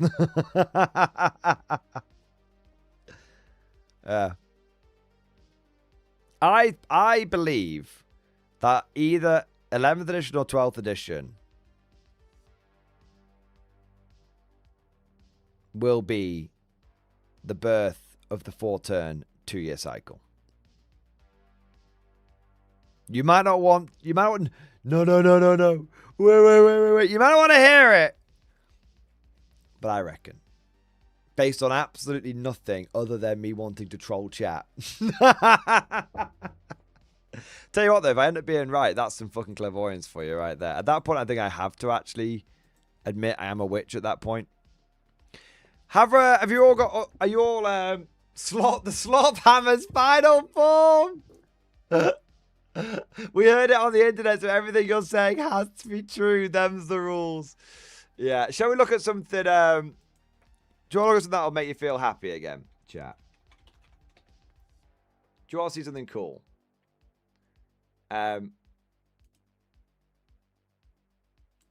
Old school cool.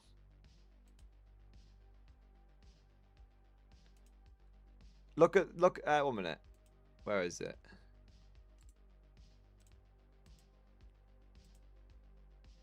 Where is it? Ah, that's probably a better picture there. Nope, that other one was better, for sure. Don't worry, chat. Oh, no, it's a terrible picture.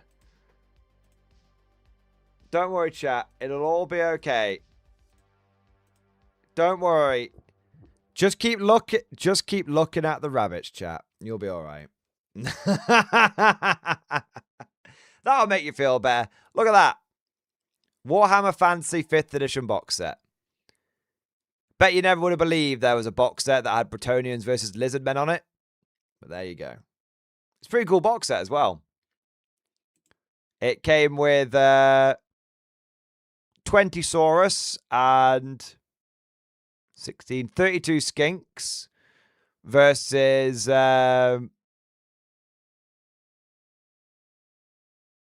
24 Bowmen and 12 Knights. And there was a random like troll ogre thing and a fallen giant. There you go. Does that it's a fallen giant. Does that make you feel better? Is that a little eye bath? The Bretonnians age really well, but the Lizardmen, I don't know. Yeah, well, so those are not they redid those Lizardmen models. They redid them. Those were the old Lizardmen. Those are from the same era that my beloved skeletons are from. These knights, I actually think, are a little different to the current Bretonnian ones. They are, because you can see they've not got the shields on the tabards of the horses. So these Bretonnian knights, all of these models have been replaced. Skinks are different. Swords are different. The Bretonnian peasant bowmen are different. All of these models got replaced. Yeah. Now, if you want to see my favorite fantasy box set, 1 minute.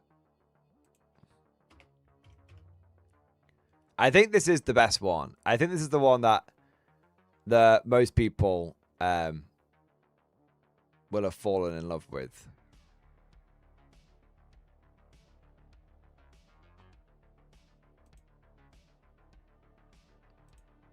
So this was the artwork for it. And this was the contents of it. It's a little hard to see, but it'll do. So that was the artwork for 6th edition. Orcs vs. Empire. Which is pretty cool. Warhammer art used to go fucking hard, boys. It was great. And then this was the contents. You got how many is it? 18 spearmen, 16 handguns, and a single knight for a character, and a cannon.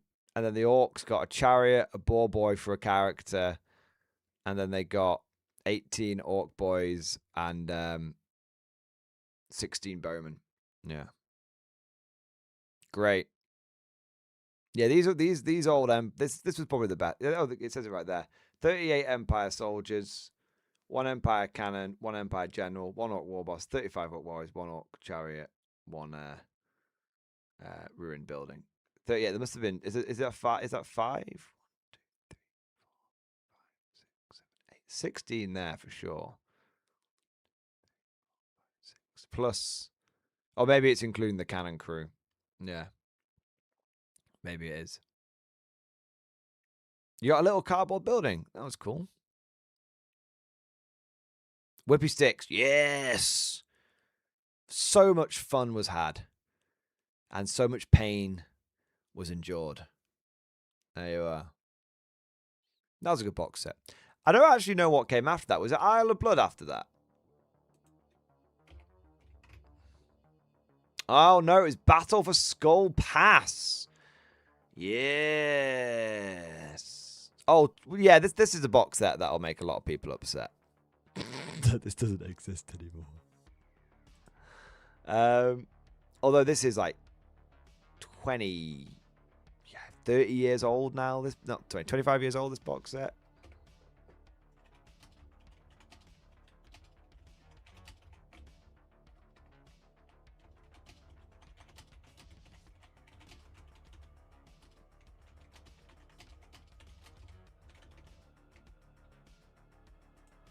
Oh, shit.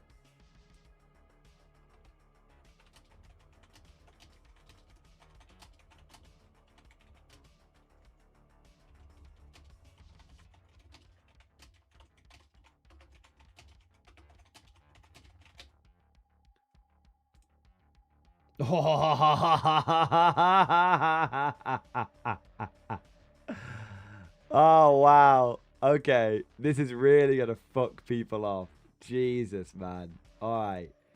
Like, literally, this is really going to annoy people. All right, let me find the box's contents here. But it's going to unreasonably annoy people because it's not actually, like, fair at all. Okay. That's terrible, man. That's a shit picture. I can't find any good pictures of it. It's been fucking memory hold. 1 minute. Right. Can you, like, not be a knobhead?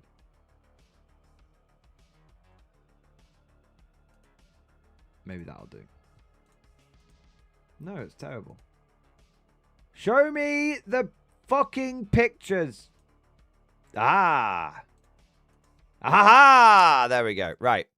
Look at this. It might actually tell you the price on here. Don't look too closely. 1 minute. I'm going to cover the price with my face. All right. This box set.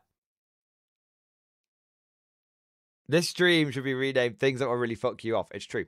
This box set contained all of the models you see here.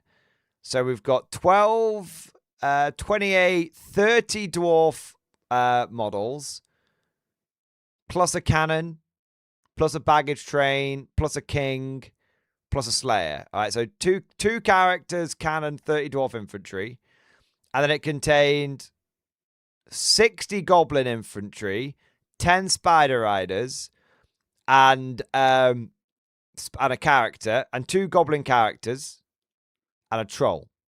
All right, so that's going to be 60, 70. I mean, I'm going to say each one of these counts as 2 because you got the goblin and the spider. So 60, 80, 83, plus another 30. So that's 113, 14, 15, 18, 19, 20. Roughly 120 models, right? Plus it came with the rulebook. Full-size rulebook. Okay? Plus it came with dice and accoutrement. It came with everything. How much did it cost? How much did it cost? 100 models, plus rulebook, plus accoutrement. How much did it cost? Get your bets down and get your bets down. It's not full size. It's the A5 rules, but it's the full rulebook. There's no missing information. £85. We've got 85, 180, 110, $100, 80. The price is actually right here.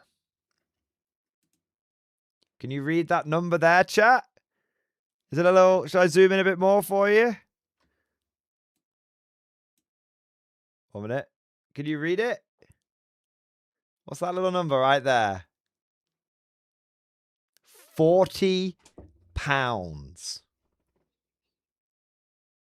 £40.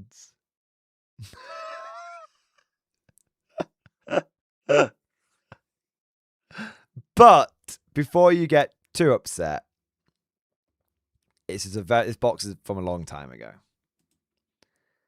You can't, before you get too upset. It's from 2006, so it's literally 20 years old. It's literally 20 years. How much is that worth now? That's a good point. How much is £40 in 2006 worth today? All right, so no, you are all getting absolutely bummed. That would be worth £75 today.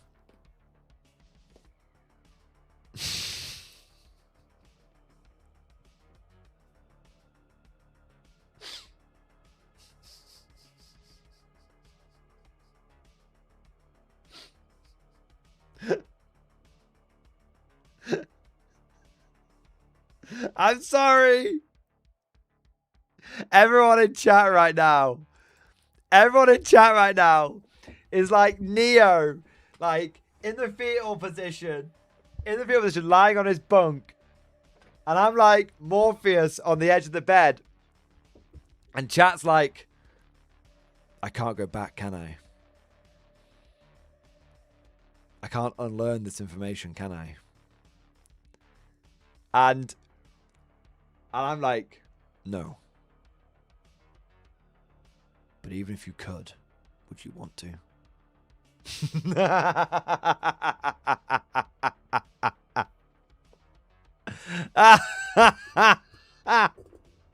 Scaventide model card. Okay, let's look at the cut. But to be fair, let's look at the Scaventide box set. All right, because we might be getting het up over nothing. All right, Scaventide.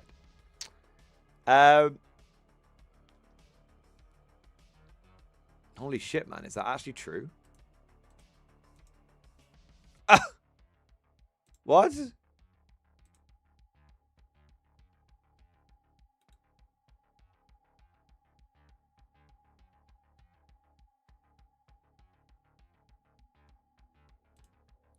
Oh wait, it's not the same thing, is it? Probably not. No, it's not. So they don't sell Scaventide anymore. That was apparently a limited box. I think. 24 Stormcast Eternal Miniatures, 50 Skaven Miniatures. Okay, and what's the new one got? Oh, only got 30. Yeah. So the only thing they sell you now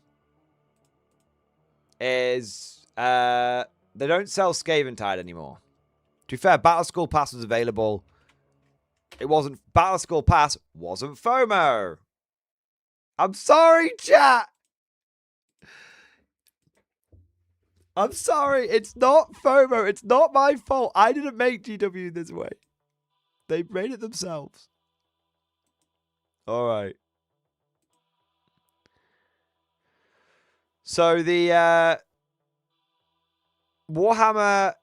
Okay, the closest one for the same price, for the princely sum of £42.50 from Games Workshop, you get Warhammer Age of Sigmar Introductory Set, which comes with 25 miniatures. You get 5 Stormcast Eternal Liberators and 20 Clan Rats. You get a 48-page handbook, and you get a... To be fair, this isn't a fair comparison. It's not a fair comparison because we said it was £75, didn't we? So to be fair, we should be looking at the one up. We should be looking at the one up, to be fair. So you get 35 miniatures. Yeah, it's not so bad. And this is a little bit cheaper, actually. It's not so bad. The Skaven side of things, you're still getting a decent amount of Skaven models, to be fair. Yeah. I mean, bear in mind, if we chucked another, like, you know, £6 on this, you could probably chuck another, like, few Clan Rats, couldn't you? Or make it a proper rule book. Yeah, it's not as bad. And, you know, those goblins, are these easy to build? Are they push fit? That's the big question. Yes, so they're all push fit, to be fair. And so were the Battle of School Pass ones. Yeah. I don't know. There's 3 times models the same price in the olden days. Things were just different back then. I'm sorry, guys.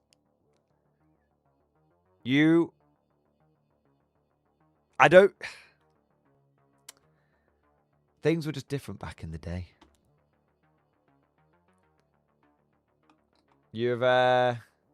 Some of you have unfortunately just been born too late.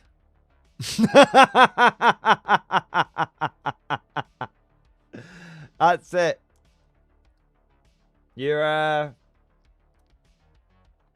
like it's like in Dark Souls when you're wandering around the decaying world, which only hints at its former glory. You could just stop the member berries, for fuck's sake, you cruel, cruel man.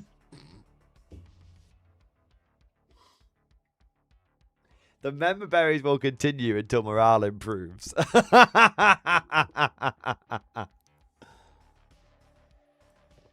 If it's any consolation, Battle School Pass was it was obscenely good. What, you know, was obscenely good. And the model detail was a lot lower. Yeah. It's definitely, there's a little bit of disingenuousness, and I'm not afraid to, you know, we're having a bit of fun. I actually think AOS doesn't look so bad from a start collecting point of view. I mean, this is kind of fucking crazy. Look at this! Look at this! Look at this! AOS is cheaper. How come we're paying £14 more for combat patrols?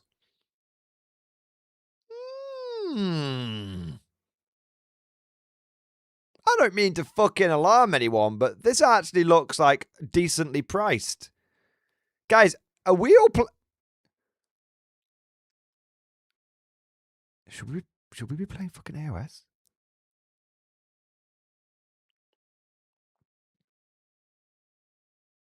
Maybe we've been too cruel. I mean, I was going to say, this Skelly Bob one looks fucking decent. How many minis are we getting in this motherfucker? 40? 40 minis! This is a great deal. Look at these. Look at this. I don't praise GW often. I don't. Lord knows I don't praise GW very often, but that's actually decent.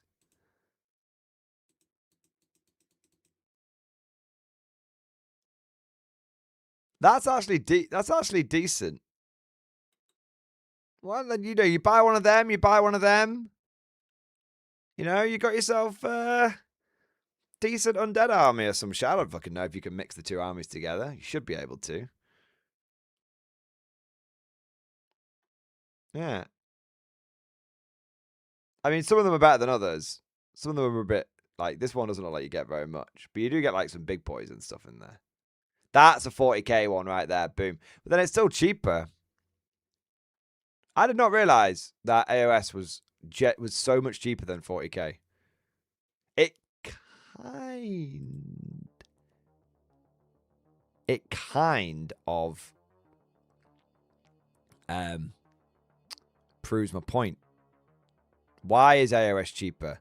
Because GW needs to incentivize people to buy it. 40k doesn't get cheaper because GW has no problem selling it. No.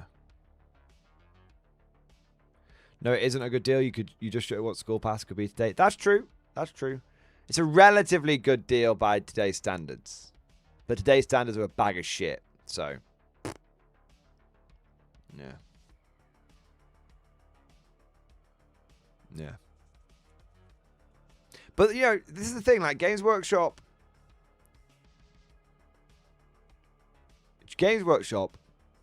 does make really detailed miniatures. And the miniatures of Battle for Skull Pass were very, very simplistic. And the miniatures that they sell now are more detailed. It just comes down to, do you want detail? It comes down, guys, it comes down to the age-old question. Do you want quantity or do you want quality? Or do you want both and you come and play Konflikt 47?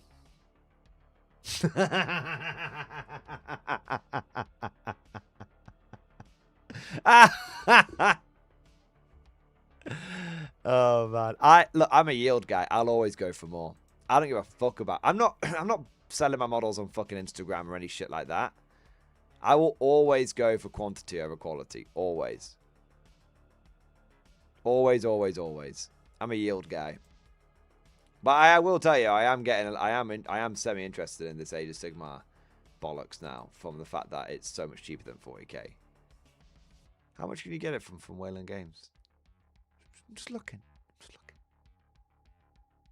Nothing, no, don't need to panic. Ah, no, it's well expensive outside of... Oh, that's interesting. Wayland Games hasn't updated their prices. So, they've still got the spearheads marked as £87.50. So, if you want to get... And then 20% off that. So, if you want to get them even cheaper, that's the way you do it.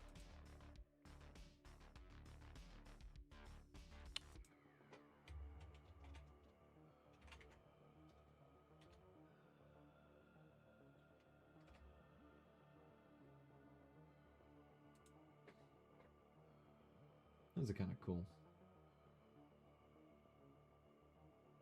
You can get some fucking cheap ass fucking models from Wayland Games, but anyway, we'll pull back from that because I do not need to buy anything else because I already have too many models.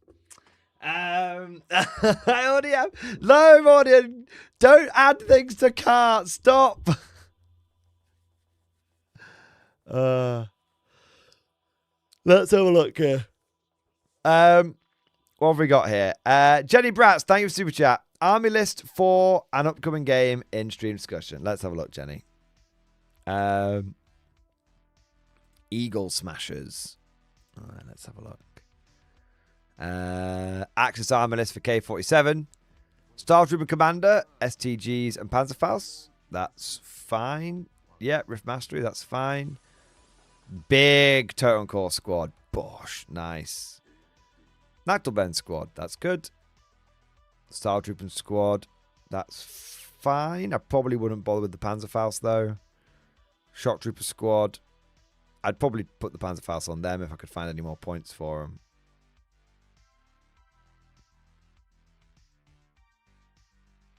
them. I would take the Panzerfausts off the Star Trooper and maybe, you know, drop a Totem Core or something, and I would definitely give Panzerfausts to the Shock Troops. Actually, no, you can just go down to a 6-man Shock Troop squad, and then take the Panzerfausts off the Star Trooper, and you should have that should come to exactly the actually you'd have 5 points left over. That should come to the points that you need. Yeah. I think you want the Shock Troops to have Panzerfaust more than the Star Trooper who've already got a light AT gun. Yeah. Yeah. I keep fucking forgetting the exercising. And I'm just going to go for like a big run or something tomorrow. Yeah. Yeah. There we go. What have we got? So yeah, Jane, that's what I would do. True Noxian, thank you for super chat, man. Do you think the Waffen SS starter army inbot action would be good reinforcement box for the Konflikt 47 Axis faction? The SS starter box is very, very good points for bang for buck in terms of points. It's I think Warlord Games probably knows that it's a bit of a spicy box. You know, the SS being, you know, the fucking SS, right? It's a bit of a spicy box. So I think they definitely sweeten the pot a little bit by putting 2 big tanks in. It is worth mentioning, though, that from a raw points perspective, it's a good box. Because you get the Tiger and you get the Stug. The thing is, though, it's not that you can't run both tanks, but it would definitely, if you, thing is, you're less likely to use both vehicles in one game. Because, I mean, the Tiger's like 350 points. Stug's like 200 and something. So you're looking at like 500-ish points on these two here. I mean, unless you're taking a bunch of your infantry as like inexperienced, you're probably gonna, yeah. You're probably gonna find that you end up with a few models left over. So it's a good starter army from the pure amount of points that you get, but you might have to make some of your infantry worse quality if you want to fit every model in from the starter army. So on its own, it's a very, very good contained self-contained box set, generally speaking. As an expansion for Konflikt 47, it's fine. Yeah, I mean, what as expansion for a reinforced box for the Konflikt 47 Axis faction? Yeah, it's great. Yeah. If you were going to get any of them, it's between this one and probably the Grenadier starter army. You know, because the Grenadier one comes with 2 lighter vehicles. So you're more likely to use every model in the box and not be left with any left over. I know it's a bit of a mad concept that you're buying too many models in one box. It's never been done, but yeah. But I feel like I'm slightly muddying the waters. It's a good box set. For value for money, it's a very good box set. And you absolutely can build lists that use pretty much everything that you see here, which is great. Inbot action. As for a Konflikt 47 expansion, I mean, you can never go wrong with having some basic infantry, and all of these units are just as usable in Konflikt as they are in Inbot action. Yeah. In fact, in a funny sort of way, you could probably if you painted these guys up in the SS camo, which is a bit of a painting challenge because you got the P dot camo, but it's worth it. It does look when you see it done on the tabletop, it does look very striking. If you took the time to paint these guys up in the P dot camo, you could probably run them as shock troops, because if the lore behind the shock troops is that they're made up of the fanatical remnants of the SS that swore on with the Green Vault. A lot of them didn't, and are either in holdouts or have been liquidated. But the ones that did sign up are now in the actual shock troop corps. So if you basically painted these guys up with the P dot, you'd be very easy to tell that they were the shock troops. Yeah. So yeah, that's a good one. But Syriade makes a good point. The Rattenkrieg one's really good. The Rattenkrieg one's really good because you get the basic infantry, and I can actually pull up an example here.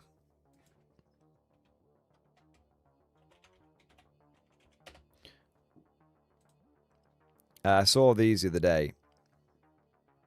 So these are actually posted by Terror Squid on the Konflikt 47 subreddit. So he took a bunch of the Rattenkrieg models and put the spare Style Trooper heads on them, and they look really good. Like you can see, they look like sci-fi Volksgrenadiers. So what you do is if you buy the Rattenkrieg box, you get the MMG teams, you get the medium mortar, all that's good. You get loads of infantry. You get yourself a cheeky armored car, which you can never go wrong with a 222. And you get a Panzer IV. And then what you can do is you can buy a turret swap for the Panzer IV, which is relatively cheap to do so. If I just scroll down here, it's not cheap, but it's cheap. It's cheaper than buying the actual Panzer IV model. And you can put that turret onto that Panzer IV, and you can run it as a Konflikt one. So yeah. Yeah.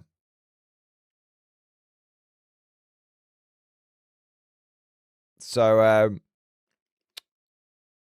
long story short, the SS box is a good starter army. It does a value for money, but there's some cool shit you can do with the Rattenkrieg one as well. Yeah.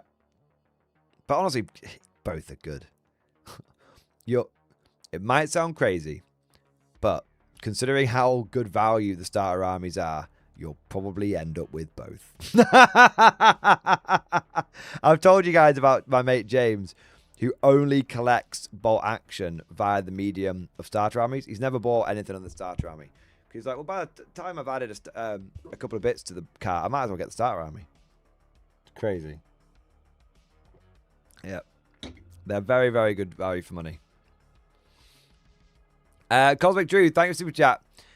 When feet, and did you lift yet today? Fatty McFat. I know. I'm a big fat fucking useless fucking slob. I keep saying I'm gonna do the lifting, and then we end up getting into like a really deep topic on stream, and then I don't end up lifting. I know. I'm an absolute fucking disgrace. I know.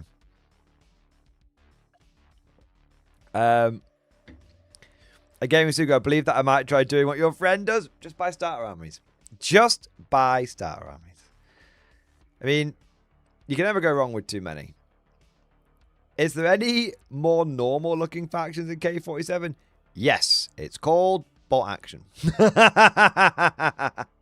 Truth be told, whilst the weird and wacky nature of K47 is front and center, there is nothing stopping you from taking a more grounded faction. You don't have to take all the weird werewolves and zombies for the Axis. If you want to take a bunch of normal guys and panzers and stuff like that, you can do that. Yeah, it's much easier to it's very, you can go as weird as you want with K47, or you can go as grounded as you want, and you can go any in between with any of the factions. Yeah, it's just obviously from like an optics point of view, Warlord wants to be like, look, it's super weird and cool and sci-fi, but there's genuine gameplay advantages to going less weird, because the more weird units tend to be more points intensive, and so tend to find that they're much more elite, where if you go for the more grounded sort of human-centric armies, you tend to find you can squeeze a lot into an army. Yeah. Like a British army made up of mostly robots might have like 20 infantry in it. A British army that was basically made up of bolt action units might have double or 2.5 times that. Yeah. Yeah, yeah. Where's the fun in that? Buy them piecemeal. I'll take 4 Shermans, please. But why would you buy your Shermans piecemeal when you can buy a platoon of Shermans and save a $5, I think. Yeah. I think that's the case anyway.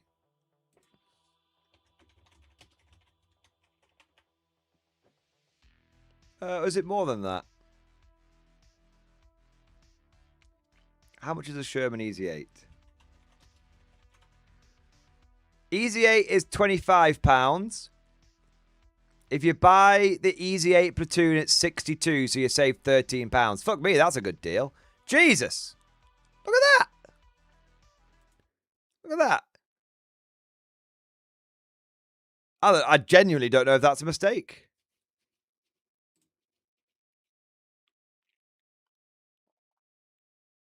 Damn, that's a good army deal. Hey, cool, what's this? Yes! New game discovered, and I'm buying in. That's a good deal, though. I tell you what, the US Winter Starter Army, that's your go-to, boys. Right there. You want to get into Americans in bolt action and then as a supplement to K47, US Army Winter. Because the trench coats don't even look that wintry. They just look like, that's like Krieg. You know, Krieg don't look particularly wintry, and they're wearing trench coats. You know what I mean? Yeah. That's a great box, that. How many infantry do you get? 36 infantry. 1, 2, 3, 4 sort of characters, officers and stuff. 2 MMGs, medium mortar, howitzer, Easy 8, Hellcat. Yeah, that's a great box. 10 out of 10 box, that one. Definitely recommend it. Yeah. Yeah, just play Achtung Panzer. I know, I should do, shouldn't I? I'm still kind of curious about these platoons, though.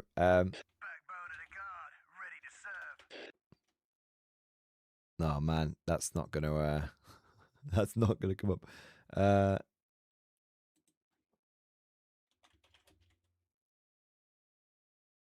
No, it's the case across the board.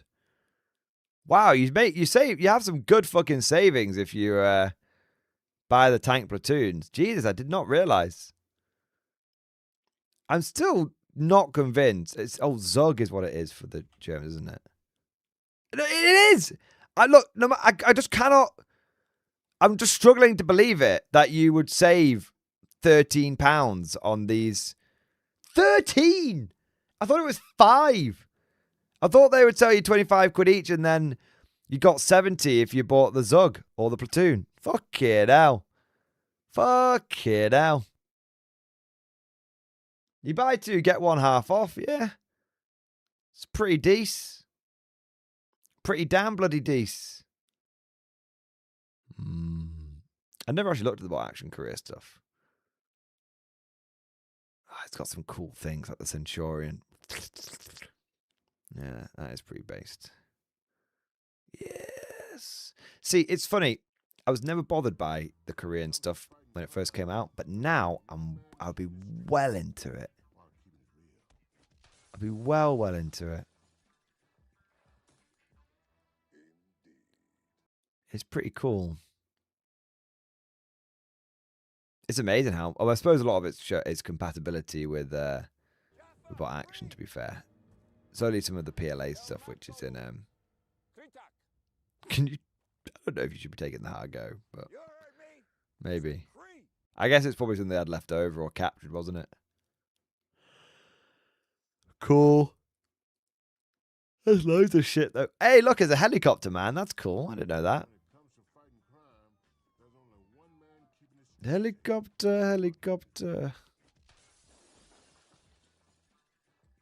There's some pretty cool stuff in it. Yeah.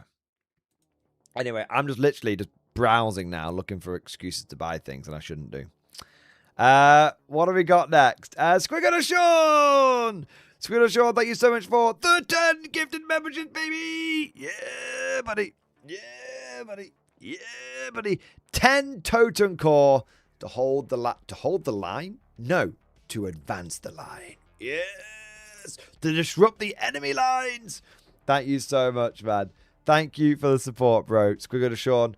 I have some good news. I built all of my totem core, my new plastic ones. The bad news is that it was a very wet day today, so I haven't primed them. So hopefully I'll have time to prime them tomorrow, and then we can paint some new totem core tomorrow. If not, I'll have to find something else to paint. But hopefully we'll get a chance to paint them. All right. All righty ho ho. Love it, Squirrel Sean. Thank you for the support, bro. We've got Home of Hunger. Home of Hunger, thank you for renewing your channel membership. Hey, thank you for going from conscript to volunteer, man. Thank you for doing your part, bro. Thank you, man. We've also got the legend. The legend. Thank you so much. Progress on Fallout map in stream discussion. Ooh. Updated the tile set for my Fallout map. Still not fully done. Need to change the water as well, along with putting the proper terrain down. Apparently, Austin is completely overgrown with plant life for some reason, according to the lore. Interesting. But I'm quite happy with how this is turning out so far. That's cool, man. So is that for like a wasteland warfare campaign or something? That's pretty cool.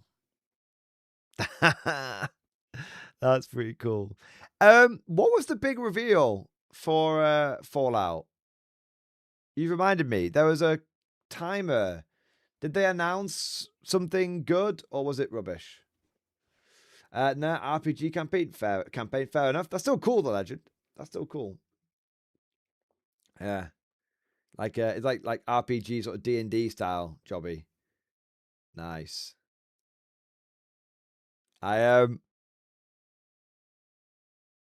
If I recall, Austin and a broken Gek, could be wrong. Maybe, because the Gek's the thing that was meant to restore life to the wasteland afterwards, wasn't it? Yeah. I do love the idea. So you're sort of traveling down the map, traveling down the road, trying to, come across different settlements and stuff. Cool. Cool. I love it, man. That's nice. I think it was nothing on the announcement, at least nothing anyone cared about. That's a shame. Fallout countdown announcement.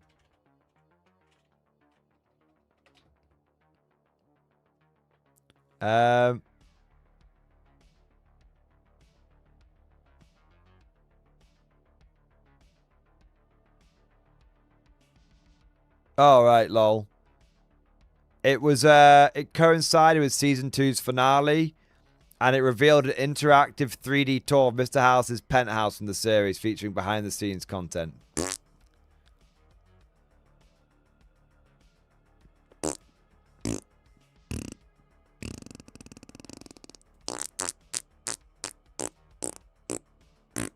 Big bag of shit. Yeah. No, yeah. The thing is, everyone wants Fallout 3 remaster. Who did the Oblivion remaster?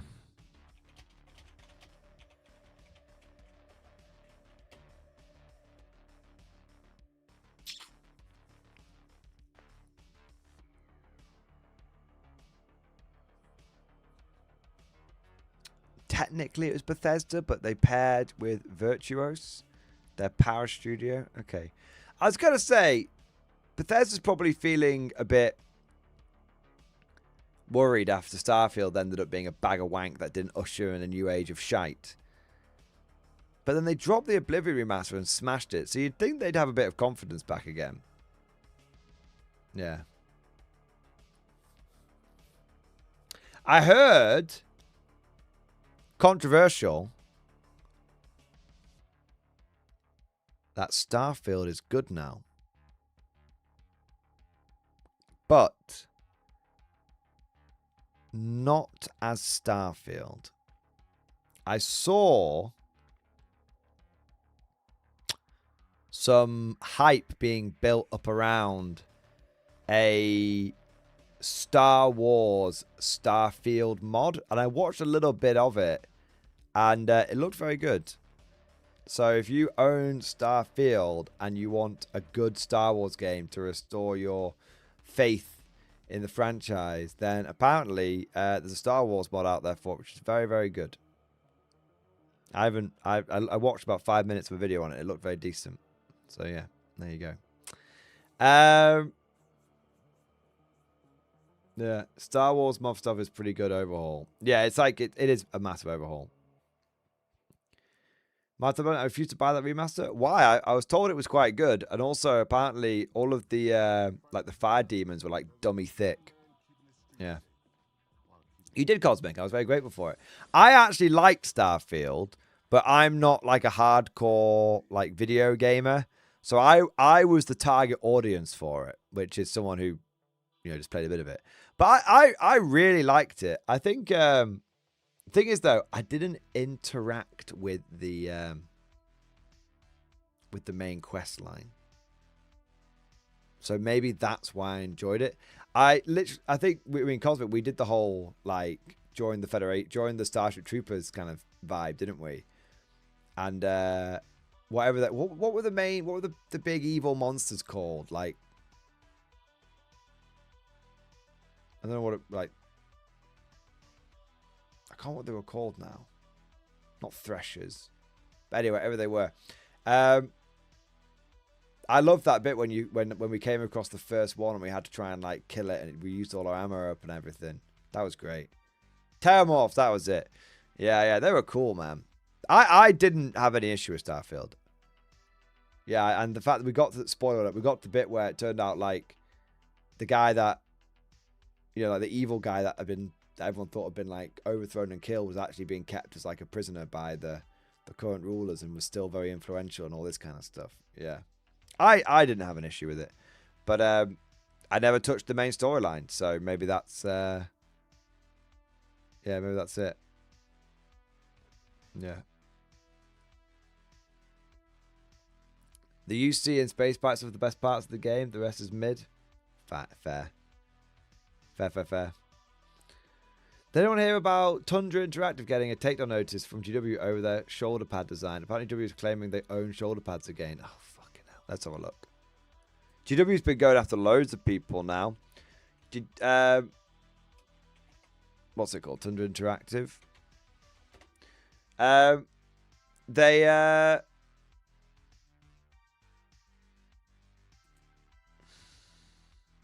oh yeah, they went after the Void War guys. It's the same people. Yeah.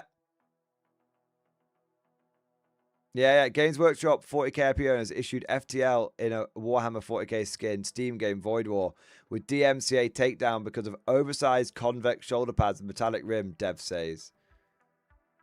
Void War is often compared to both indie darling FTL and Warhammer 40k. Games Workshop's tabletop war game set in the grim dark to the far future, and it's easy to see why. The gameplay looks incredibly similar to Subset games, hugely popular in 2012, spaceship simulation roguelike, and the aesthetics very Warhammer 40k. The void ships look like Imperial Navy vessels, some of the characters look like Space Marines. There's an actual Psyker that's called a Psyker. There are Imperial Shrine Wells, there's even a mention of Imperial Astrogation authorities.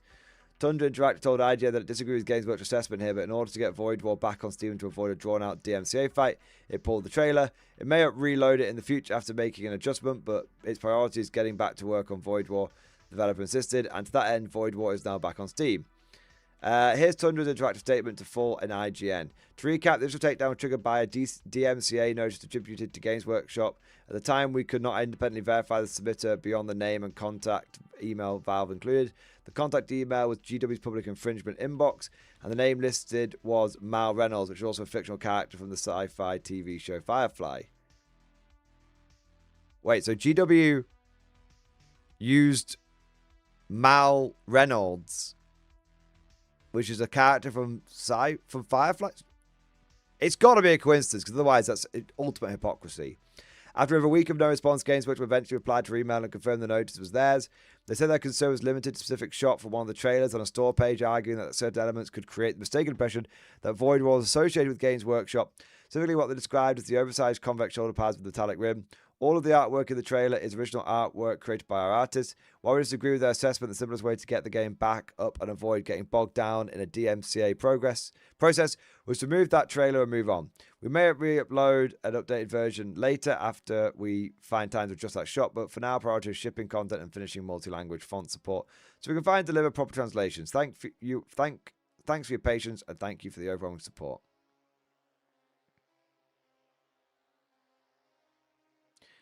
Yeah.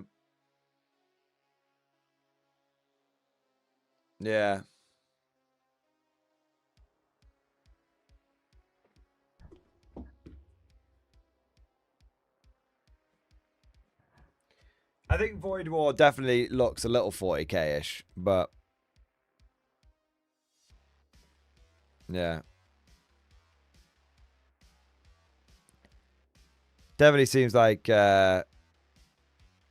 I don't know. They're getting very heavy-handed with this shit. Yeah. GW, no, only we can copy other people's IP. You can't do that. Yeah. Yep. It sometimes does be like that. Yeah. Or sometimes. Yeah. It's fucking Void War. Leave them alone, GW. Yeah. GW, what you should do is make your own version of Void War and compete in the marketplace. This is the thing, right? At the end of the day, GW doesn't make a game that is like Void War. So it's not stealing any money from them or anything like that. It's not really, you know, I don't know. They are definitely getting worse. But they are definitely getting worse. Because before, or how to put this, they're getting better at doing it. Because they're not they know where the line is now, and they keep going right up to it, so that people are like, oh, well, it kind of looks like a Chaos Space, but I guess I can see GW's point, and it's like, yeah. It's GW's AI lawyer bot that's auto-flagging things? Yeah, that's basically true. Yeah. Yeah. Yeah. GW just doing GW things. It's annoying, but I don't like being resigned to it, but I am basically resigned to it. I don't want to be like, oh, well, what are you going to do? You know. But, yeah, there you go. Yeah. Just sue GW back. Yeah, the new Defiler is actually an improvement. It is. Yeah. I've got a few super chats. Don't worry, Michael. I'm getting to them now. Home of Hunger. Thank you for the super chat, man. Hey, Mordian. Wrote a scenario and stream discussion. Let's have a look. For Mordian's eyes, my first try at writing a scenario mission or something. If you like it in a less suspect format, I'll do that. It's probably fine. What's the format? I might not be able. I can't open it. I can. Give me a second.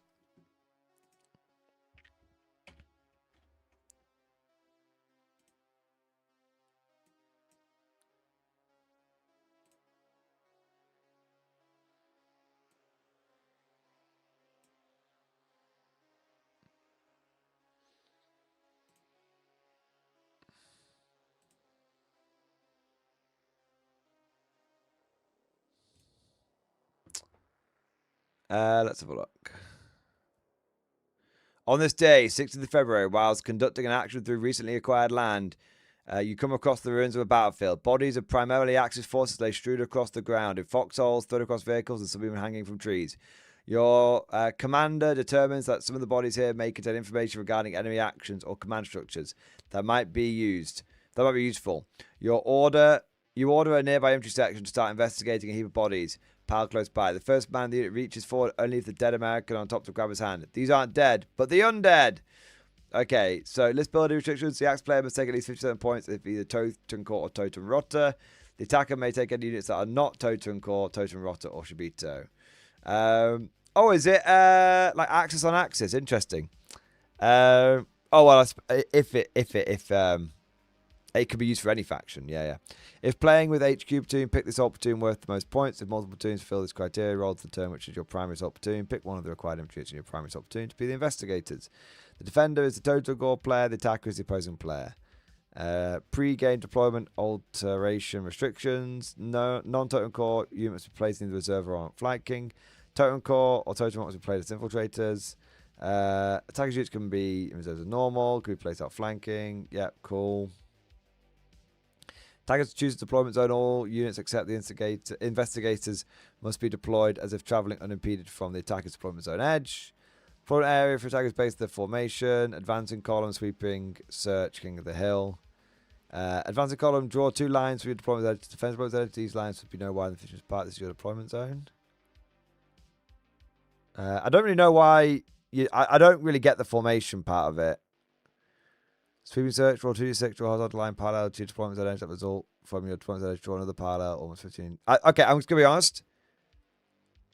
You're losing me on the deployment zone shit. I wouldn't bother with it. Just have a deployment zone. My brain, this is me, and I am stupid, but my brain is just reading this, and it's just like going in one ear out the other. I'm just like, why can't I just have a deployment zone? I've got to start doing line. I wouldn't bother with that. Deployment type for the prepared positions. Score each player against 1 VP for every enemy unit destroyed. If unit is turned a totem core by a Nax error, then the attacker does score 1 VP for destroying that totem core unit. It's maybe redundant depending on the wording of the Nax error rules wording. Okay, yeah, fair.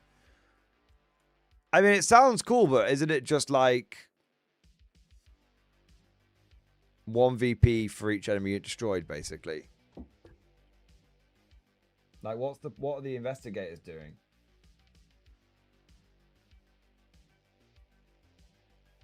Yeah.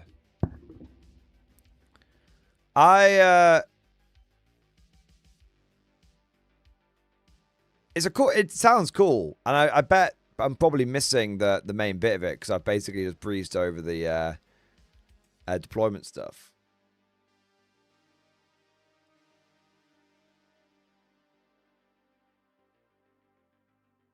But I feel like you could do more with the mission itself than 1 VP.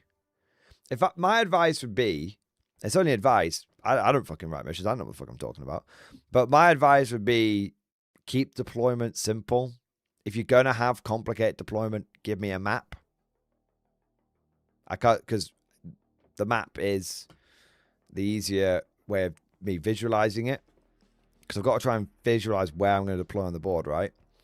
And do a bit more with the mission.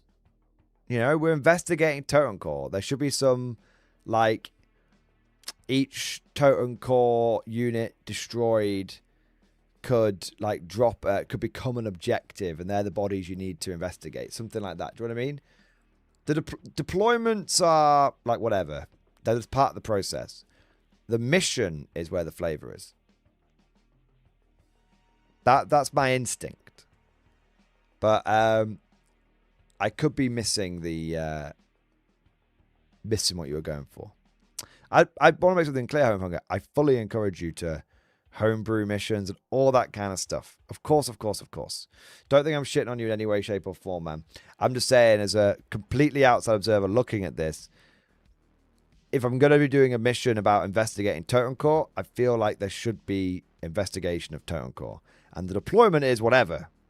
Whatever it is, right? But the mission is where I want to be getting immersed in this investigating the dead bodies thing. Okay? Yeah, I hope that helps.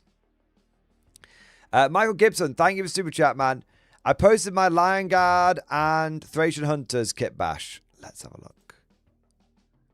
Ooh. These are fucking cool. Okay. So these are like, what models were involved? They look a little bit like Sword Masters and White Lions, or maybe Phoenix Guard and White Lions. I like them, man. I'd love to know what kits you used for them.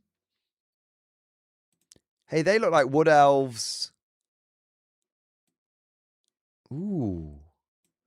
Lion Guard were done from White Lions and Phoenix Guard. And where are these things from? These cool swords are nice. They look like some kind of Wood Elf jobby. Maybe 3D print or something. They look cool. Yeah. I really like the big swords. Yeah, I really like those. I'm guessing you're going for very much like a White Lion themed army. Yeah, White Lions are cool. Yeah, White Lions are really cool. The Treasure Hunters were Eternal Guard from the Wood Elves and bits from the White Lions. Ah. Yeah, I'm going to have a look at these Wood Elves, man. I'm going to have a look at them. I always wanted a Wood Elf army back in the day. I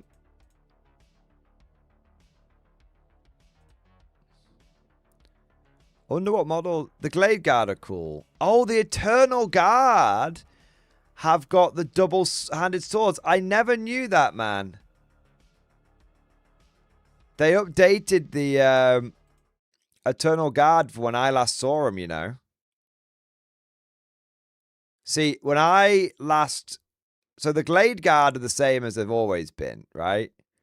They're the same Glade Guard that I've known and loved for many, many years. The Eternal Guard have had an update at some point. They look all right. You guys know me. I always prefer the older ones. Well, yeah, let's have a look. What did the old Eternal Guard look like?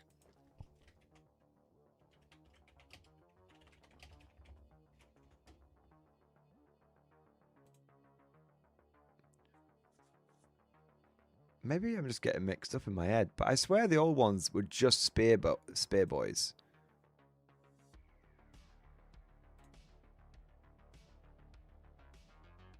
I could be getting mixed up.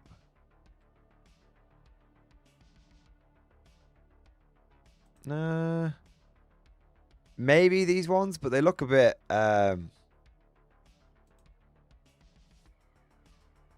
They look metal, and the ones I was thinking of weren't metal, but maybe they were. Who knows?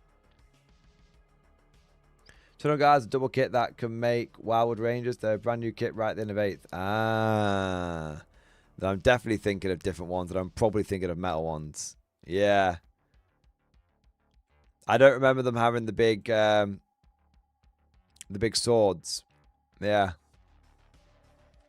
Although, I'm going to be honest, I'm looking at these older ones that I've found, and I don't think I prefer them. I think the new ones look pretty sick. Sometimes you need to go back and look at the old models to confirm whether you actually like the old ones or if you're just remembering them a bit differently. They look fine, don't get me wrong, but truth is probably the newer ones do look better. And you guys know me, I love to chill the old shit, but if the old ones look better, if the new ones look better, the new ones look better. Yeah. I think the old ones look decent. But I think the new ones look better. There you go.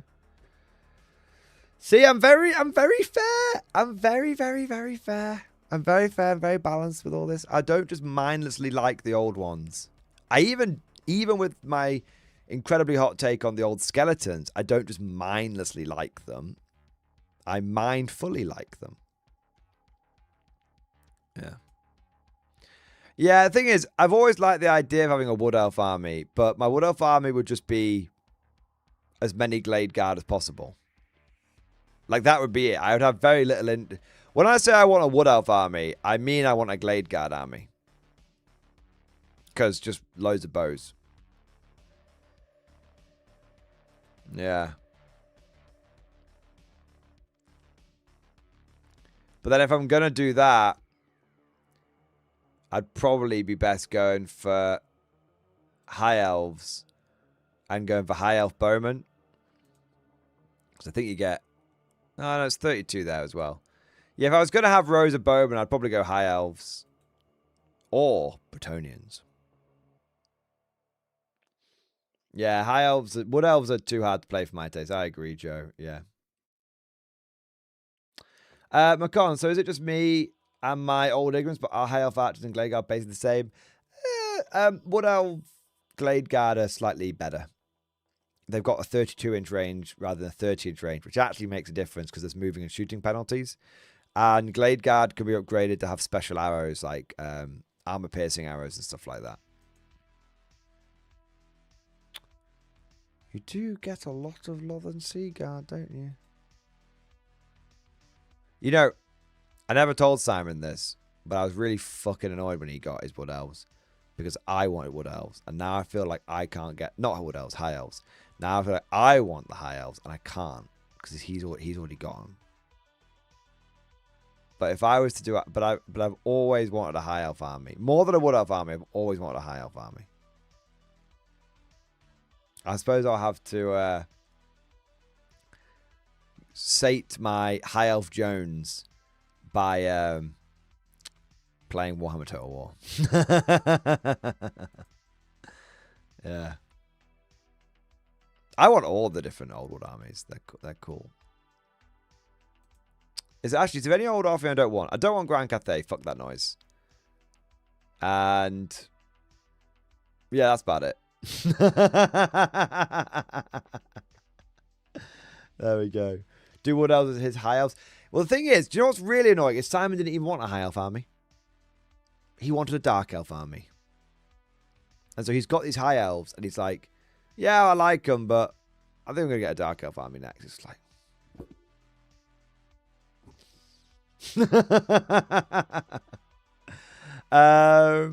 Chicken Detonator. Thank you for Super Chat, man. Hound Master of the Cloister in stream discussion. Let's have a look here.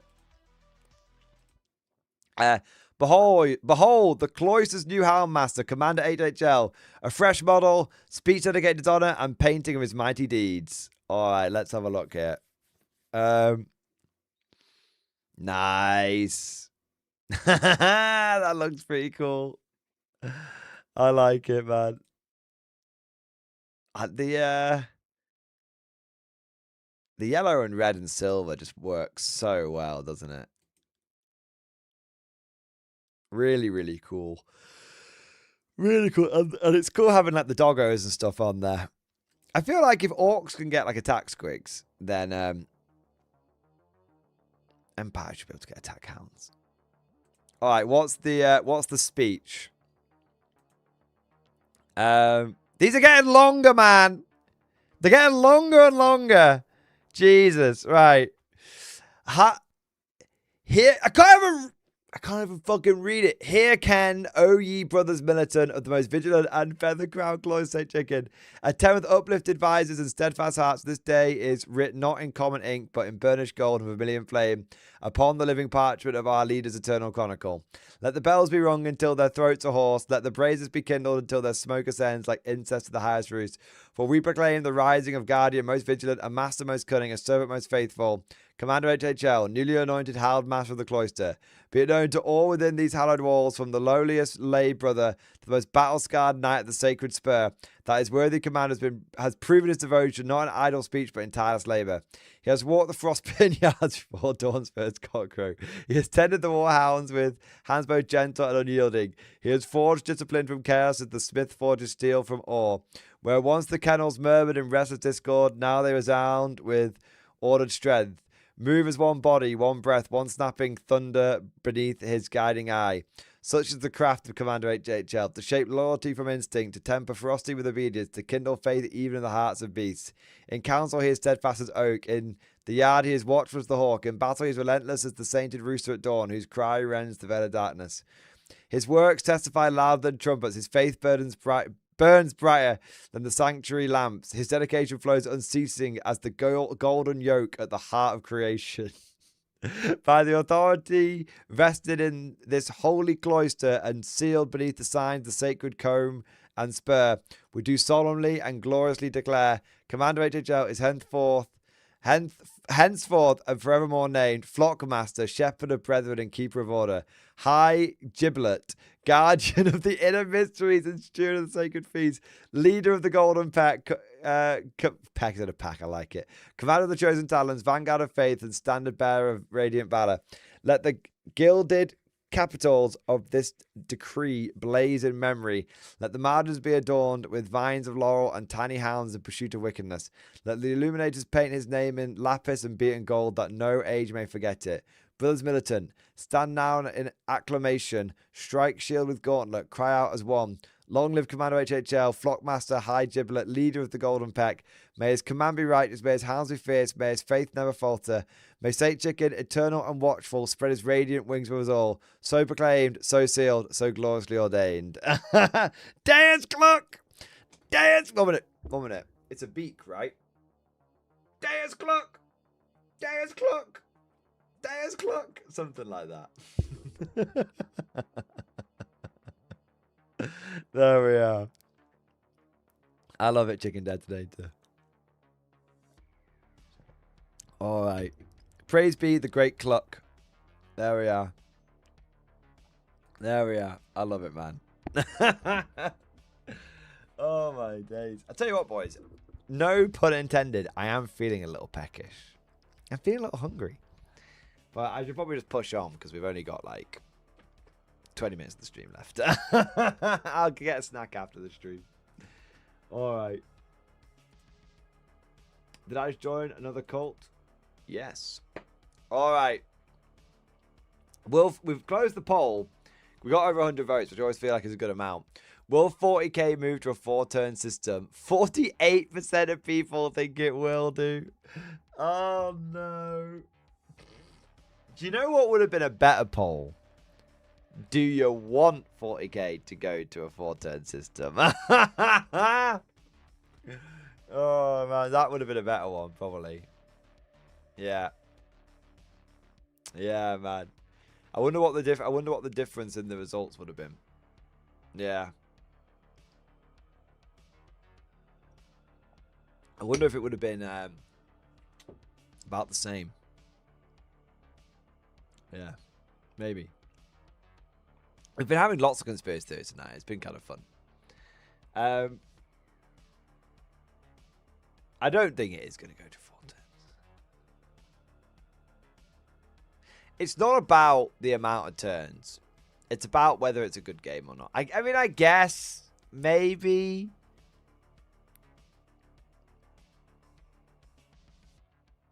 You know what? I don't even want to talk about it. It just makes me sad. I want to talk about happy, exciting things that make me happy and excited. There we go. I want to. I have been thinking about. I'd have to look into how much it would cost though, but I have been thinking about doing some almost like, I don't know what you call it, just like display armies, like almost like times capsule armies, where which I might make compatible with like 3rd or 4th edition or something.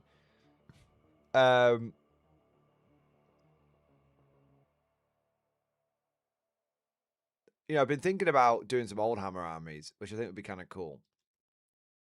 But I don't know whether I think it's one of those where I'm probably gonna see about triple glossed, yeah, triple glossed, all that.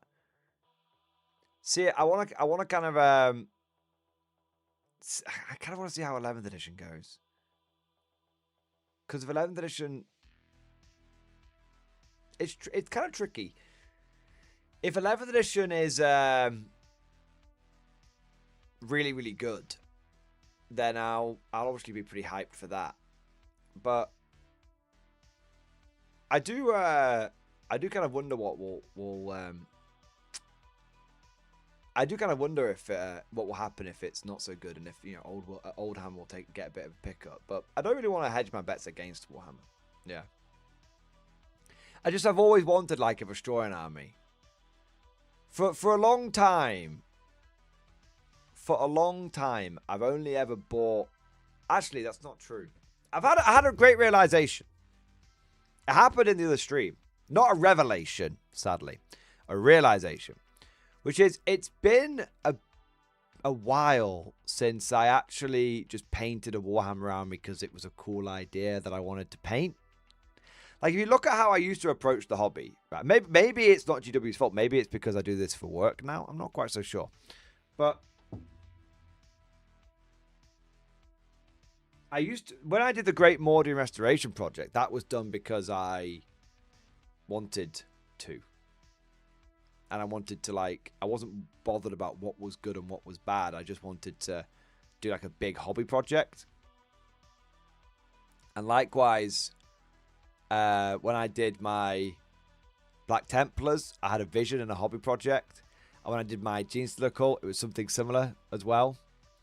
And I haven't really done that in 40k in like years. Like fucking years, man. I think the last time I built, bought, and played an army that was like a specific vision that I always wanted, it was the... Well, not even... It used to be on the back shelf. It was my Tyranids. I think, and I'm not getting salty here, but I think with the way Endless Swarm ended up getting treated, I think I ended up, I think it like put me off a little bit. But this is why I'm starting to think, like, should I just... Endless Swarm ironically ended, it did, Pete Jobson. Yeah. I feel like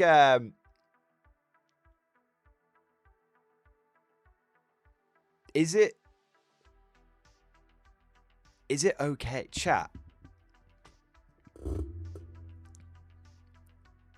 Is it okay to just hobby for hobby's sake? Is this madness? Must one always hobby with the end goal of playing with the models and not for any other purpose? I don't know. I don't know. It's crazy times. Crazy heady times. I don't know, man. I don't know. For the love of God, yes. I don't know.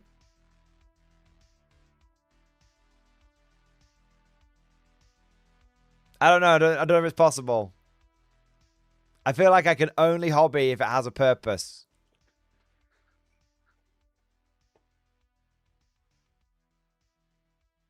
I personally had a good reason to paint my dudes. I find a lot of joy and anticipation of something, even if I don't end up playing all that much. I mean, that's how I work, Joe, to be fair.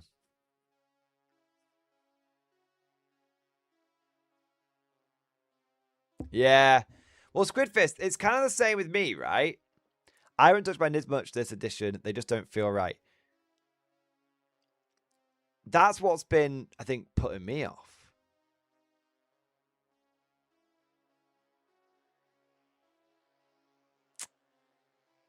I don't know, man.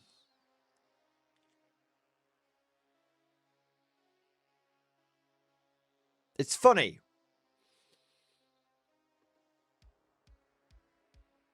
It's funny. I always feel like you have to paint with the goal being you're using the models and everything. But Because that's how Warhammer should be approached. The playing. But the biggest Warhammer channels that exist never play the game.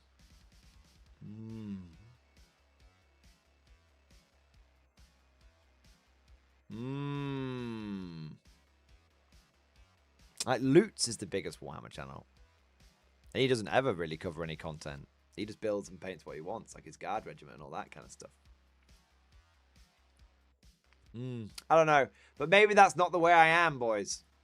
Maybe that's just not my way. Maybe my way is the way of the play. I'll be alright. 11th edition just needs to come out and bring back 30-man bricks and nids, and I'll be alright.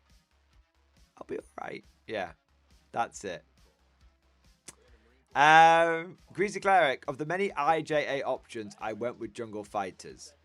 Greasy Cleric, by coincidence, isn't that the best option?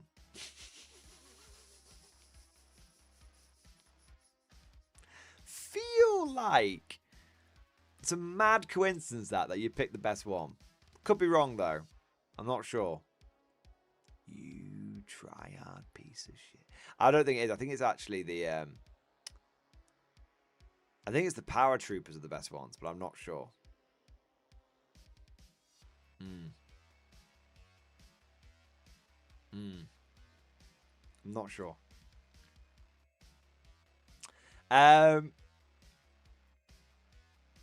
Welcome to the jungle. Yeah, I had to look at the rules, and you know, I will look at the rules. I was going to say I can't be bothered, but I will do.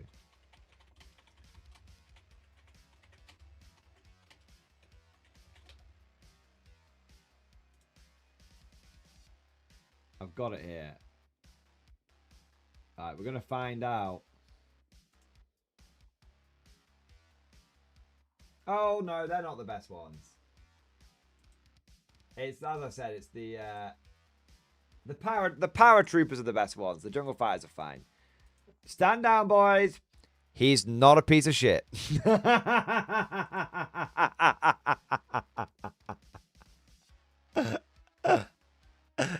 It's all right. Stand down, boys. Put the pitchforks away. I was only busting your balls, Greasy Cleric. Yeah, no, it's the paratroopers are the best ones, the Japanese. I think the jungle fighters are fine. Yeah, there you go. I'm not that bad. All right. That should be cool going with the jungle fighters. I actually have a sprue of the new infantry knocking around here somewhere. I should do I should build them on stream or something. Yeah. What do we got? We have got Cosmic, my boy. Konflikt, thank you for super chat, man. Konflikt 47, Congo 47 list sent to email and pictures in Discord. It's time to descend from the sky. Hear a battle cry. Know you're going to die to US Fireflies on Saturday. That feels like Jenny is in for a rough time whilst you Firefly spam. You guys stop fucking arms racing each other, and you've only got each other to play fucking Konflikt with. So fucking be nice. Let's have a look. Right, what have you got here? Firefly Commander with 2 extra bozos and 2 points of guts. Firefly Airborne Squad with SMG, BAR, and ATRDs. Firefly, same again. Same again. Same again. But, oh no, Flamethrower on that one. Oh, great. Okay. 2 Flamethrower Firefly squads. Cosmic. And then you've got linebacker and a mud skipper and a linebacker and a jackal. Wait, how many points is this list? 2,000 points. You guys play a 2,000 point game? Cosmic. You are a bastard. You even gave all the fucking linebackers like flamethrowers. No, Cosmic, no. Stop it. It's too much. It's too much, Cosmic. It's too much.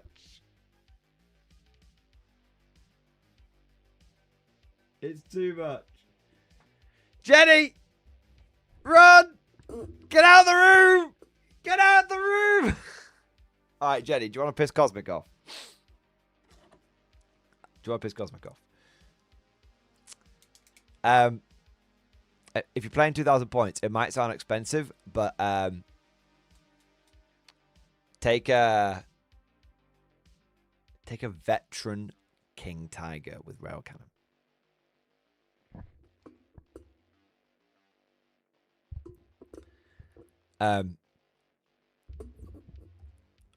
Because the veteran King Tiger only takes pins from units which from weapons that can actually damage it.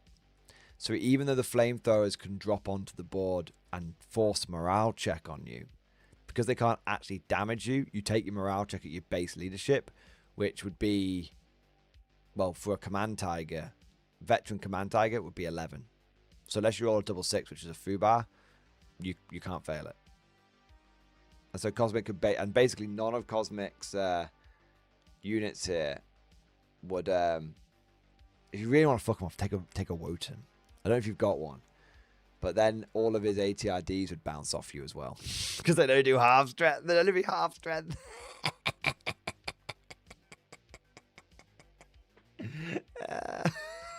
So he'd be like, "Oh, my missiles!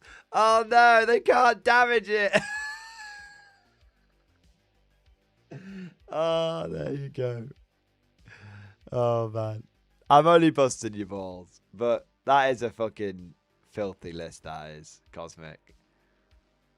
2,000. This is why we don't play at 2,000 points. Yeah. Yeah. You melee the mech. Yeah, it auto hits you, Cosmic, when you charge it. And none of your walkers could damage it because they're only, well, not could do more superficial damage because it's you're only medium and it's super heavy. Yeah. Veteran Wotan X. You could do it with the Tiger, but the problem is the Tiger isn't a mech, so Cosmic's ATRDs would actually be meaningful against you. Yeah.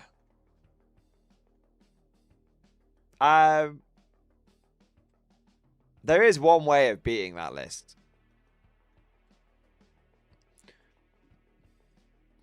Without a Wotan.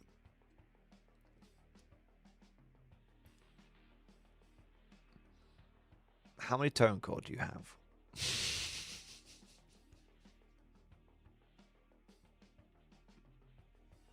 Just because he's got no fucking melee power. So 35. Take every single one of them. Take every single one of them. Don't even question it. Don't even think about it. Because you can't fucking kill them.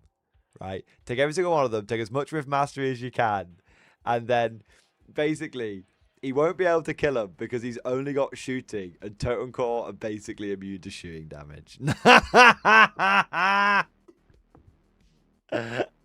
There you go. So he'll be like, oh, I'm shooting them and they keep getting back up. And I'm shooting them and they keep getting back up. Totem Core, Totem Core don't really care about flamers because they're fearless. Yeah. There you go. You've got a plan. Flamers are okay against Totem Core. They're okay. They wound him on 4s. Yeah. Don't just make sure he keeps. Remember, when you shoot a flamer, you take a pin. Like the person shooting it takes a pin, even if you miss. And you have to roll to see if it runs out of fuel. So after you've shot it, even if you miss, you roll a dice, and on a 1 or a 2, you run out of fuel, and it's useless, and it becomes a pistol, basically. So it's Cosmic. You are. It's a spicy list, Cosmic. It's a very, very spicy list.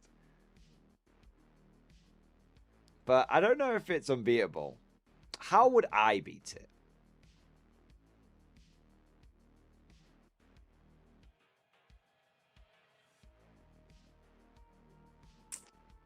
I'd probably bring 35 Totem Core.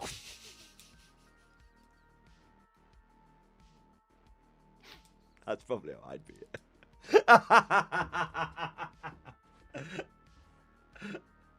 Yeah, that's what I'd probably do. Yeah. 3 Kodiaks, eat lead. Yeah.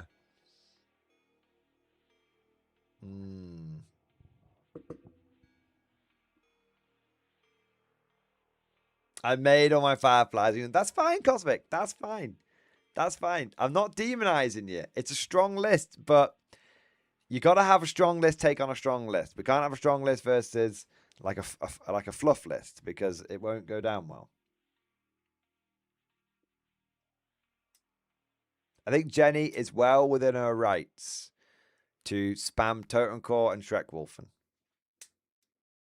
Because you're basically spamming the most powerful unit the Americans have, arguably one of the most powerful units in the game, which is the Fireflies. Yeah. The gloves are off, boys. The gloves are off. I reckon you could get a couple of games in there. Yeah.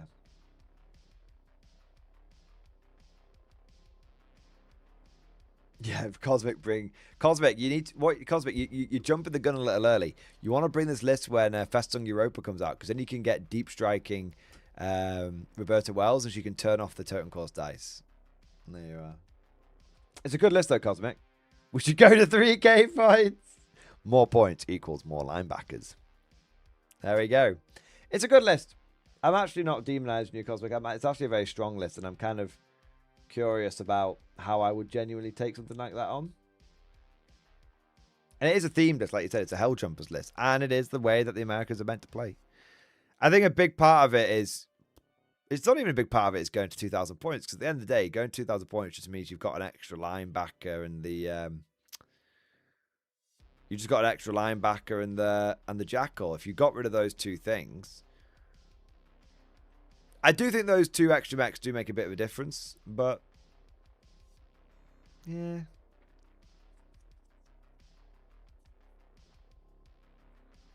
Yeah. It is what it is. Yeah.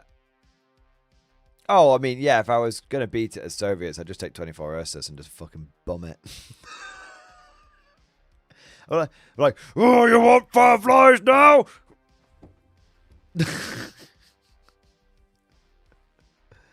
Oh, man. Yeah. Without the extra 500 points, I think it's a fairly manageable list. It depends what mission you guys do as well, of course. But it should be fun either way. Konflikt, I would say this. If I could give some advice to both players involved, don't worry too much about it if it's one-sided. You know, if Cosmic's list ends up being mental, then it's something that gets busted out every so often, because, you know, he's bought the toys, he wants to use the toys, right?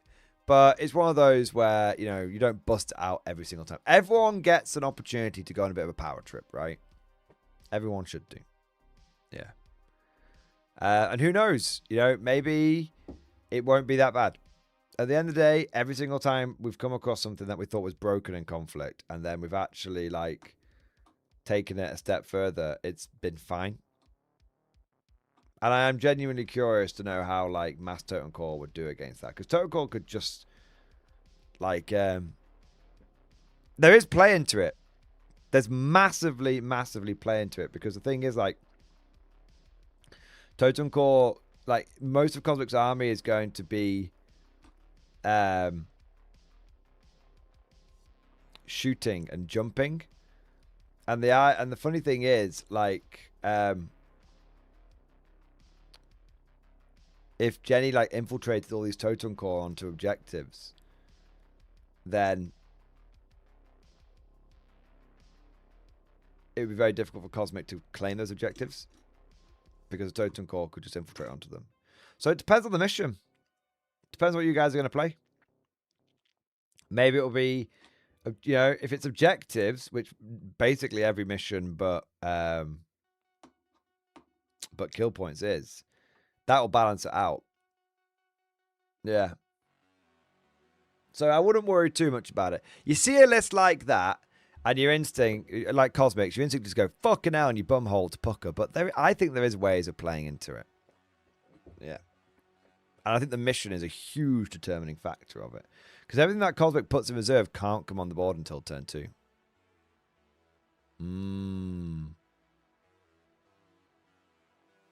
Fireflies have good melee, both wounding on 5 with 2 attacks. So firstly, they have to get to melee, and they have to take a horror test when charging the Totem Core. And I think they have to take that -3, but you'd have to double check that. Horror is pretty powerful if you remember to use it. And then secondly, the Totem Core gets to strike first, because the Totem Core will be in cover. So the Totem Core will strike first, and then the Fireflies get to attack. Yeah. Greater Glory, I love Totem Core, man. They're a really, really good unit. They're totally handleable, but they're a really good unit. Yeah.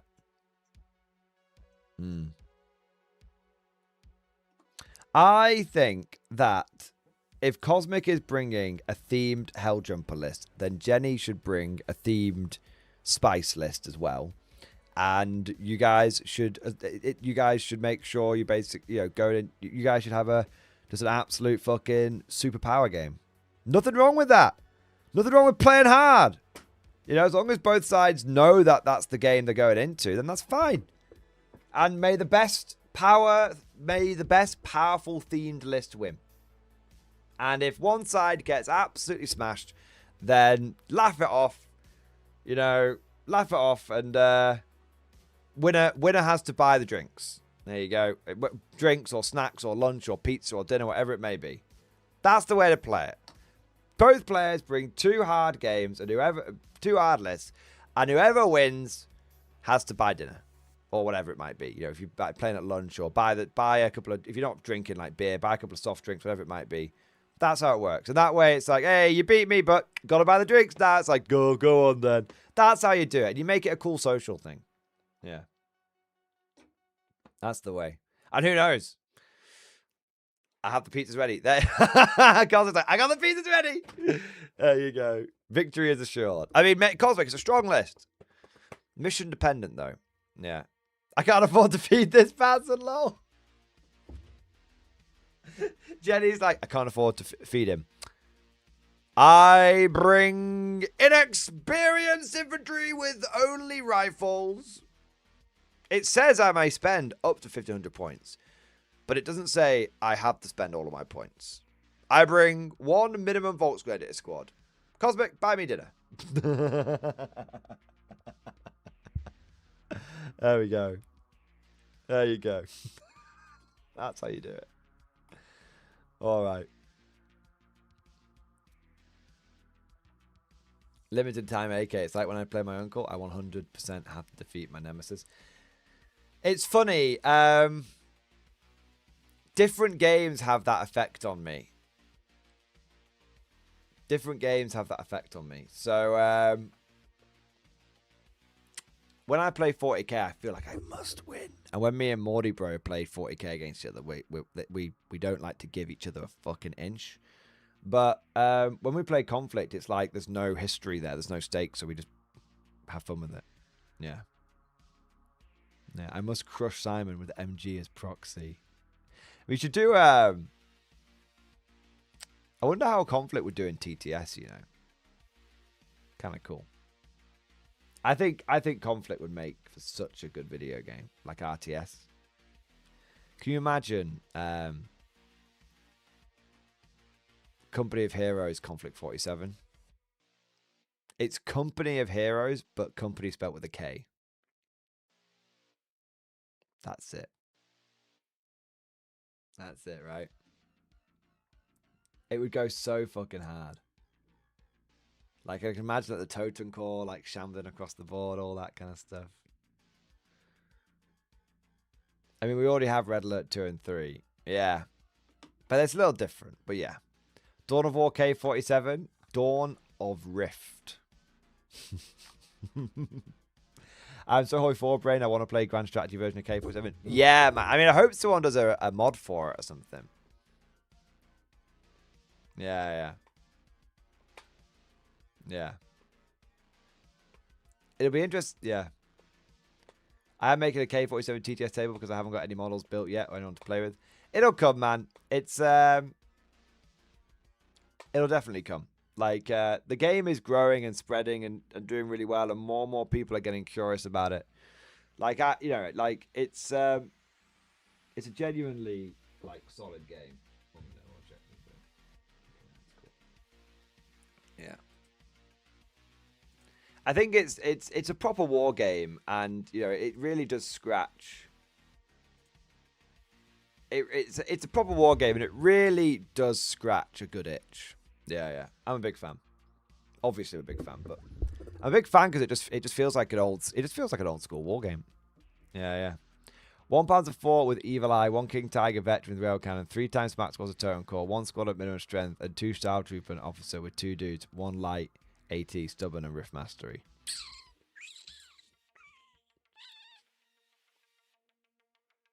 You see, I think... Oh, no.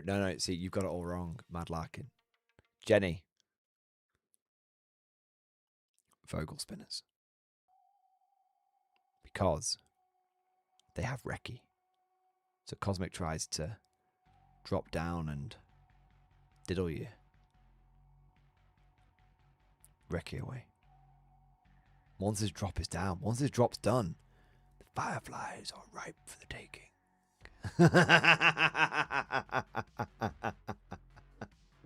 That's the way, right? That's the way. Couple of Vogel spinners, bit of Recce. Vogel spinner totem core spam. I think could be pretty spicy. Yeah. I think there's loads of ways to handle the list, man. I think there's loads. I think Cosmic just sort of shock and awed me a little bit, but I think there's loads of ways. Yeah. You hear my vote, MG. No more Cosmic models. Jenny, just throw the game. There we go. All right. Oh. But gentlemen, I think it's probably time to wrap this bad boy up. Yeah. I think it's probably time. We've been streaming for about 6 hours. I've been trying to keep the streams to a reasonable length. And I think that falls... 6 hours feels like 6 hours is like a nice length. I was doing 7, 8, 9 hour streams end of last year. Fucking hell. I almost streamed myself into an early grave. But I think we need to I think I'm gonna wrap things up. But it's been a great stream today. It's been a very light-hearted stream. We've been having a lot of I think we've been having a lot of fun with the conspiracy theories and the 40k madness and all that kind of stuff. And that's cool. It's better to have a bit of fun with it, because I think sometimes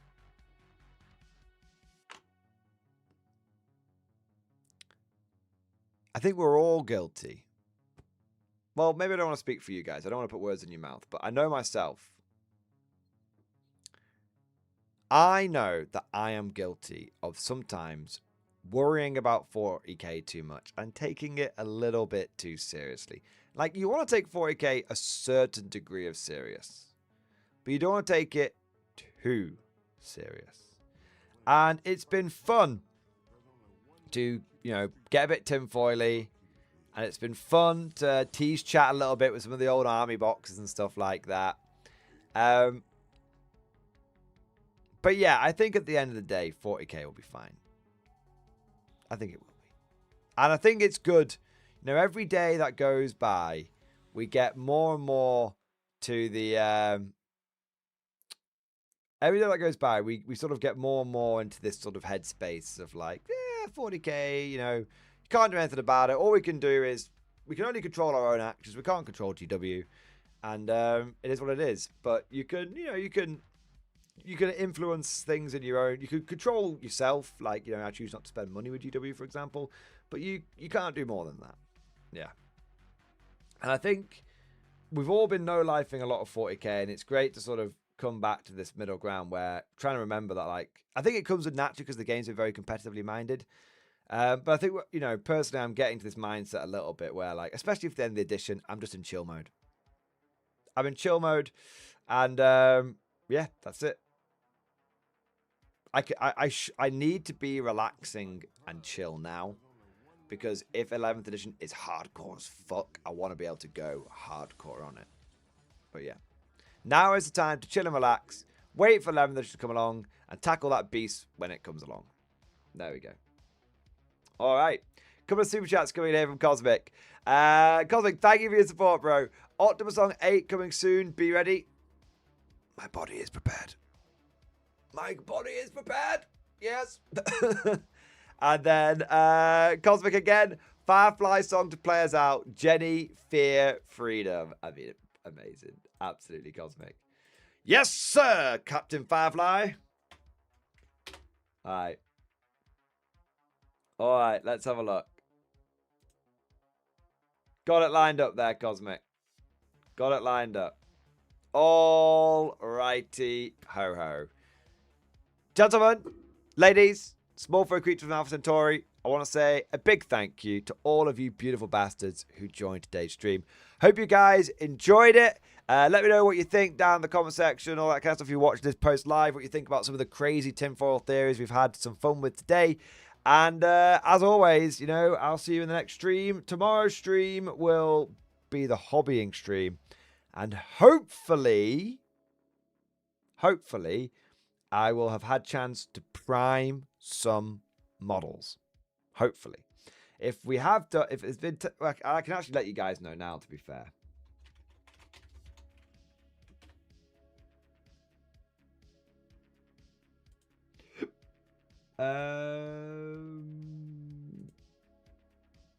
I'm not going to get a chance to prime any. It is very, very rainy for the next few days. So I won't have any Totem Core primed. I'm unlikely to anyway. Which probably means I have to paint some mechs, which is never a bad thing. Or I could do a building stream. I do have some stuff I could do with building for my Japanese. So, yeah. There we are. All right. But you guys can decide. You don't prime it. I do prime, goddammit. I do. For prime mech. If I paint mechs, though, they do look on prime because they're in Mechanica Standard Grey. But there we are. But anyway, ladies and gentlemen, thank you so much for today's stream. I hope you guys enjoyed it. Thank you for everyone who joined, liked, subscribed, all that good stuff. And of course, a massive, mega thank you and shout out to everyone who went above and beyond the Call of Duty. All the super chats, all the gifted memberships, all of the member flexes, all of that great shit, guys. I mean, I can only do these streams thanks to the amazing support that I get in these amazing. I can only do the channel full time thanks to the amazing support I get in these streams. And I know sometimes I sign off a little quickly these days, but I just want to say huge thank you to all of you. And I am, as always, genuinely fucking grateful for every bit of support that I get, big and small. But that's it. Hope you guys enjoyed it. Thank you for watching. 07, you magnificent bastards. And as always, I'll see you guys next time.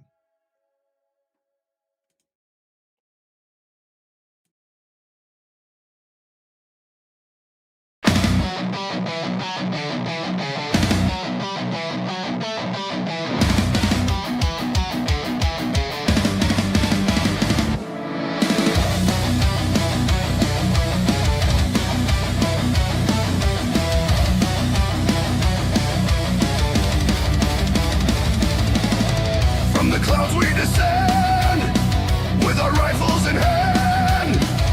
Soldiers of freedom, we fight for this land.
but America's best. Through fire and steel, our glory will shine. The eagle soars proud, forever divine. Our jump backs ignite, the storms in our hands. The fireflies fight for the heart of freedom. Descending from the sky, hear our battle cry. Know you're going to die. To you as fireflies. Descending from the sky, hear our battle cry. Know you're going to die. To you as fireflies.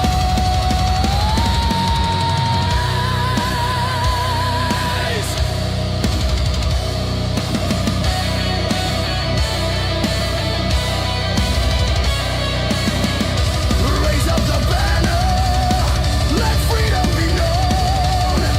From mountains to oceans, this nation has grown. Through blood and through fire, the fireflies soar. For justice, for triumph, forever we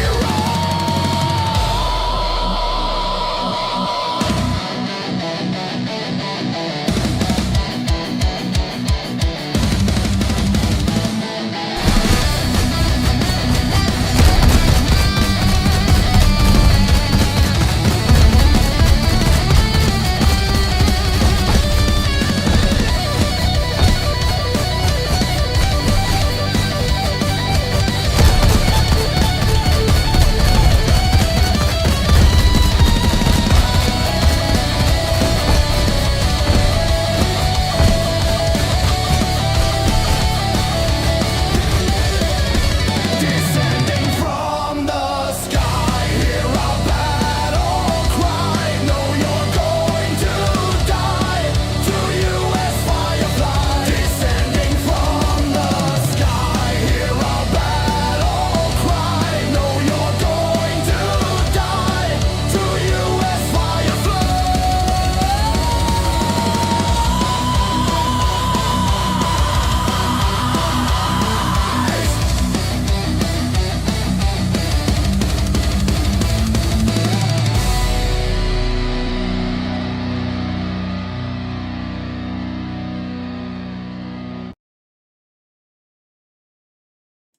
Big thank you to DD Kingaling. Thank you for super chat, man. Hell yeah, it's alright. Dude, thank you for support, bro. Appreciate it. Catch you in the next one.